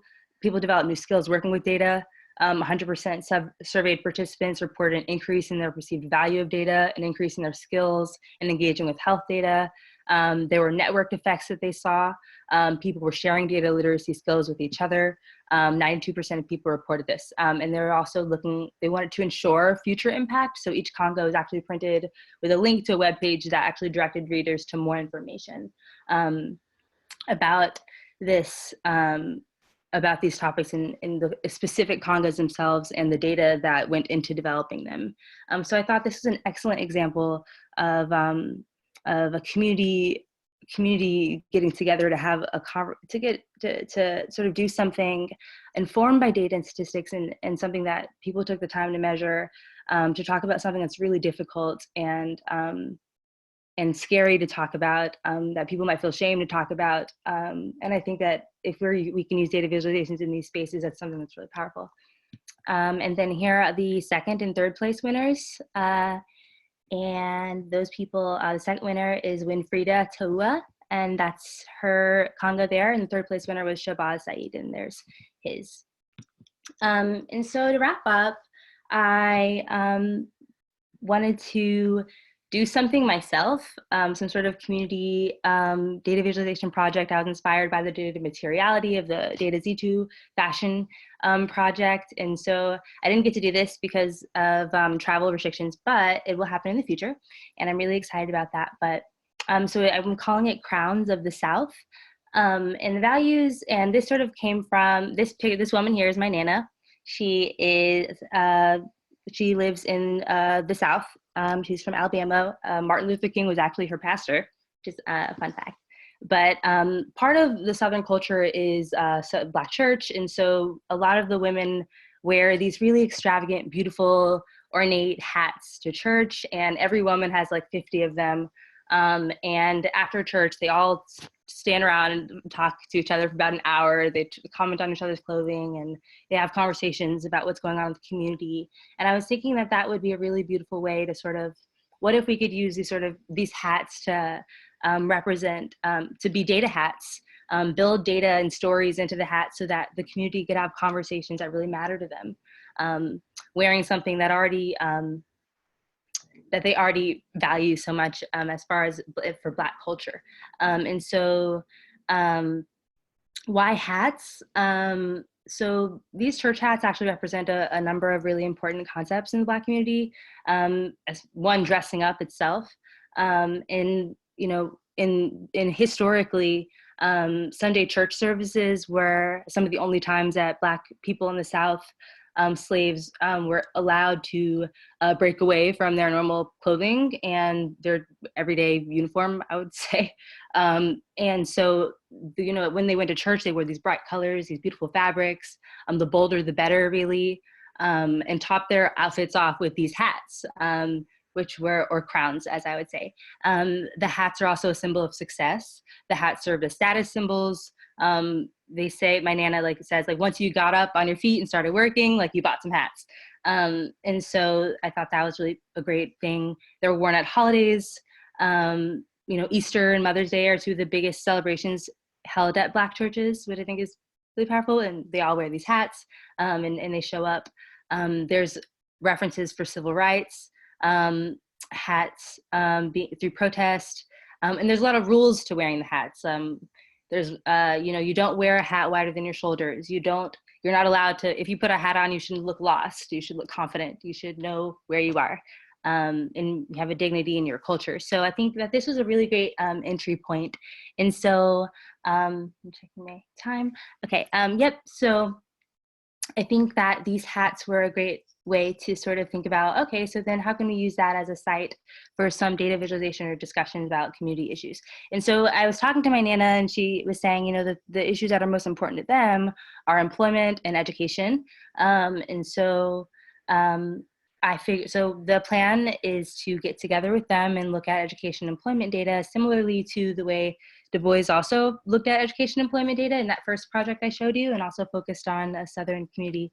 Look at this data, and then we would take simpler hats and actually decorate them with different pieces about education statistics or the universities in the area that a lot of kids young Black people end up going to. And the community is really proud of that. Jobs, those sorts of data, sort of building into little hats and stories. Then they would wear them to church on Sunday, and then hopefully they would have these great discussions, and we would follow up with them and see how that impacted them. So some of the ways that we were thinking of measuring the success of that project were going back to those principles that I had mentioned in the beginning. What are the values that are at play? So who are the stakeholders and what would the outcomes be? The values here are culture, a sense of cohesion, a sense that, despite difficult histories, Black dignity is a very important concept. It's an asset framing of our own communities to dress up and show up. When we're asked to show up and when we have the opportunity to, Black agency. So that's another value, and we think of agency in the sense of employment and education. And so these are sort of discussions that they would be having, and style is also very important value to that community. Who are the stakeholders that, so I would ask questions about how does the community benefit on the individual and collective levels? How much learning took place? Did they learn more about education and employment statistics in their area that they didn't know before? And do we see evidence of them communicating about those priorities during that process? And then the outcomes I wanted to look at were, can they imagine new ways to use data materials and discuss community priorities with this workshop as an example? So the workshop isn't just to go in and, say here's this new way to talk about this, but it's mostly about them imagining new ways to use data. And then also, was this useful at all for them would be a good question to ask. And then, does this work provide the community with the tool to think and act with on their own? So I wouldn't want to be there. I wouldn't want to need to be there every time they wanted to sort of perform a project like this on their own. Can they go and do this without me leading them? Are they prepared to sort of use this and make this something of their own in order to discuss these community priorities? Okay, so I will wrap up with that, and I will say thank you. And here is my Nana again, because she is fabulous. And here is my sister in a hat. We have the hats, and I wanted to thank especially my thesis committee, Cesar Hidalgo, Catherine D'Ignazio, and Rahul. And definitely just, I don't want to make it a Grammy speech thank you thing, but we all have a lot going on, and thanks to them, I was able to pull this together with my head on straight amidst all this crazy stuff, and lots of resources, references, great feedback, and good brainstorming. I want to thank the CMS community for putting this on. Shannon, William, Vivek, everybody, thank you so much. I want to thank TSL, my lab. Although I didn't do my thesis project within my lab, like most of my peers, my lab still supported me all the time. And I think that our lab and our advisors in that space definitely shape what we're able to create and build, and how we're able to grow as researchers and designers. And I want to thank my family for contributing these photos, for contributing quotes, and being willing to engage with this project with me in my case study. Yeah, they're really excited about it. I'm the first in my family to earn a master's degree, or who I will. And so they're really excited to be a part of this project as well. And so that's it. Thank you. Thanks, Elizabeth. That was great. And as evidenced by a number of enthusiastic questions and comments in the chat, I've already handed over to Catherine because she had a question. So. Great. Hi, Elizabeth. Wonderful job. Really great presentation. So great to see the ideas really take shape. I was just hoping you could talk about, you mentioned something called, when you're talking about the hats, that you called asset framing. And I know we've already talked about this a little bit, but Maggie Walter, who wrote the book Indigenous Statistics, talks about often how when people of color, and she's speaking specifically about Indigenous people, when they're the subject of data, often the narratives that result are what she calls deficit statistics. So it's often like the data is pointing out some kind of deficiency or lack or something bad about that particular community. And so I just wonder if you could sort of speak to that tendency in data and statistics to frame people of color in this negative way versus the asset framing that you're talking about. Yeah, thank you for that question. I think, definitely think about asset versus deficit framing a lot in the work. And I think that while it's really important to not frame a community for your issues, it's dangerous to not recognize the struggles and the challenges that are actually taking place in that community. And I think that if we can't identify them, we can't work on them. And I think oftentimes when you talk about a community's challenges, people sort of say the community brought them upon themselves or it's their fault. But I think that you can use, if we think about what brought those challenges about, what policies brought them, you're shifting that deficit from the community itself to, the factors that are determining what that community can do, what they have access to. So that's one side of like why I think deficit framing is an interesting tension. But what I really liked about the Du Bois project was I think they did a really great job of pointing out, where Black people weren't allowed, these sort of deficits in that were at the time. But he then follows up with all this beautiful data about what Black people were able to accomplish. And so you sort of see this story that starts with the deficit, but also in spite, they were able to accomplish, getting an education, getting, new jobs and new industries, despite all the policies that were in place to keep them back, despite, not being able to, despite the dominant narrative being that they shouldn't be able to or couldn't. So I think that it's important to follow deficit framing with an asset framing so that you can imagine, okay, so if these deficits were lifted or if these challenges were addressed, like what would that look like? What do we want? Why are we talking about this at all? What can we envision as that could change? So I think that asset deficit framing go hand in hand. And I think that it's great that people want to start with asset framing, but I think it's so equally important to see like what sort of deficits are underlying a lot of these issues too, especially with marginalized communities. And Caesar has a question. Thank you.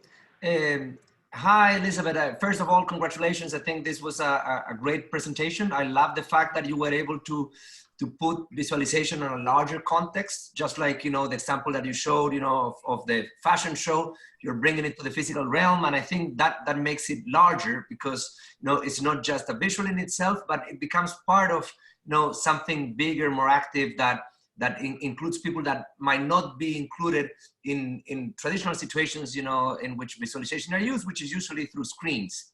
So I think that's great. So I want to do, what I want to do is to challenge you a little bit to think about, another possibility. So you frame your work around communities, okay?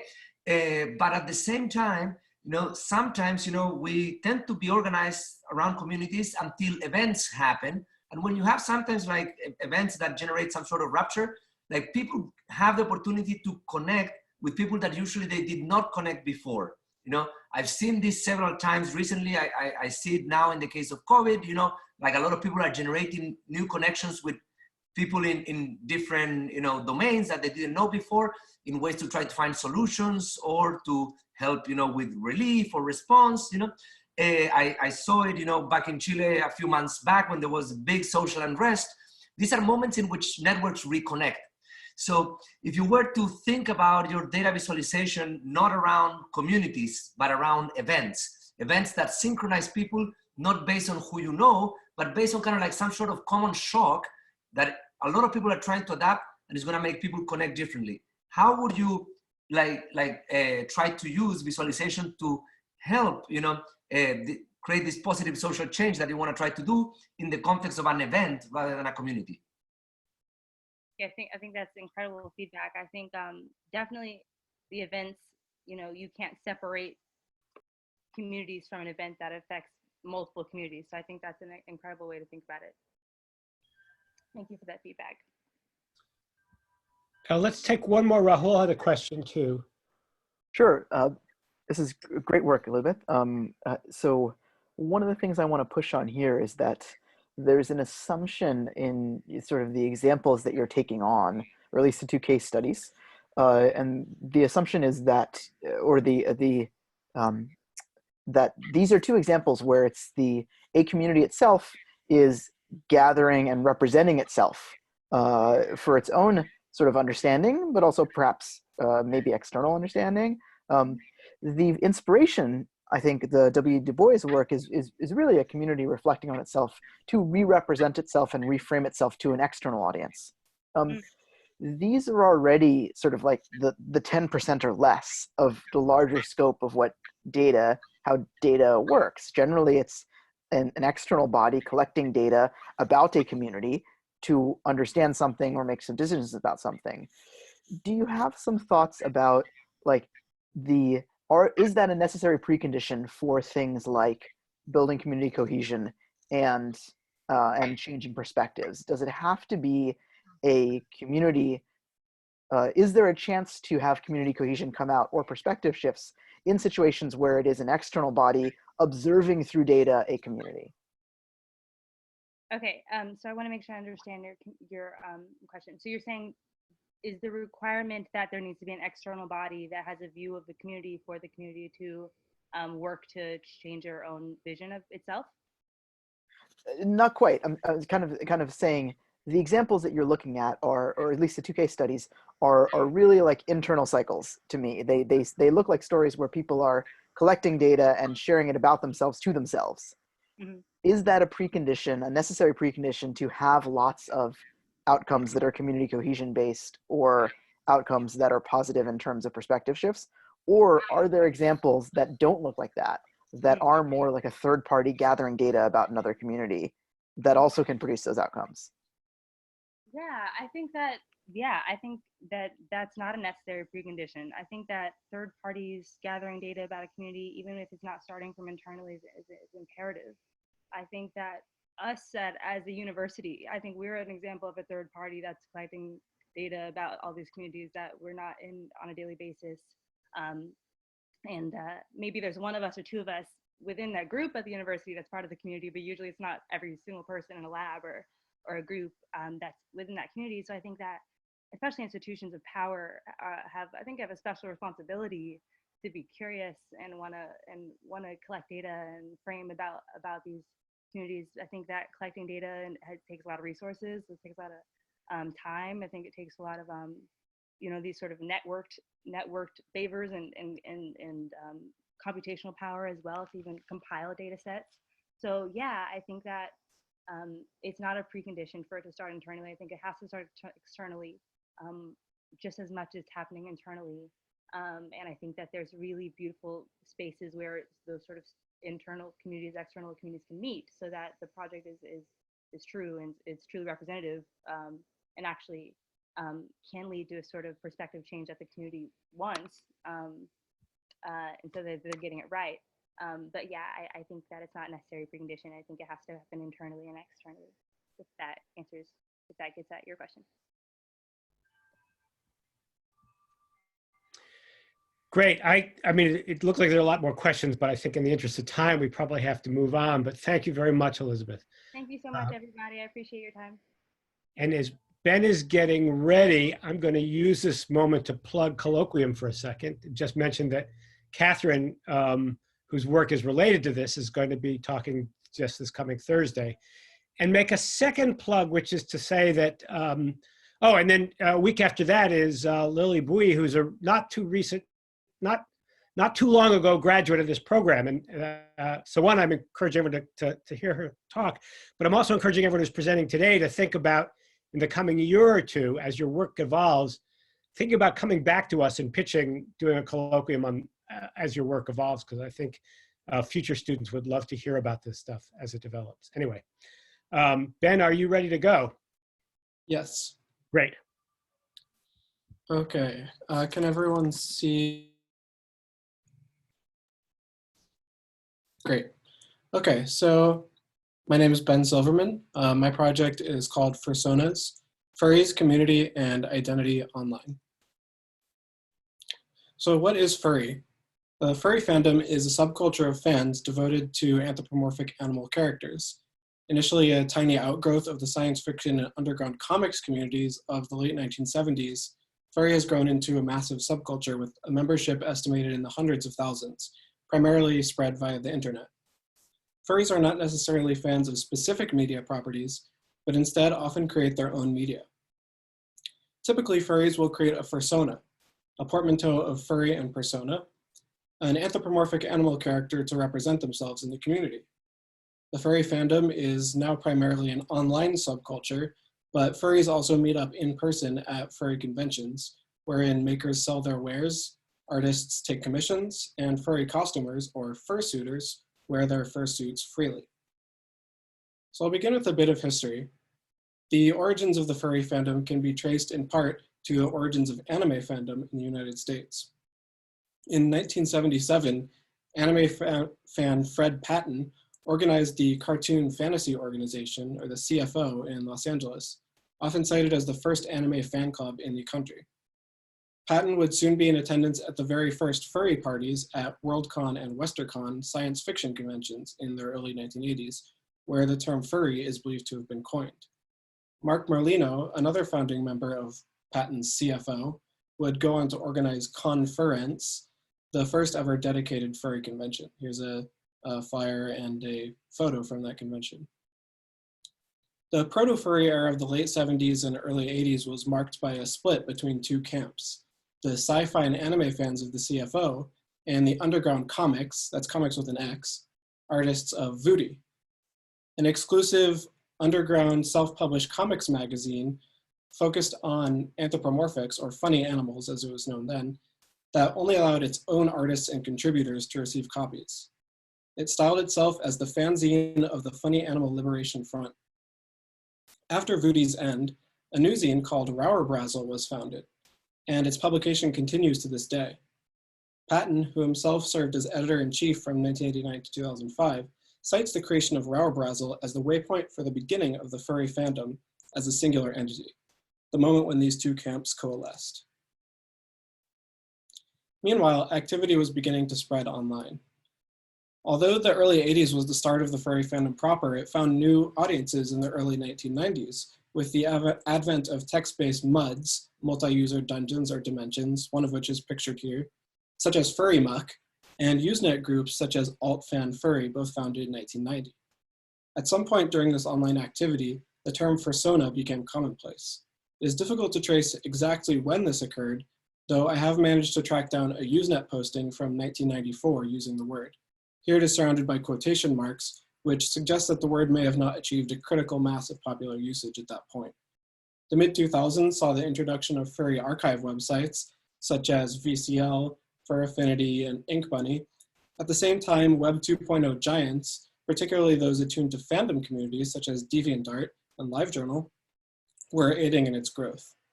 These websites allowed furries to connect more directly by commenting on each other's artwork and stories, sending private messages, and exchanging instant messenger contact details.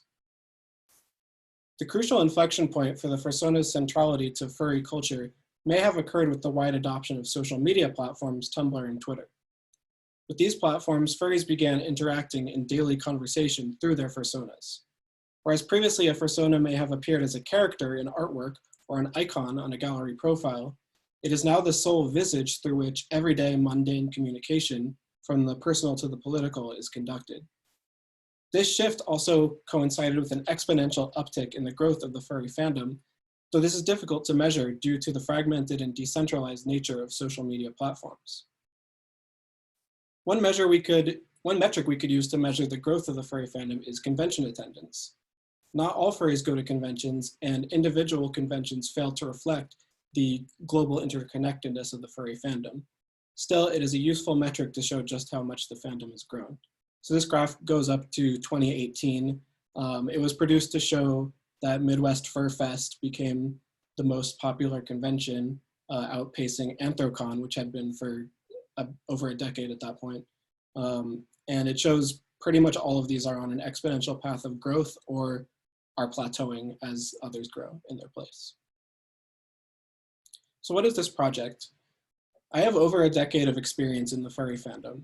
I've been interested in furry art since around 2006 when I was 12 years old, and I've considered myself a furry since around 2012 when I was 18. At that time, I created a fursona along with a handle that I began to use publicly on social media. I had no idea that I would eventually be interested in furry research. At that time, it was simply a hobby and a way to meet friends. But my experiences in both the furry fandom and academia have led me to become interested in examining this part of my personal life through through an academic perspective. In this thesis, I have decided to try to understand one aspect of furry sociality, the fursona, through a number of disciplinary lenses and using empirical research conducted through interviews, participant observation, and autoethnography, that is, ethnography of the self. I present several case studies to elucidate and theorize about the processes of becoming a furry, developing a fursona, and making meaning with a fursona. Starting around age 8 or 9, I began to sneak Calvin and Hobbes anthologies into my bedroom at night and read them under the covers with a mini flashlight, unable to get enough of them during the day. It was not just because Bill Watterson's work was funny, realistic, and poignant, though I enjoyed all of those things about it. I also felt a deep affection towards Hobbes, the stuffed tiger who becomes a living, breathing, anthropomorphic tiger in the world of young Calvin's imagination. Hobbes is a big, lovable cuddle buddy who will eagerly wax philosophical or join Calvin in imaginative childhood play, distracting him from annoying homework or whiling away the long summer days and winter nights. I felt such warm feelings towards Hobbes, falling in love with both his demeanor and his appearance, and I badly longed for a Hobbes of my own. Looking back, I think these were the first feelings in my life that I could describe as romantic attraction. Yes, Hobbes was a fictional character and an anthropomorphic animal. He was not even technically real in the world of Calvin and Hobbes. He was just a manifestation of Calvin's need for companionship as an only child, a projection onto an inanimate stuffed animal. Perhaps I also projected onto Hobbes a need for romantic longing, a love beyond family or friend at the beginning of my adolescence.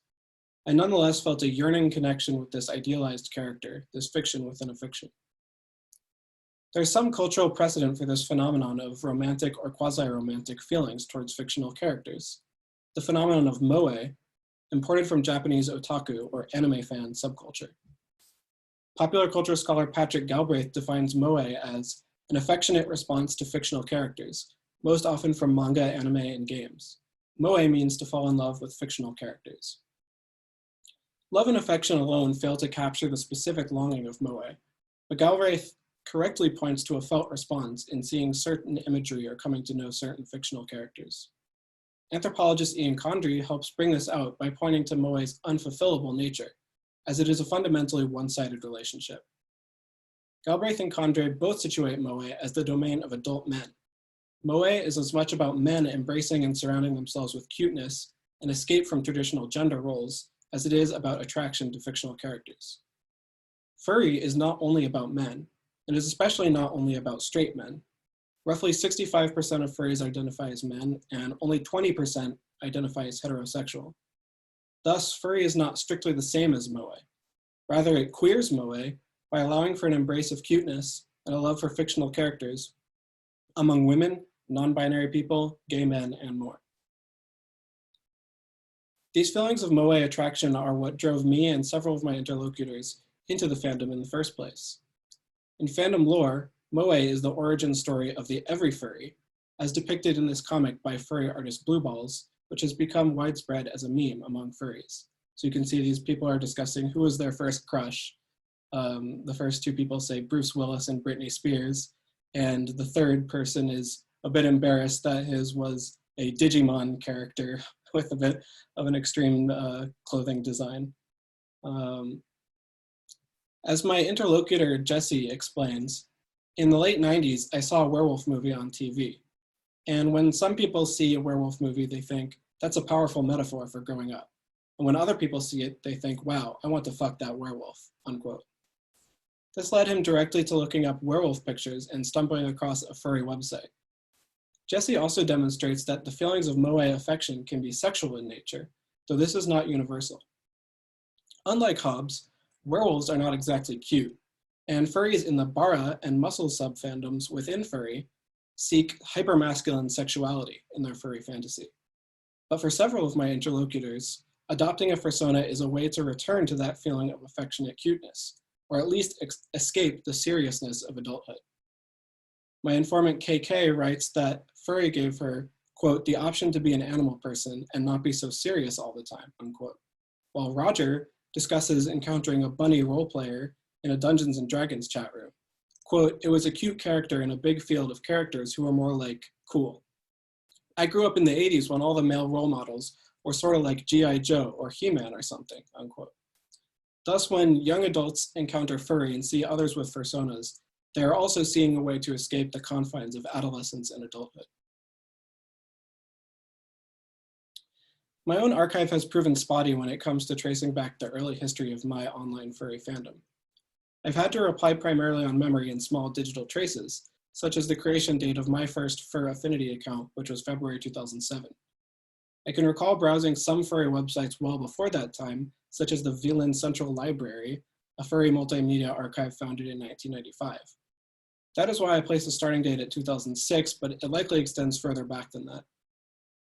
I am somewhat envious of those of my informants who have clearer memories of when they first encountered furry fandom, as I find those moments illuminating. Perhaps it is the fragmented nature of my own furry history that has led me to want to create some sort of record to tie together those loose pieces. Like Roger's D&D chat room experience, many furries enter the fandom through roleplay, playing as furry characters before they know what furry or fursonas are. For example, KD writes, quote, "What first brought me into the fandom was I was role-playing a werewolf in permanent wolfwoman form. All black fur, of course, named Ziba. I went into an AOL chat room called The Tavern to roleplay. I ended up being recognized by someone as a furry, though I didn't know what it was, so they told me. I was about 9. I started going on Furcadia, pictured here, an MMORPG, a lot from that point on in drawing. I was role-playing and just out of character, talking with people in different Furcadia dreams. That's the name of their worlds, unquote. In many ways, Roger, KD, and I represent an outdated way of entering the fandom, reflecting limitation of my peer group, as all of my interlocutors are in their mid-20s or older. New furries are now encountering the fandom through much less directed and specific avenues, instead coming into contact tangentially with fursona accounts on social media. One of my interlocutors, Rex, informs me about posting his adult artwork on Tumblr. Quote, "My art would often get reblogged by gay porn accounts," he explains, "so it would just be gay furry porn alongside a bunch of photos of daddies," unquote. The followers of those gay porn accounts may see Rex's artwork and suddenly become aware of furry fandom through a completely unrelated set of interests, or at least partially unrelated. I recently happened upon a furry penning the top reply to an Elizabeth Warren tweet, and this is not an uncommon sight on Twitter. There was even a recent Rolling Stone blog article about Gen Z kids becoming furries due to their prevalence on the app TikTok. Fursonas have been a near universal part of the furry fandom for as long as I have known about its existence, but they are more important than ever in the age of social media. When I first created an account on the Fur Affinity gallery website in 2007 and thus was forced to create my first specifically furry identity, I began by adopting an old username and no avatar. This configuration indicates the profile of a lurker, a user who does not interact but merely observes. On FA, you needed an account to view adult artwork and save favorites to your profile, and those were the only reasons I wanted an account to begin with. Still, I hated seeing the empty default avatar symbol, so I chose a photo of a black cat peeking out of a box, in my mind a more creative way to indicate that I was a lurker. I believe this was my entire profile for several years, although I have no record. Around 2010, I created an account on Tumblr to share furry art that I had found on FA and elsewhere, linking back to the original artists, a curatorial effort and an attempt to find like-minded furries. By 2012, I began making my first furry friends through Tumblr, who encouraged me to draw for myself. I drew some sketches in a sketchbook and shared them on Tumblr, which encouraged me further. So I decided to try my hand at digital art with my laptop's trackpad. As I wanted to post these to Fur Affinity, I decided I needed a new avatar as well. So I drew a white cat with blue-tipped ears. I'm not sure where that idea came from, but at the time it seems I wanted a cat fursona. After posting a few drawings to Tumblr and Fur Affinity, I began interacting more with other furry artists. In particular, I started to attend live streams of furries making art, including my interlocutor Jesse. In the chat of his live stream, I began to make many more friends, including an artist named RCat, who is relatively local. On one of my visits to RCat, we started discussing what my fursona might look like. She suggested a rat based on my face. I tried not to take offense at the suggestion my face was rat-like, and I did not really identify with the animal. I told her I was thinking of either a dog or a cat. She thought that a dog suited me better, and after thinking about it and deciding that I would like to aspire to be dog-like, I began researching different dog breeds and their temperaments on Wikipedia. I found the following description of the Australian cattle dog resonant. Quote, "When on home ground, the Australian cattle dog is an affectionate and playful pet. However, it is reserved with people it does not know and naturally cautious in new situations." In addition, the cattle dog was described therein as energetic and intelligent with an independent streak, qualities which I aspired to if I did not always embody. I sent a photo from the Wikipedia article to RCAT as reference, and she drew the first version of my dog Fursona, fairly faithful to the photo with a painterly style. The drawing in the center was an icon that I used in between very briefly. The first dog, I guess, instance. My Fursona continued to develop through drawings by others. My identity was produced in a collaboration at a distance, communicated through text conversations and art making by a number of artists, each building on the last. The second version was produced out of necessity, as I was planning to attend my first convention, so my friend Marley made me a badge with which to identify myself, the common mode of identification among furries at gatherings. My interlocutor, Jesse, drew the third version as a surprise birthday gift. His application of a cute and cartoony style influenced further renderings by Marley, who brought out extra tufts of fur and emphasized round and soft edges, adding freckle-light white markings to my Fursona's cheeks. And note that this is 2017, so we're several years into this Fursona now. Though unasked for, I gladly accepted these liberties. A commission from my friend Avi birthed a chibi, or miniature version of my character, and she added bigger tufts of fur and a rounder head shape. An artist with a less cartoony style, Leo, gifted me art using Avi's drawing as a reference, realizing her chibi sketches into solid forms with depth and shading, somehow bigger and rounder than ever. These artists have progressively built from each other's work, co-creating a character infused at each stage with their artistic style and their perceptions of my personality. This is where my Fursona is today, and where it may remain forever, as I soon plan to revert back to my original species choice of cat. At this stage in my life, I just feel that a cat suits me better. Thus, the cycle will begin again. Though some of my interlocutors knew immediately what their Fursona would be, Jesse the werewolf fan was always going to be a wolf. Many others expressed difficulty in deciding what species would suit them best. Just as in my own experience, several of them found it difficult to determine whether their Fursona should be a reflection of their existing personality traits or an aspirational set of ideals that they may hope to live up to by inhabiting their Fursona on a daily basis. As KD writes, quote, "The contradiction between what I feel like and what I want to be makes Fursona decisions that much harder." KD still has not decided on a persistent Fursona, despite being in the fandom since the days of Furcadia. Roger, on the other hand, picked his Fursona based on conclusions that seemed to indicate a lack of self-esteem.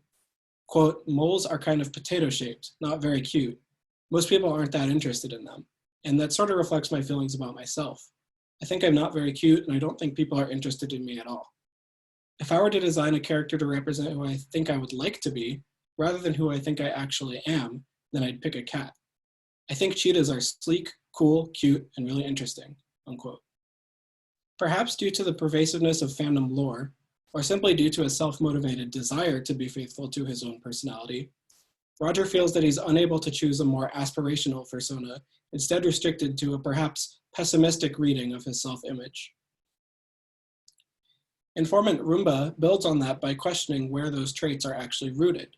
Quote, "My rat and fox Fursonas were heavily influenced by societal mythology around those animals, I guess. I remember thinking rat characters are cool, but never seeing myself as fitting into the archetype. They had a sleazy appeal that I was into at the time," unquote. Roomba here acknowledges that furry is fundamentally about anthropomorphization, not about real animals. Choosing a Fursona is often about picking from a set of symbols that society has associated with animals, rather than inherent physical or biological traits. Even in the cases that furries pick and choose animal biology and physiology for their character, they are always a composite drawn from and into the world of symbols. Thus, the Fursona is a semiotic assemblage, co-constructed from various facets of human imagination and storytelling. So once a furry has developed a fursona, what do they do with it? Leveraging both the real-time audience communication of social media platforms and the near universality of fursonas within the fandom, some furries use their fursonas to create interactive and evolving role-play artwork. Furry artist @microtransac on Twitter often draws their own fursona, Foster, in giant or tiny form and inserts other furries characters as the opposite size, fulfilling the micro/macro size difference pairing. As the name may imply, micro-macro is a genre of furry artwork involving either an unusually giant character, an unusually tiny character, or both. A size difference which is accomplished by contrast with an environment or other characters in the scene.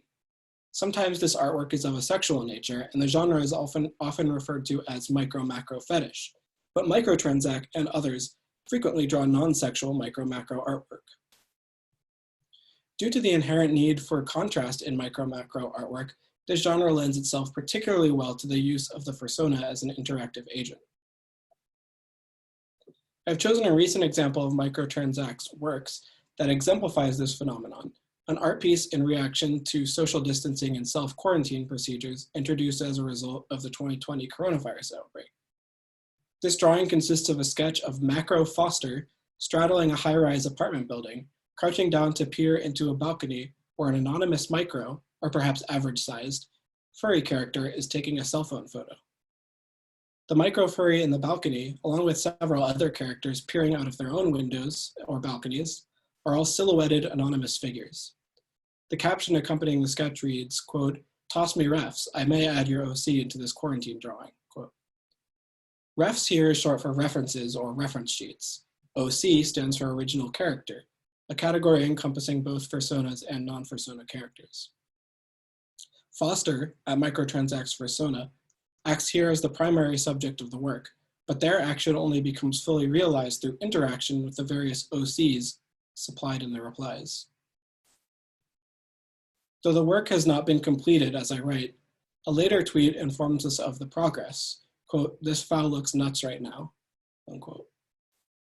Writes at Microtransac, captioning a screen grab of a live drawing stream in progress. The earlier sketch now entirely surrounded by a litany of characters in various art styles and reference formats. Thus, Foster and the rest of the OCs enter a relationship through the process of art making. Other furry artists use the same type of interactive artwork engagement with the fursona to more explicitly sexual ends. Furry artist Denim recently created a Twitter thread suited to just this purpose, in which his fursona, a reindeer-rabbit hybrid also named Denim, takes part in all manner of sexual activity with his followers. Quote, "Feelin' slutty," the opening tweet reads, "Tell me in reply or DM what you'd like to do to me. Give me a ref if you've got one, and maybe I'll sketch it, heart," unquote. This text is accompanied by a nude drawing of Denim's fursona, lustfully eyeing the viewer, knelt and visibly erect, his wrists bent in a begging dog pose. He offers up his fursona's body as an interactive sexual plaything, the resulting interactions realized in a series of sketches.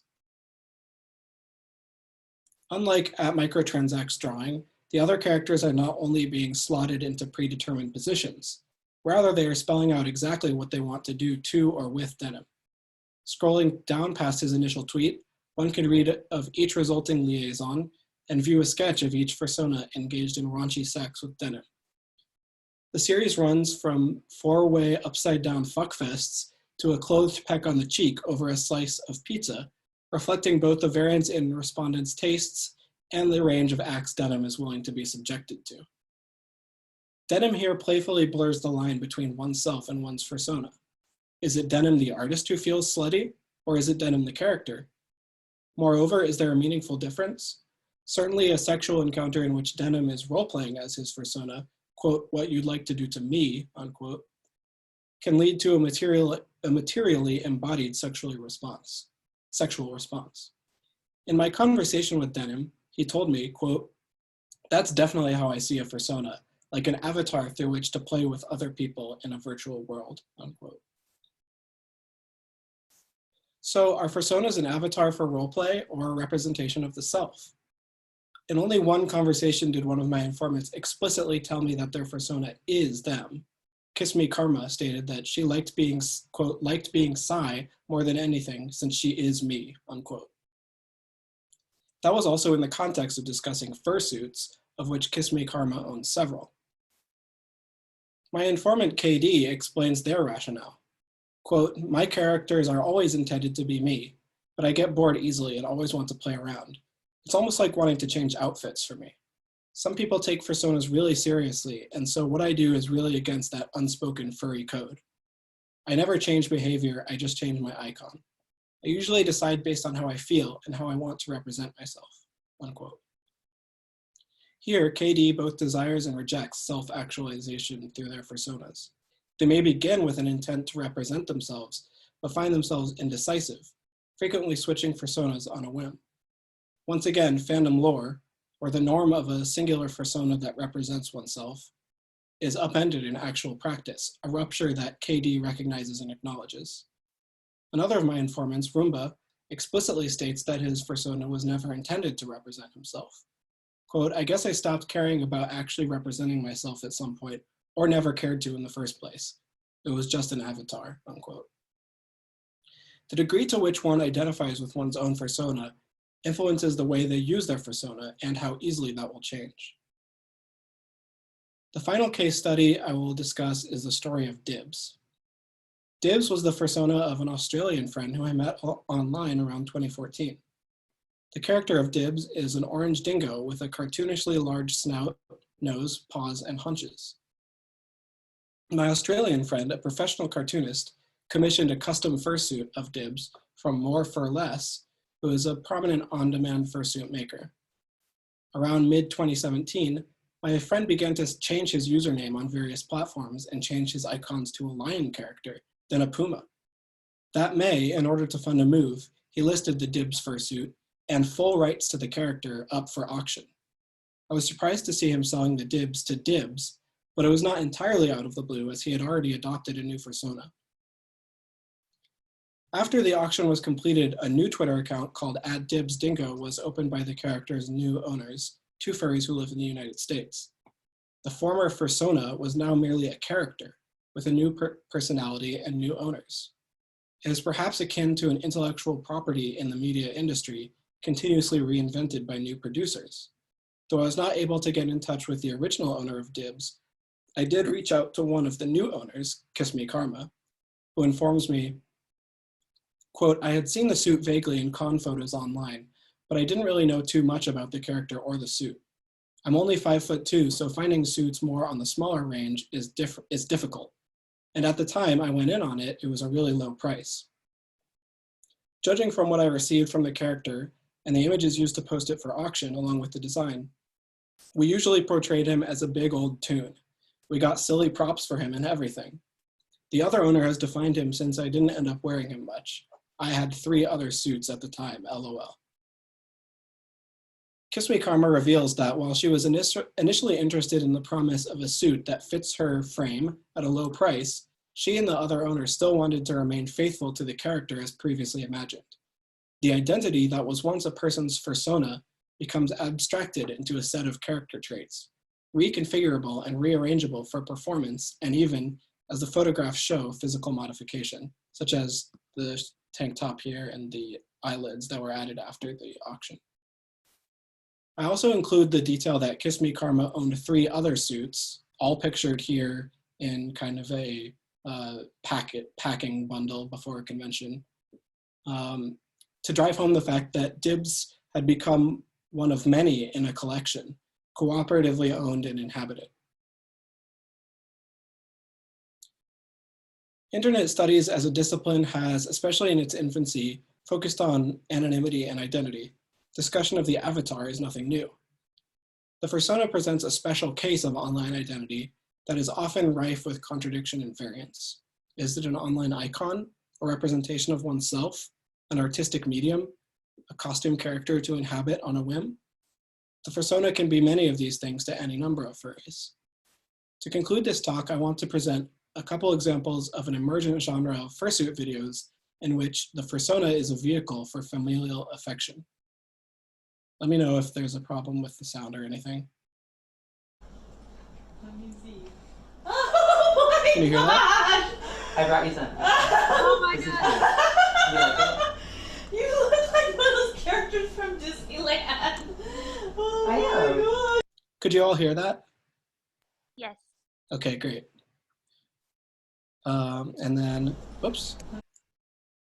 That same fursuiter also showed their dad seeing the suit for the first time and got a big hug. And then this one is a bit more recent. I'll just play. Well, basically the person who took this video is a fursuit maker. And it says, I made my brother a head today and he loves it. It's his Fursona Rex. He's been drawing for a while, and as he's had bad days at school, I thought I'd surprise him when he got home.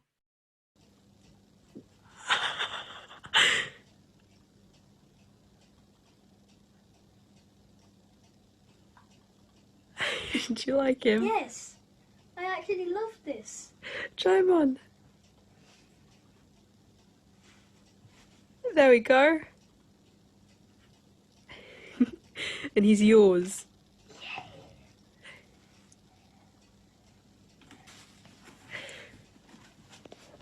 Oh.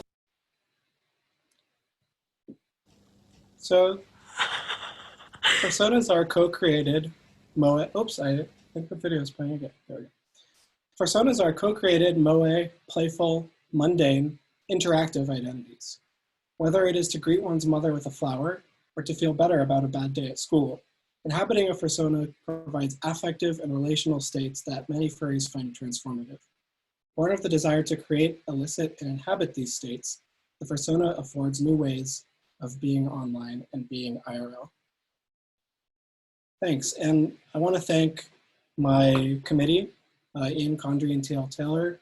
I want to thank Kurt Fent, my research manager. I want to thank all the CMS faculty and staff, as well as the rest of my cohort. Thanks, everyone. Thanks, Ben. That was great. Do we have, I see a question right off with Ian. Hello, can you hear me? Yes. Oh, here, I can even put my picture on. Can I? I don't see how to do the picture. Oh, well, that's okay. I'll just talk. Ben, great job. Really interesting stuff. Really opens up a lot of interesting issues.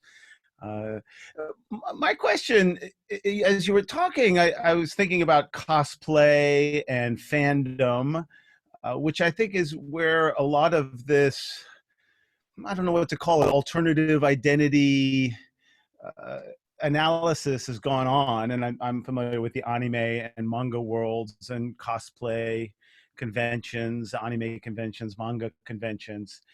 And I guess I'm curious how you think of this in relation to cosplay and fandom.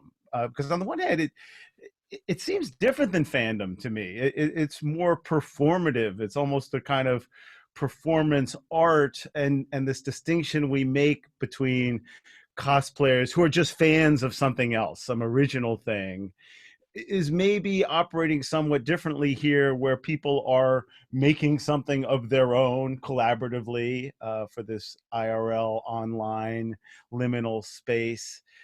So I'm curious what you think. I mean, is this a form of fandom, or do we need some kind of new way to think about a fursona as something beyond and actually quite different, or at least different in some ways from what cosplayers do? That's absolutely, yeah.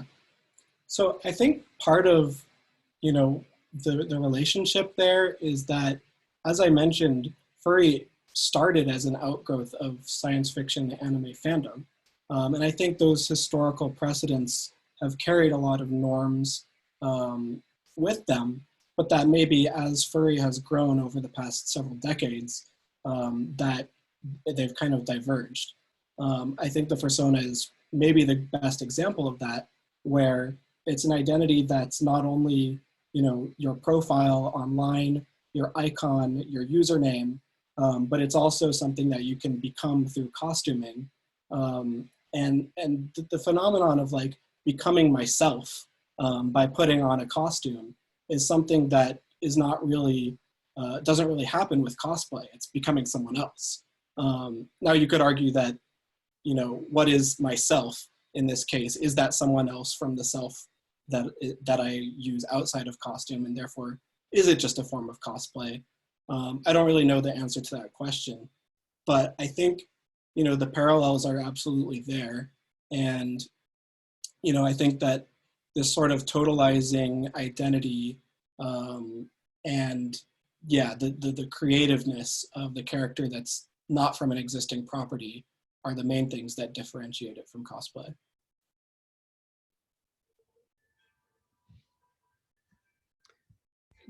JJ, you have your hand up?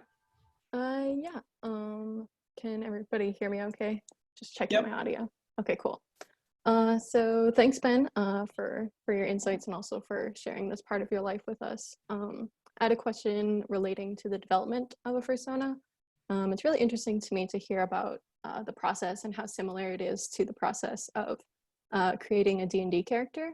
And I find that just in my own work that a lot of queer players are usually drawn to playing an idealized version of themselves when they play D&D, kind of pointing out that the restrictions of real life don't really allow them to live who they are. So they want to play out this ideal version of themselves in the game. Do you find that similar connection in your work? And then somewhat related to that, were there any folks that you spoke with that chose fursonas that were deliberately very different than themselves or an ideal self, or was it mostly people either showing themselves or showing an ideal version? Yeah, so I think several of them, to answer your second question first, did present as an idealized version of themselves in their persona.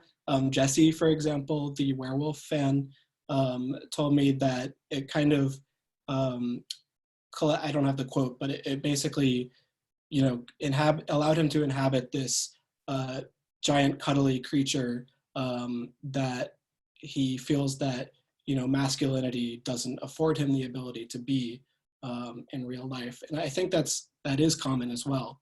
But again, I think that is also a tension with a lot of fursona choices of whether or not it should be, you know, a self-reflective thing or some kind of idealized version. As far as D&D characters, absolutely. I mean, I mentioned that a couple of the people's fursonas, well, I mentioned that a couple of people entered the furry fandom from role-playing games and from D&D, and several of them actually ended up using those characters in those role-playing games as developing those into their fursonas, whereas originally, you know, it was just something that existed within the game context and then ceased to exist outside of that. So yeah, I think, you know, not only is the development process similar, but actually one can lead into the other in both directions.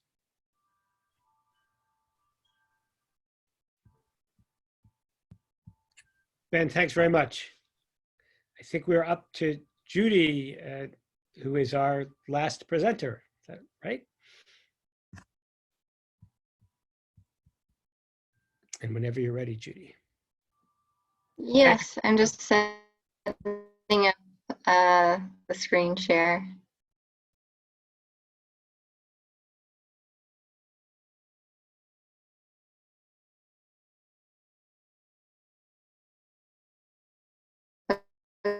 Okay.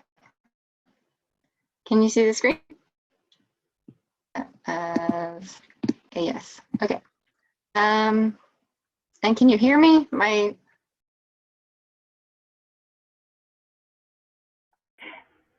Judy, you're sort of glitching in and out.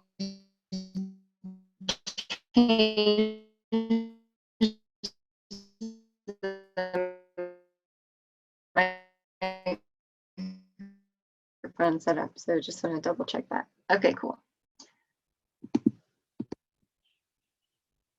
My internet is not the most stable.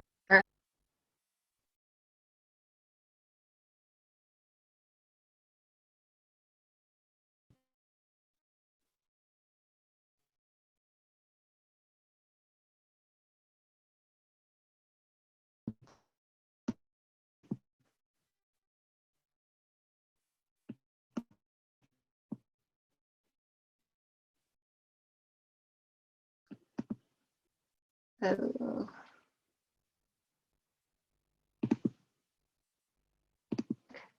Okay, I could try to do that.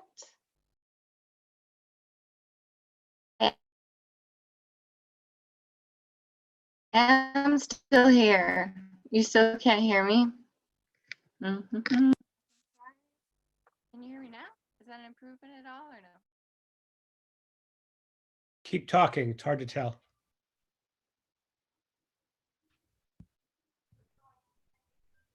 No, we're not hearing you. No, no sound at all. I'm going to see if we can get Mike on the line here. I'm here. Okay. Mike, do you have any suggestions for Judy on how she can stabilize her audio? It could just be an issue with her internet connection. Okay. I think it's on my end. I switched to. Because her video is pretty choppy right now as well.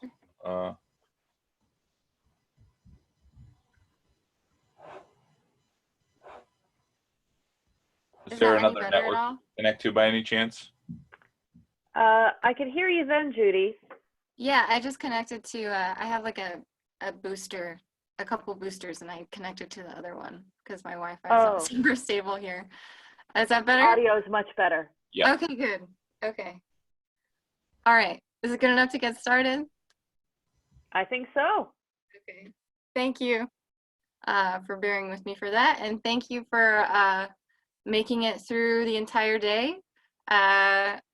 Hopefully this will be short and sweet. My name is Judy Heflin.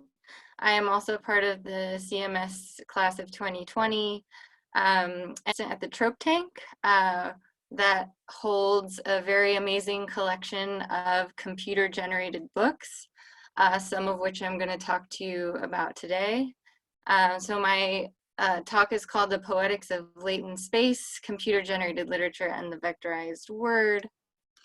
And we're going to be talking today about 3 different AI-generated books. We're going to complicate the idea of AI, specifically look at machine learning generated literature, these 3 primary sources. So these 3 books are very different in some ways. They're all published in different countries. They're all different types of projects. One is a prose poem. One is more of a novel type of work. Another is more traditional lineated verse. But they're all similar in key ways as well. So the reason that I chose these 3 primary sources to look at are for the reasons that are listed here. They're all published as a printed book, which was very important to my scope of research. They were all published in 2018 and 2019 around the same time using similar technologies and with the similar available technologies at that time. They were all published with small presses. They're all labeled somewhere materially on the book as artificial intelligence. They all use some sort of machine learning that is enabled by vector representations of linguistic data to generate text. And I'm not going to go too much into the technical details, but by vector representations, just keep in mind that that means that allows you to place each word or line of poetry or whatever like linguistic unit that you're working with, you can place that quantitatively at a point in space and set that relative to the other data points. And those distances and measures of relationships encode some types of linguistic relationships as well, and certain types of linguistic understandings. And those encodings or embeddings within what is called a vector space or is where a lot of the meaning from machine learning generated literature comes from. For these primary sources, there was code available to look at for all of them. And the code for each of these projects is written by an individual author programmer whose name is on the cover of the book as well, and who takes authorial credit for the book. All the texts are also legible, which is not the case for every computer-generated book. You can sit down and you can read these out loud. They are words that you will recognize. Maybe the narratives don't make a traditional sort of sense that you're used to, but you can sit down and read these in some way that is somewhat conventional. All of these books also have introductions explaining their computational method for generation, which alludes to a certain type of reading that is expected by either the publisher or it says internet connection unstable. Is it? Okay, maybe it's back. But yeah, these introductions allude to a type of reading expected either by the author or by the publisher, meaning that if you are to read these books, that you should at least have some type of context about how the underlying code is operating, what sort of system was developed to generate this code, or to generate this text, sorry. So just really quickly, a methodology of what I did to look at these texts. I selected the books that I mentioned before and that you saw on those slides. That's Articulations by Alison Parrish, Won the Road by Ross Goodwin, and Rewrites by David Jave Johnston. I interviewed all of these authors about their practices and the writing process of each of these books. I looked at the code as a sort of text and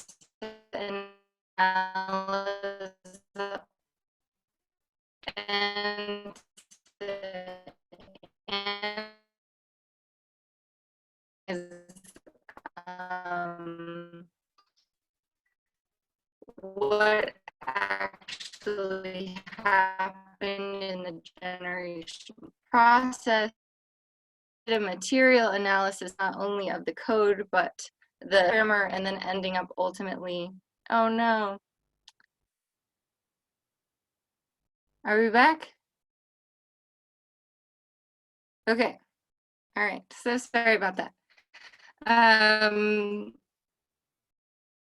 Okay, so also did a material text, goes from whatever sources that these author programmers found their data from into a data set through a system that was written or developed by an author programmer, and then ultimately how it ends up eventually on a printed page of a material physical book. I also looked at the text itself, which is not always emphasized. A lot of people who read these types of work recommend to sample them, but I sat down with each of these books and read them all the way through, which, as I mentioned, is something you can actually do with them. And I specifically focused on the author programmers who use and think about AI in their authorial practice and have published printed books of AI-generated literature. And I chose this range of perspectives and the creative practices because I was really interested in the writerly process and the ways that AI changed writing and how it affected the printed book and how we conceptualize the printed book. Okay, so what is this type of work called? There are a lot of different names that you can use, a lot of theoretical frameworks that have been proposed to think about computer-generated writing.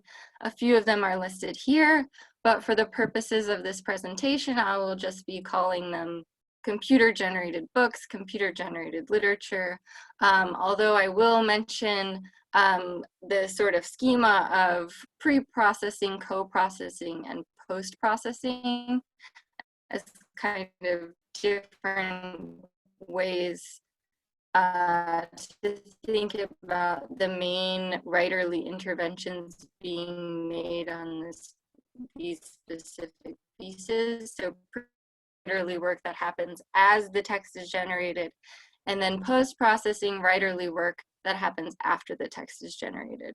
And that comes from Espen Arseth's cyborg literature that is mentioned here. So here is a diagram. So we can think AI a easily. If you've dealt with AI at all, you've probably seen a concentric graph like this near. And this is what I'm looking at specifically at machine learning and deep learning through vector representations of data.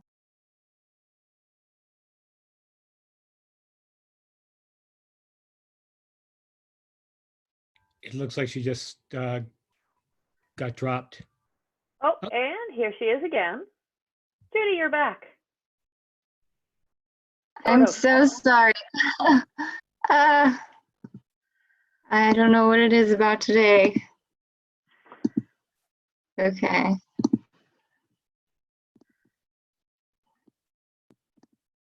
Almost there. What is the last thing you heard? We didn't hear much about, we didn't understand much while this slide was up. Okay. All right. We have the suggestion maybe turning off your camera. Okay. We'll do that. And see if it helps.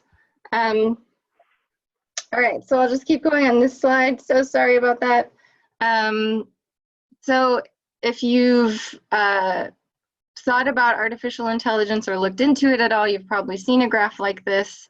I'm specifically focusing on books that were used machine learning and deep learning, which are compatible, or vector representations are compatible with these types of text generation techniques.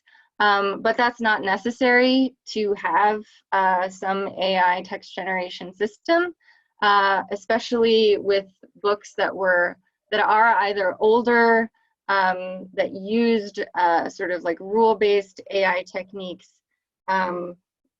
Machine learning and deep learning are not the only things that are AI, although they are kind of what we associate right now with what AI is, especially deep learning. So you can see here that there are a lot of books that are AI generated. So if you ever see an AI generated book claiming to be the first, just know that there are many, many people who are working in this space and who have worked in this space historically as well. So as I mentioned before, I limited my scope of analysis to works of writing that have been traditionally published in the form of a printed book, labeled and interpreted as something written by artificial intelligence, and that my own qualification that they necessarily depend on vector representations of linguistic data. And these three qualifications correspond with features that I see as crucial to the writing process of AI-generated literature, the material poetics of a literary AI system, how the work is conceptualized by and for the literary world, and how the work is developed given cultural conversations around AI at the time. And so I'm specifically interested not in philosophizing about what it is to be an author, but from the writerly perspective of what sorts of techniques are individual author programmers using, and how do these tools, how does this medium change writing as a practice, if at all? So I'm going to start here with an excerpt from Articulations by Alison Parrish. If you can't hear me very well, maybe you can read along. So I'm just going to read a paragraph from her work, which is a 70-page prose poem. Come, love, she took him by the hand and said, come in with me, and took him by the hand and took them by the hand, took them friendly by the hand, took me by the hand, by this, the hand takes his son by the hand, he takes her by the hand, he took her by the hand, she took her by the hand, to take her by the either hand, one took the other briskly by the hand, he took the children by the hand, he took the maiden by the hand, I took the dead man by the hand, I took the dead man by his hand, he took my hand in his and held it, thus her little hand in his he took. In his little house he learned it all. He told his little tale of woe, of his little children too. So just sit with that for a second. See how you feel, and then I will reveal to you the writing process that went on. So this book, Articulations by Alison Parrish, I'm specifically including faces of the authors so that you do put a face to the book. It is not just a robot or an AI, it's a person designing the system, and you will get to see all the authors. So this book consists of 2 parts. Part 1 is called Tongues, and it's a prose poem that takes up 72 of this book's 105 pages. It's also accompanied by a shorter collection of contextualizing poems of lineated verse in part 2 titled Trees.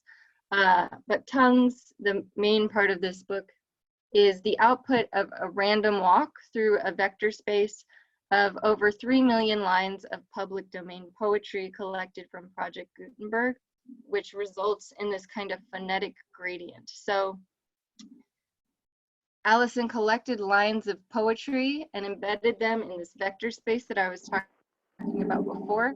And the distance between the vectors in this latent space or embedding space is based on phonemes and words articulation. So they're clustered by the way that they sound, and then the random walk kind of does exactly that, walks randomly through that space and adds 1 line of poetry onto the next to make this really long prose poem.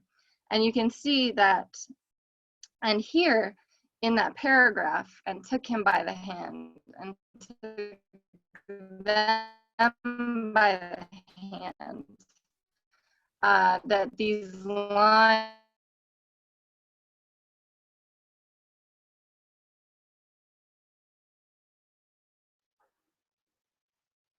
Audio's breaking up, Judy.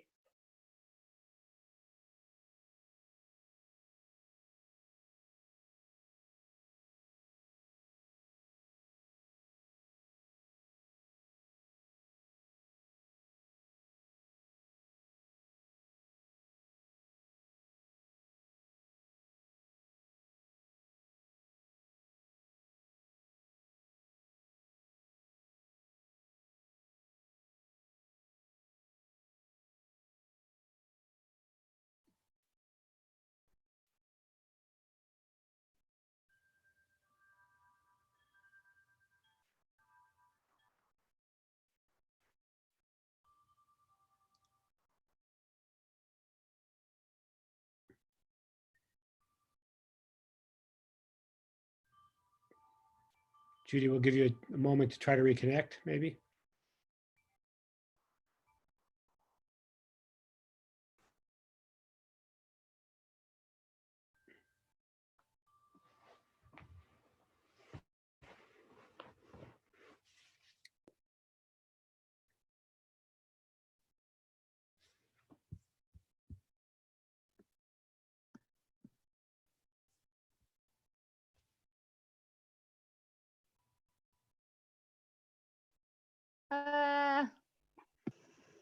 Can you hear me again? I'm so sorry. Nothing to apologize about, but you're back. Yes, you are. Okay.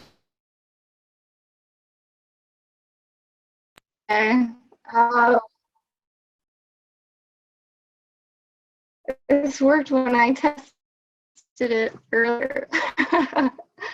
Okay.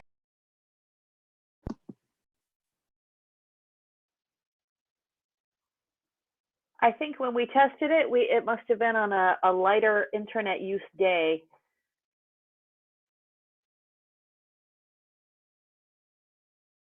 Is that a yes? Did you hear this whole?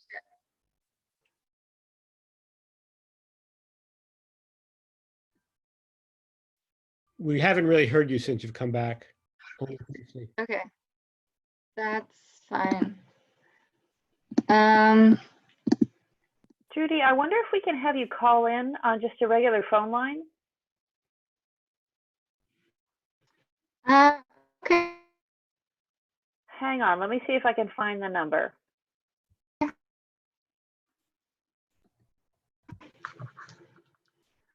I will do that. Okay. I think I've got the, You got it, Scott? yeah, am I, okay, yeah. It's 1-646-558-8656. Tell me if you have that. You'll need an ID. I don't know, I'm hoping you can hear me somehow. 529-253-710. I'll forward this to you. Okay, thank you.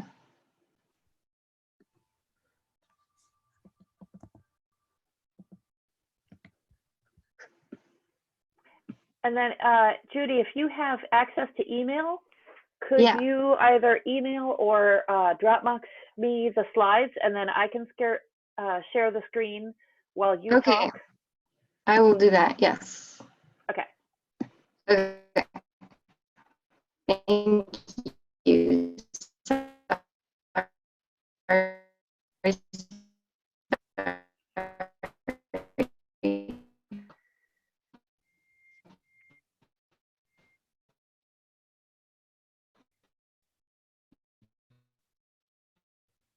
Scott, you sent her an email with the number? Okay. Yeah, I said, yeah. And it's also in the chat. Great.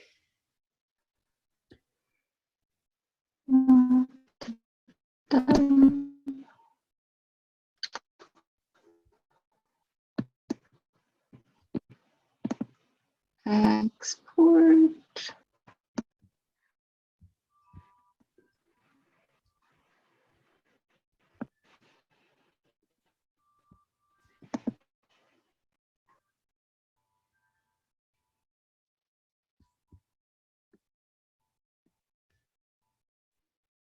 It wouldn't be a thesis day if we didn't have some kind of a technical difficulty. It's worth mentioning that in the past, we had much bigger ones. With people bringing their laptop to the podium and not being able to get it to run. So. Yep. As things go, I think this is much more solvable. Yep. Okay, so she'll call in. Let me check my email. I want to thank everyone who has stayed. I hope everyone will stay till the end. I think we need to find some way of applauding all the presenters, and so I hope as many people stay till the end as possible. And I'd love to get a screenshot of all of your faces.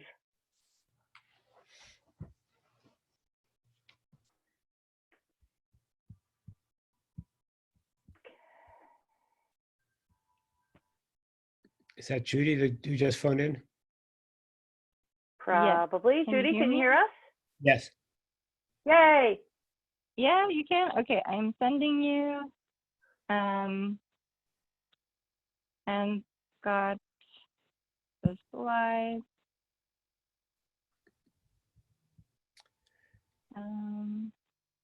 Shannon, if you can do it, my bandwidth is not great. Sure. Okay.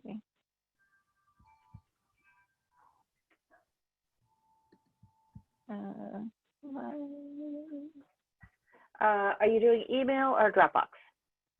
Email. Okay. Okay.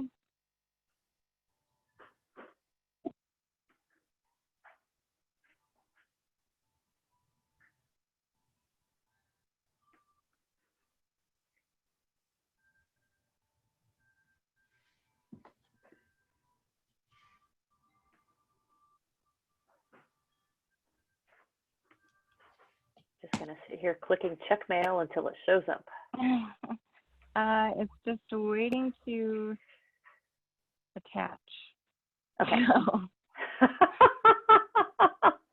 Well, this would be a great opportunity for people to use the restroom or grab yourself a cup of tea if you need to while we get set up. And thank you for your patience.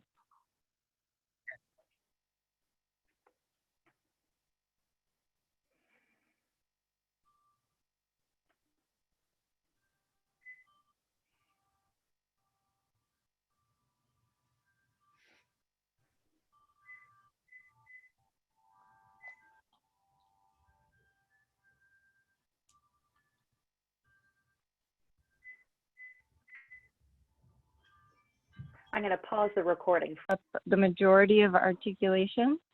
It's also accompanied by a shorter part 2, which is made up of a collection of lineated verse to sort of contextualize the technology behind it. So tones, what you're reading, is the output of a random walk through the vector space of over 3 million lines of public domain poetry that was collected from Project Gutenberg, which results in this sort of phonetic gradient of clauses.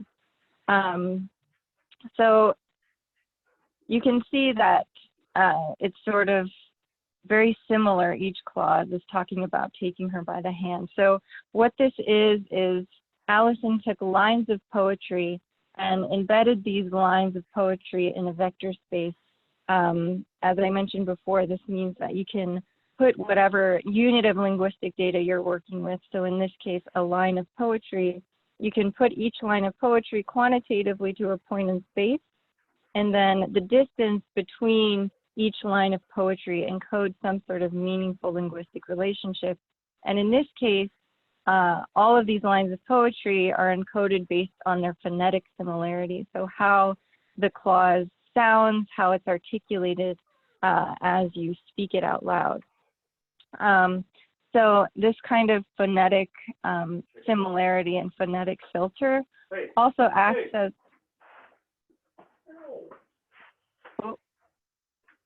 sorry, I heard something.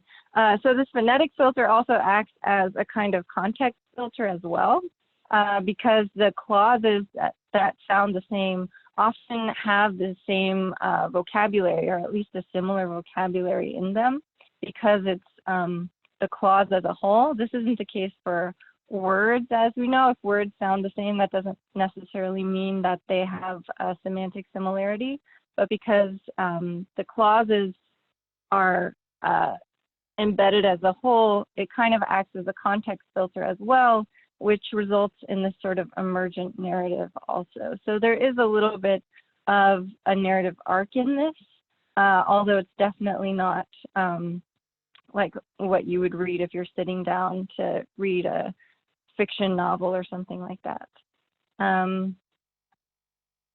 that is articulation. And we can move on to the next excerpt. So the next slide is just a picture of Allison and the cover of Articulation. I wanted to include all of the author's pictures so that you can kind of get a face.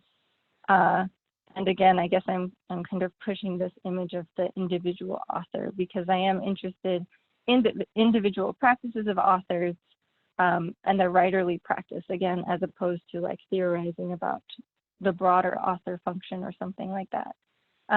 So the next slide, which is slide 9, it's like the one with a page on it with timestamps and an image made out of ASCII characters. This is an excerpt from One the Road by Ross Goodwin. And I'll just read a couple of the timestamps here. So 1513. The time was 12 minutes after 3 o'clock in the afternoon. There was a glimpse of a lily's playing after the sharp, firm, instinctive tangle of its beauties.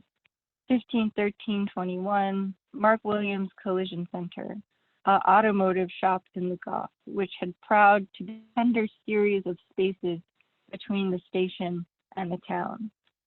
1517-21, the wires are black and slick and straight.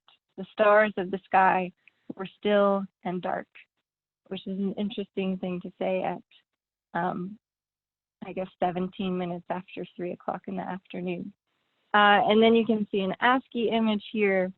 And you can keep reading that and then go to the next slide eventually, I guess, after I discuss this more. So the way that this text was generated,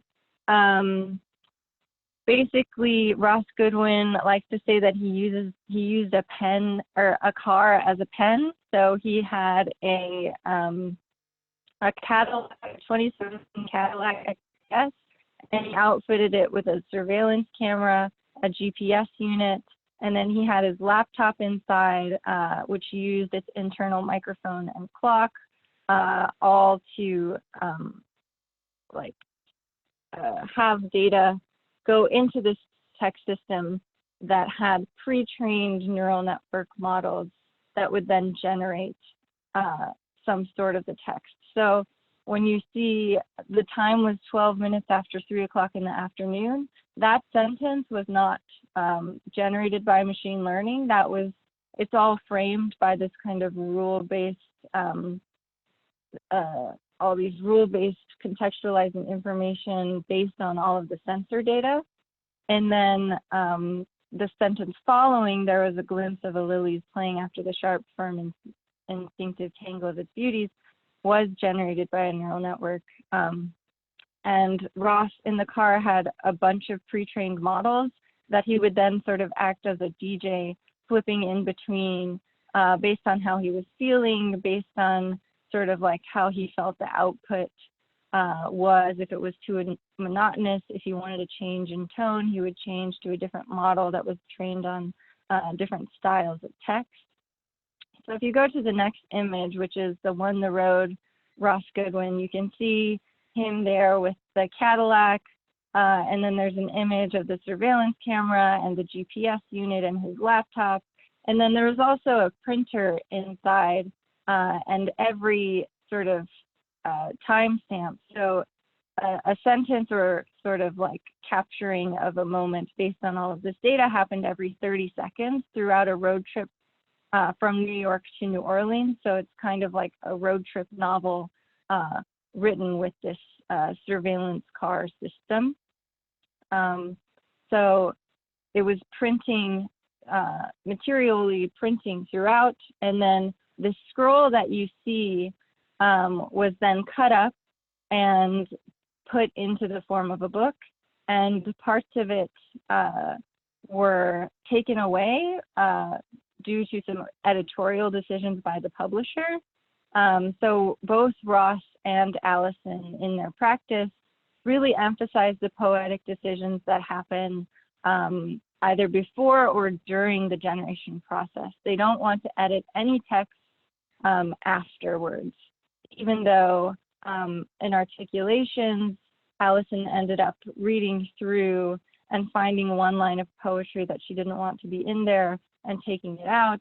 And for Ross, his publishers wanted it to make it shorter, but he didn't want them to edit it at all. So they made the compromise of taking out a bunch of timestamps to make it shorter, which again is a sort of editorial process. And then the next slide is the third book that we're looking at, which is a project called Rewrites by David Jave Johnston. Basically, it's this year-long project where Jave woke up every morning at 6 a.m. and went through the output of a neural network that was trained on avant-garde poetry that he selected, song lyrics, and news articles to basically just generate as much output as he could. And then he would wake up every morning and edit this output, which resulted in 12 entire volumes of poetry. So he ended up publishing one book for every month that he did this. And he published them all in a collected set, which is sort of like a collector's item. And then he published a smaller version called Rewrite Human and AI Poetry, which is more commercial for everyday readers, that has a selection of poems from each of these volumes as a kind of like summarization of the work. And it also includes some raw output. So that's what you're looking at here. So on the left is a poem that was generated by an AI that then Jave edited. And I'll just read that. That month, a suffering began to breathe, broken days laughed in rutted leaves.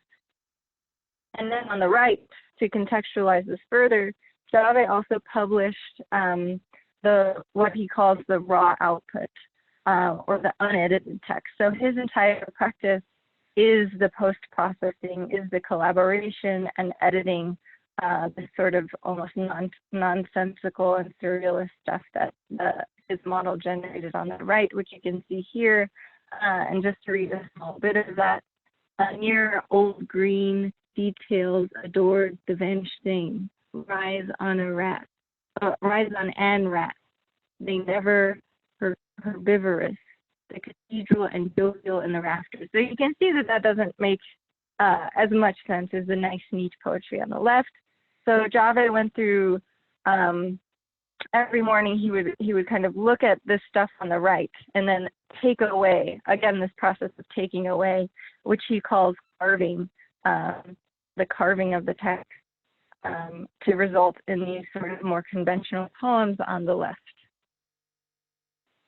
And then if you go to the next slide, you can see Jave there and rewrites human poetry, the sort of commercial book on the left, and then in the middle is the entire box set of the 12 volumes of poetry that he was able to write in 1 year.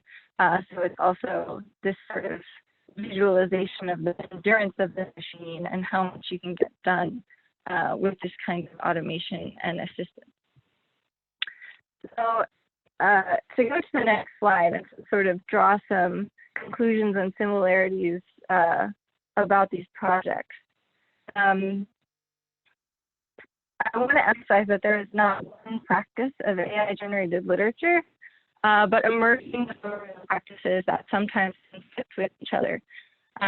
So these authors all know each other, or at least know of each other, and they're all in a similar community of practice of people experimenting with computational writing, but it isn't like a movement with a manifesto or a particular agenda or aesthetic. There are a range of practices and artistic sort of ethics within just sort of narrow scope of machine learning generated or AI generated literature. And to kind of go over the main ideas, articulations, Alison Parrish sees the primary poetic operation of machine learning to be this sort of creating and exploring a latent space in order to traverse or pull out items that are similar to each other, as we saw with taking by the hand and all of its repetition. Her practice is very focused on pre-processing, as I mentioned, and tries to avoid all post-processing at all. So this is a big part of her artistic practice. Is she really thinks that the poetic decisions are made in the pre-processing side, are made before anything is pressed, any sort of run button is pressed. Whereas Won the Road was very, while Ross still has the same outlook of not editing after the fact, Won the Road is very much a process of co-processing, with us driving the car from New York to New Orleans. He drove the car, so was in control sort of what the surveillance camera saw, what the GPS was tracking. He was also, as I mentioned, sort of flipping the switch between different models to change the tone as he went. And this is kind of representative of his larger practice as well, is to develop new interfaces for writing and sort of the ability to make objects speak. Whereas Rewrite is not at all invested in this sort of like only making poetic decisions on the programming side of things. It's very heavily invested with the post-processing, and Jave's sort of ethos is to empower limited human creativity through this collaboration with a computer's understanding of language to really augment, and that sort of endurance and just like the amount of output that he made is pretty representative of that. So this is a broad range of authorial and writerly practices emerging from AI-generated literature. And then on the next slide, you can see it says redefining the printed book. So all of these projects are printed in the form of a physical book. And this printing in the form of a book is not just retrofitting a new media project into an obsolete medium. The physical book plays a very important role in all of these projects. And in interviews with all of the authors, they all emphasize how important printing this as a book was for various reasons. So not only does the printed book justify this work to a more literary audience, it also bridges the gap between analog and digital. It also can't be tracked or monitored, indexed, or fed into an algorithm, which is especially important in the context of Ross's work, this sort of surveillance apparatus then being taken offline in the form of a printed book.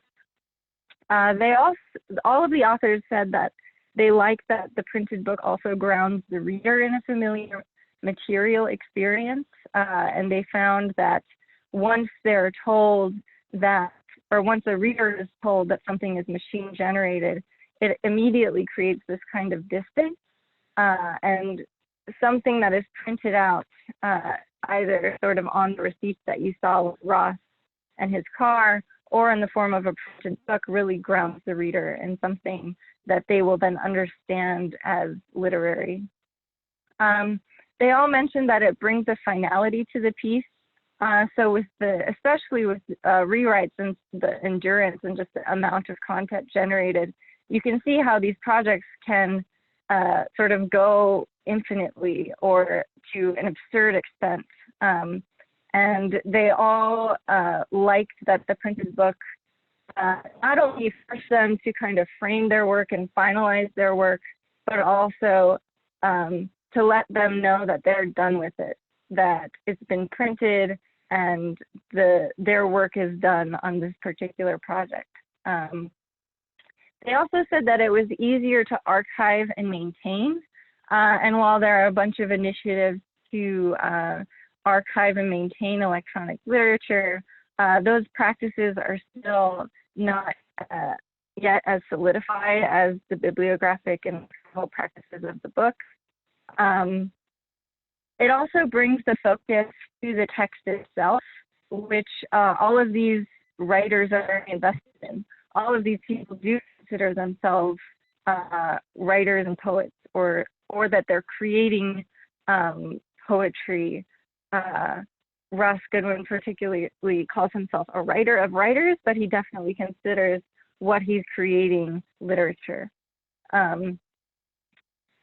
Interestingly, as I mentioned before, the fact that all of this eventually is printed in the form of a book mandates some type of post-processing, even if your artistic ethos is one of not editing after the fact.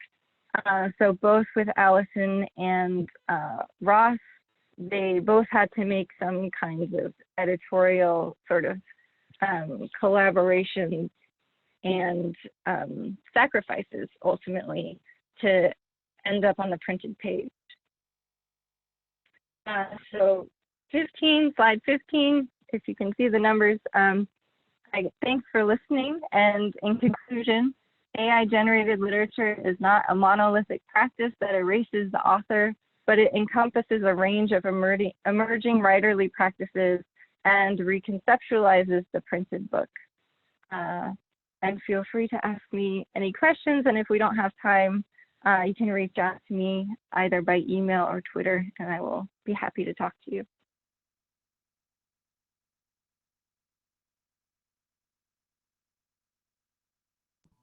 We certainly have time for some questions, and I see Ben has one, so why don't you go, Ben?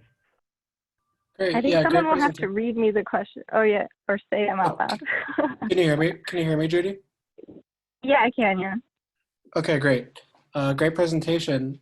And just after seeing those excerpts and hearing them and reading them, as well as your explanation of how they were created, it makes me want to read those full texts. And you said at the beginning that it's often recommended that people sample them, but that you say that people can read the whole text. And I'm wondering who are these people recommending that you sample them? In other words, are the publishers recommending that? Are the authors recommending that? Like, what are their perspectives on that? Do they recommend reading the whole thing, or yeah? I think, so I found two different things. All of the writers, when I interviewed them, were very pleasantly surprised that I had actually read the whole thing. Because I think most people who kind of pick these up casually kind of start to read and realize it's a little bit nonsensical or it's challenging and not sort of what they were expecting and not readable in a traditional way. But also, I think a lot of scholars who look at a lot of this work that maybe isn't printed in the form of a book, because there are a lot of projects online, things like National Novel Generation Month, where so many texts get generated and they're so long, and some of them aren't traditionally readable, that it's kind of just really unrealistic to ask somebody to read them all. So even Jave's, his larger project, I think it's probably pretty rare that people sit down and read through all 12 volumes. On the one hand, because it's so long, but also because it's a more expensive box set that's kind of meant for artistic and museum curation and purchasing. But part of my argument is definitely that once you kind of sit down and learn more about how these are generated, that it is valuable and enriching to sit down and read through these as a whole. But again, there are a lot of projects like this that are specifically created to be illegible or to be so long that it's impossible to read. And that's kind of part of the tradition of a lot of computational literature or like combinatorial literature, is to kind of generate something that is so extensive that no human can ever possibly take the time to read all the combinations. So there is something both in the history and then also in kind of broader online practices. But yeah, I'd like to see more emphasis on sort of the full reading of book projects for sure.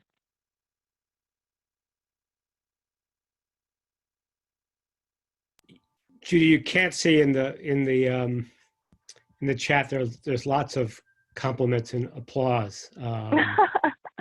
I'm glad we worked it out. I feel so bad the internet issues, but I'm glad it all worked out. No, it was really fine. And we're sort of hit the end. I want to just take a moment just to comment that I hope many of you may know this, but for those who don't, this was a class that was incredibly supportive of each other, incredibly cohesive. I think it shows in the sort of uniform quality of the thesis presentations today that clearly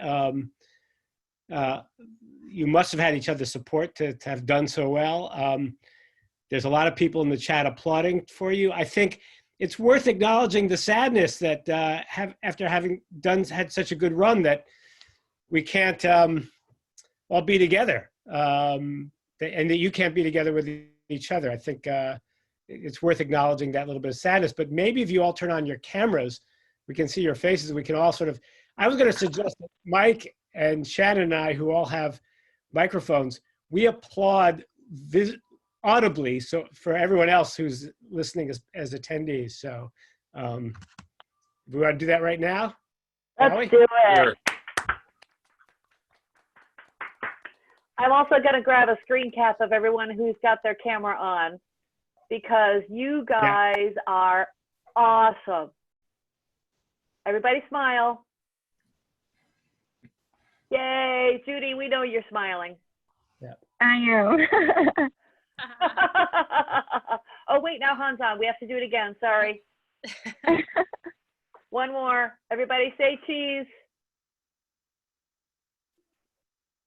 Beautiful. And thank you. Yes, thanks everyone. And thanks Shannon, by the way, who I know probably has done more than anyone else to help you all make it to this point. So I think we should, I'm just going to applaud for Shannon right now. No, yeah, you guys did all the work. Every single bit of it. Yeah. This is amazing. I'm so grateful to you all for sticking with it the whole day. I love you guys. I think we're all hoping we can figure out a way to try to stage some event where we bring you all back together. Yeah. I don't know if that's realistic or not, but it's certainly worth trying. So, I would like very much to do that. Yeah. But now. So thanks again, guys. Thank you so much. I was going to say, go get some takeout. Thank you so much. Everybody. Thank you. Thank you, everybody. Bye. Congratulations. Congrats, everybody. Bye.